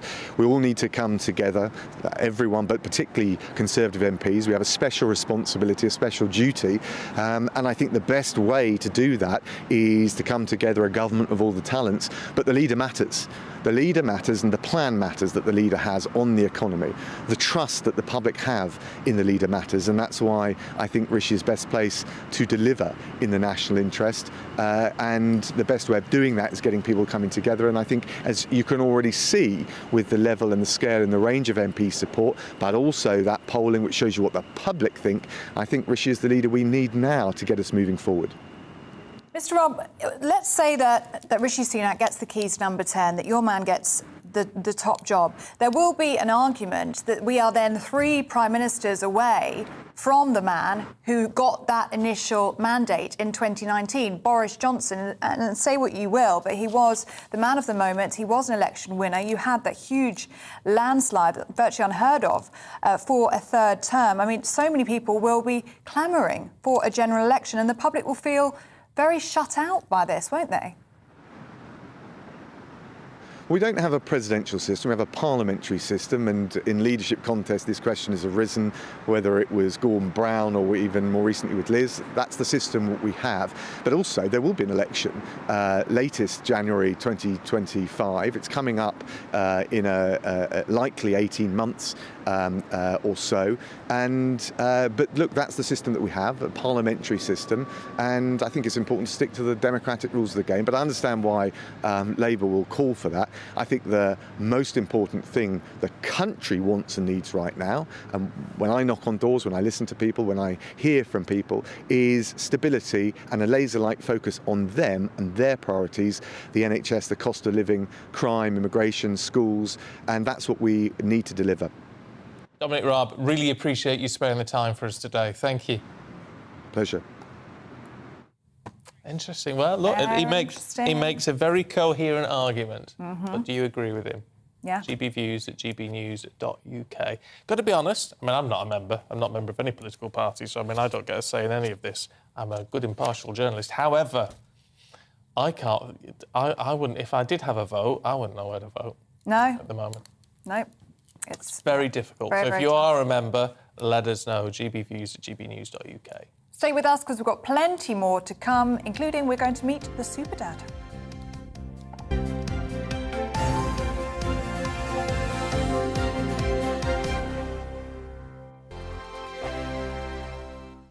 Weekday afternoons on GB News, we've got the whole of the UK covered. From 12 to 3, it's GB News Day with me, Mark Longhurst. And me, Gloria Di Piero. You'll get the very latest on everything that's been going on across our great nation. And from 3 till 6, watch out for GB News Live with me, Patrick Christys. I'm not here to mess around with all the biggest topics and guests. You will always be up to date. GB News Day and GB News Live from 12 p.m. Only on GB News. The People's Channel, Britain's news channel.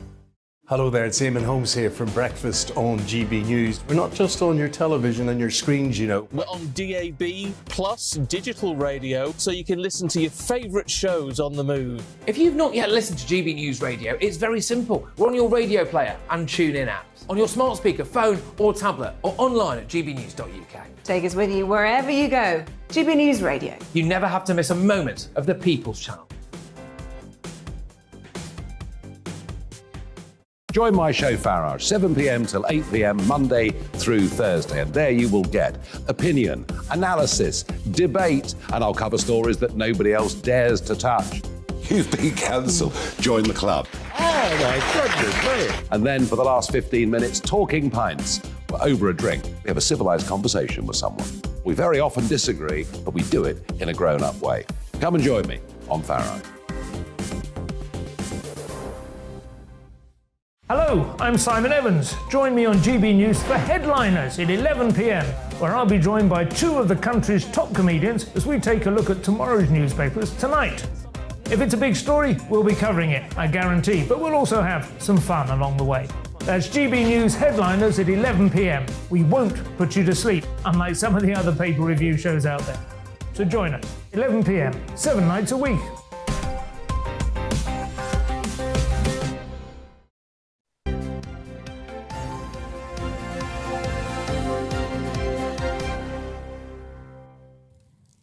It's 9:37. Morning to you. Morning. Now, do you want to meet the Super Dad? I Yes, think we please. should. I think we should. Well, Ben Carpenter has dedicated his life to caring for his 6 adopted children with complex disabilities. Wow, he joins us now on National Adoption Week. Really good to see you this morning. Now, look, talk us through the story here. Why did you decide to adopt, and why did you decide to adopt so many, and why did you decide to adopt so many with disabilities? Because it's challenge after challenge after challenge, isn't it, for you? Yeah, I mean, good morning.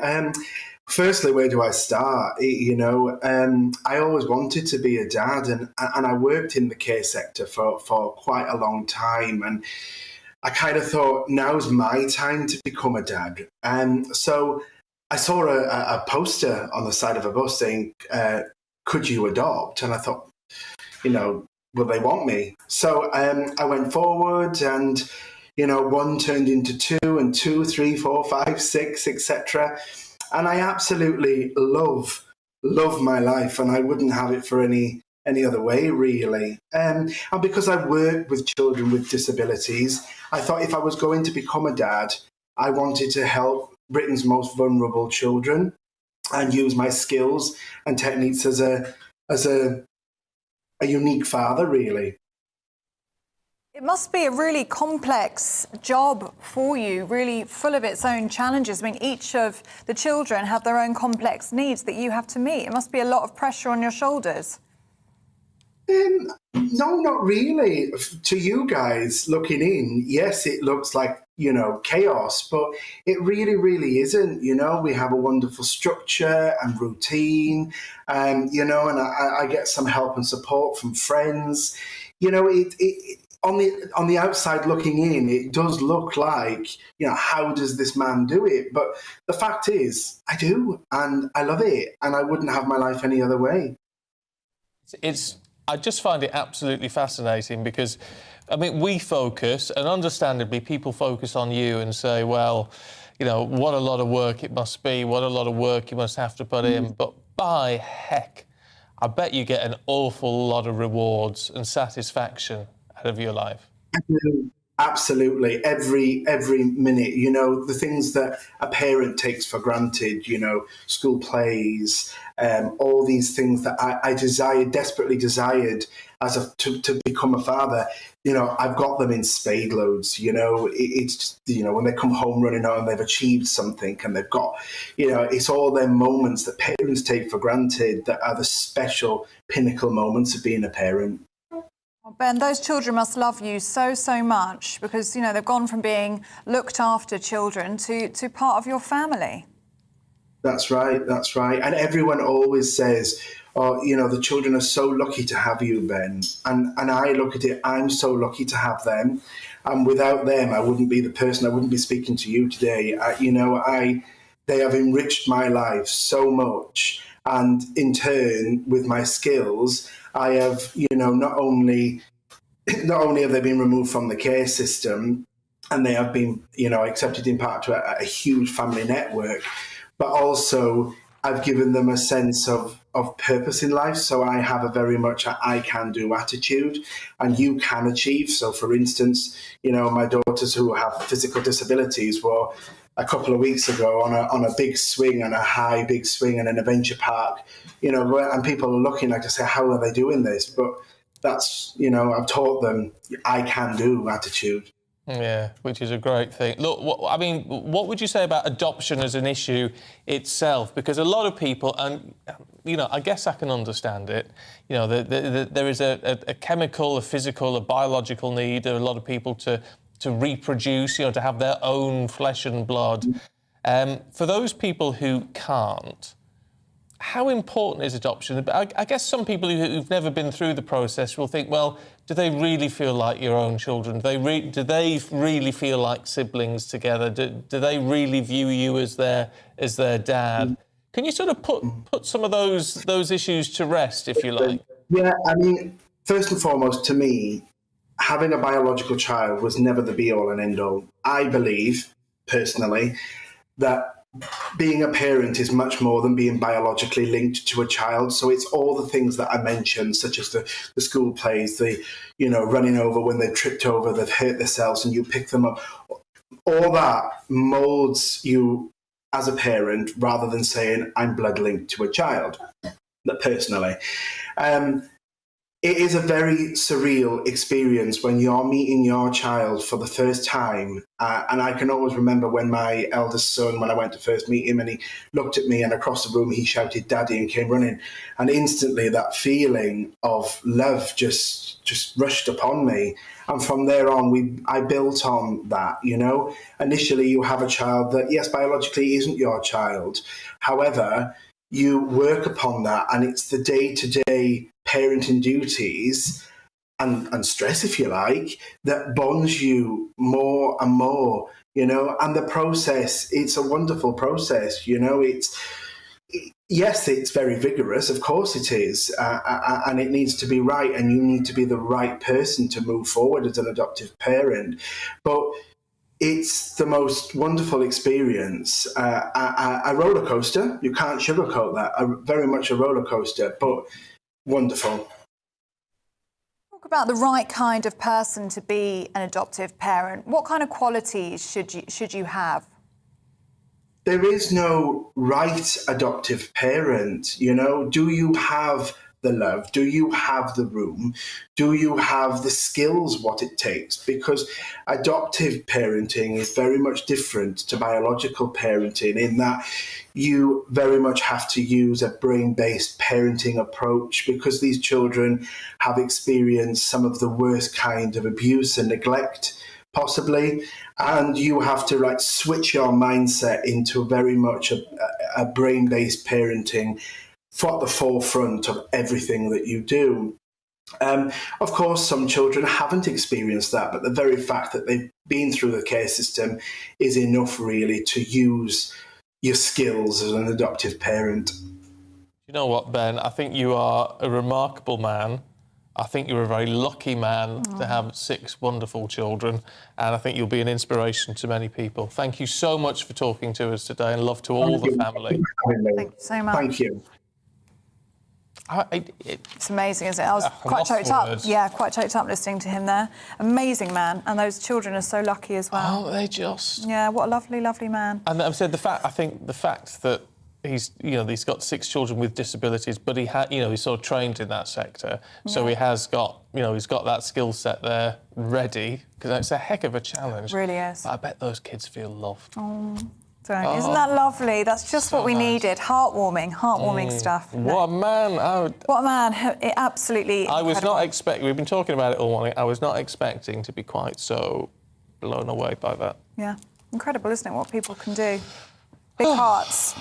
Amazing. Now, should we change the tone a little bit in here? Yeah, should do. OK. Where's the disco ball? Where's the disco ball? Yeah, let's dim the lights. No, hen parties have been left sad and hundreds of pounds out of pocket this week after butlers in the Buff went bust. Can you believe? The what? Butlers in the Buff. They're the topless waiters that go around at the hen parties. Oh, they're just topless, are they? Well, owner Stacey Bramall has called time on the business after 20 years. It's fallen foul of the cost of living crisis and the pandemic. Well, a former butler in the Buff employee joins us now in the studio to tell us more. Good morning to you, Blade Siddiqui. Welcome to the programme. So first of all, let's get your reaction to this. How are you feeling? The end of butlers in the Buff. I know, yeah, it's the end of an era, I'd say. Came with a lot of disappointment, but it's kind of on to the next one, really. And what's it like as a job? I mean, it's a very unique pastime. Yeah, it's different. You'd never know what to expect at the different events. We've done various types of venues as well, so kind of seen and done it all over the years. I should point out that Stephanie and Aidan are here. I mean, Stephanie's just pick your mouth up. Off the floor, and Aidan, it's just ruined your career chances. Yeah, I know. That was me considering alternatives, but you're stuck with me now. Is it a bit? I mean, you must get this a lot, right? And you get anyone who's sort of fit and modelling or whatever it may be. Say, well, are you being a bit objectified? Is that an issue? Or is that just part of the thing if you've got it, flaunt it? Well, I mean, some would say that. I don't really see it in that way. I see it as just providing a service, and we're almost just kind of like bartenders, just with fewer clothes on. Yeah. Does it ever get out of hand for you? I mean, obviously, you're... All right, Aidan. No, you used to be in the chat backstage. Oh, you've already been filled in, OK. Well, it can do, but you have to draw the line somewhere. So working for a company like Butlers in the Bath and other different companies as well, we have to make sure we keep a level of professionalism. Why do you think women like it so much? Like, I know as a woman why we'd want it, but I'm sure women get a bit out of hand when they're doing it. So what do you see that women like so much when they see you in the bath? I think it's more just the in-person factor of having a man there, you know, catering to your needs with few clothes on. So I think there's an eye candy aspect to it, and the in-person kind of experience as well. You've got a pinny on, haven't you? You've got an apron on. Yes, there is. We are wearing aprons, yeah, but not much else after that. When you said there's a line not to cross, where exactly is that line? It's about here, Aidan. Behave. I think. Well, I think the company gives us a particular kind of set of rules that we have to follow. Yeah. So, and we have to kind of gauge the vibe of the event as well, depending on the group and the setting. So it comes from experience. What would you Steve was losing it over here. I've never seen Stephanie Tetchy so interested in an interview ever. No, I'm actually... Are you single? I am. Oh, hey, Stephanie! We were talking about this as well off air because you were saying it's quite hard to get in a relationship with doing a job like this. Sure, yeah. Well, a lot of the events are on the weekends, so it takes up a lot of my spare time, but also there can be a conflict with kind of potential partners, but also doing a job in a room full of women with few clothes on. So well, you'd be. So I suppose you know someone's not going to like you being ogled at all the time. But if I were to settle down and get into a relationship, then I would leave that job behind. Can you give an example of some of the conversations you've had with extras and stuff over this? Hey, no, well, I think that might be a bit. There haven't been many. No. What about so? What's next? I heard you were doing sort of PTI sort of stuff, which is understandable. Sure. So I'm currently getting into personal training. I've been qualified for a little while now as a fitness instructor, but I will continue my Butler in the Bath line of work via other companies. Okay, do you enjoy it? I do. Yeah, I do, because you're basically being paid to be in a social environment and have a bit of fun. Yeah. Just minus the clothes, really. So. What do you say to the sexist argument? You know, people that saying that if women were walking around naked in a room full of men, they'd look like lots of people would perceive them as prostitutes. Yeah. But for men, it's seen as, like you said, something really fun. Yeah, I mean, I suppose there is a double standard, and I think that is just kind of the way the industry is with, I know with us butlers, there are butlerettes, but you get few of them compared to how many butlers there are. So. Is it quite a competitive job? Do you have to? What's the process to becoming a butler in the Bath? I wouldn't say it's too competitive. There are many up and down the country. We first go through an audition process, and we speak to the owner of the company and make sure we're in the right shape and have the kind of appropriate personality for it. But I've worked with all different kinds of other butlers who vary in kind of size, height, and so on. So. You've told us about the joys of it. What would you say are the downsides to being a butler? And, if there was a young man right now watching it, he's going through the cost of living crisis and he's like, actually, potentially, this could be a money maker for me. What would you say are the things to be careful of if you did want to get in this industry?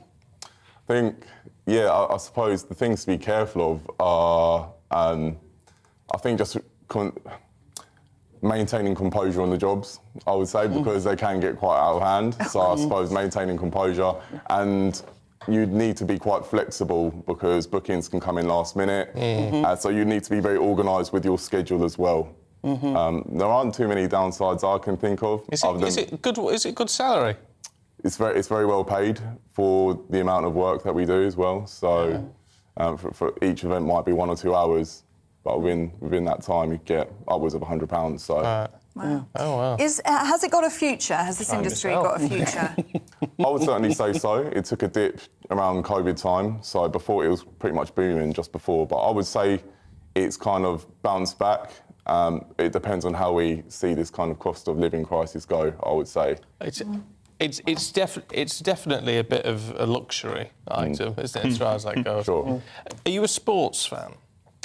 I am. Yeah, I'm a casual sports fan, I'd say. Arsenal fan. I've asked. Are you Arsenal fan? All right. No, Okay. I thought you had so much taste until then. Because I was just wondering, what have you got? Well, Aidan, that's Arsenal based. Anything Arsenal? No, well, they're top of the league, and they're playing tomorrow, so there's probably one for discussion in the morning. But Cristiano Ronaldo, if you're thinking of a footballer who might be a butler in the buff, you think of Cristiano Ronaldo, wouldn't you? Could he manage it? Is he too skinny? No, I'd say he'd be perfect for the job, definitely. There you go. That could be his new job. Well, yeah, he might need one soon. Man United. I thought you might have to be a bit more of a beefcake like the me. gladiators. Hey, yeah, gladiators are coming back. You could do a bit of that, couldn't you? All right, well, you never know. Yeah. Watch this What would your nickname be? Well, my name's Blade. Yeah, that'd be good. Yeah. Is that a real name or a pseudonym? No, that's my birth name. Wow. So it's different. Talking of, And do you like it? Because we've been talking about names this morning. I did see, yeah. Yeah, I do. It's different, it's unusual, and it's kind of hard to forget, I'd say so. Yeah. Comes with the butler, the whole butler. It's perfect. Yeah. Made for Butler Blade. Yeah, we were talking about it, thinking whether it was a stage name or not. Yeah. Get asked all the time. Oh, I bet you do. Yeah, I bet you do. Well, hopefully business bounces back as far as the hen parties go. Have you been to a few hen parties and things? I have, but I haven't been to none where there's been like a butler there. But do they get a bit wild? They do, because it's like it's your last kind of moment as a single woman before you settle. So I think women are actually quite bad compared to stag parties, actually. But I've been to the Magic Mike shows, and women get wild and reckless at those. It's like a bit crazy, a bit insane. But I think it's fun, though. Actually, I think it's such a good. I think it's such a good experience. Definitely, I think every woman should have a butler or go to a hen party. Why not? Yeah. How about you, Ellie? What do you think? Well, I've never been to a hen party with a butler in the buff, but I did go to a Magic Mike show in June, and I was so shocked about what is allowed to happen. I was like, did you sign a consent form before anything? It's just, I can't talk about it at this time of the morning, but yeah, just really quite graphic, the things that go on. Oh, just poke myself in the mouth with a pen. They're quite graphic, the things that go on stage there. Yeah, quite shocking. I booked up last week to go to Magic Mike. No, it's a stag do at Butlins in Bognor Regis. You see, that's small. So I'll let 70 people on the list. I'll let you know what happens. That's small. What are you guys going to be doing? Pardon? What kind of stuff are you guys we're going to be drinking. Yeah, that's about it, really, I think. Drinking. Yeah, I bet you've never been booked, Blade, to go to a Butlins and serve pints, have you, in the buff? No, but it wouldn't surprise me at this point. There are only 4 Butlins left in the whole country. 4? Yeah. Skegness, Minehead, Bognor, and if any viewers can tell us the last one, we'll let you know. Aidan, the things you know. Encyclopedia. Blade, thank you very much indeed. Aidan, thank you, Aidan. Stephanie. We'll see you tomorrow morning. See you tomorrow. Thank you. Bye-bye. Good morning. I'm Alex Deakin with your weekend weather forecast from the Met Office.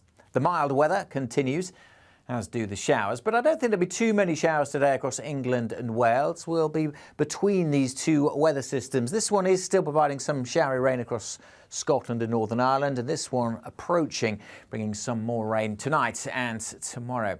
But let's get back to Saturday. That first weather system still bringing outbreaks of rain across southern and central Scotland and Northern Ireland this morning, slowly pushing to the north, so it will brighten up, I suspect, in Belfast and eventually through the central belt of Scotland. Some brighter spells in the far northwest, but quite misty, murky conditions around the northeast. For most of England and Wales, it's a fine Saturday. The sunshine may turn a little hazy across the south, and later on there will be a few showers, but generally dry and really quite mild, 18, 19 Celsius with a bit of sunshine. The showers will return to Devon and Cornwall this evening and across parts of Wales, and then they'll become more extensive overnight. Some bright colours there as well, some heavy downpours. They do tend to move through, but nevertheless, I say some heavy rain at times, and another batch of heavy rain then comes into Wales and parts of southern England overnight. Another pretty mild night, although perhaps a little cooler than the night just gone over northern England and southern Scotland. Into Sunday, and this line of rain will make for a very wet start through parts of Wales, the Midlands and southeast England, and it marches northwards into parts of Northern Ireland, across northern England, and eventually into southern and then central Scotland by the end of the day. Behind that, brighter skies for a time for Wales, the Midlands and southern England, but also more showers follow on behind that. Could be some rumbles of thunder almost at any time through the weekend. But throughout, it also stays mild, with temperatures when it brightens up again getting into the high teens.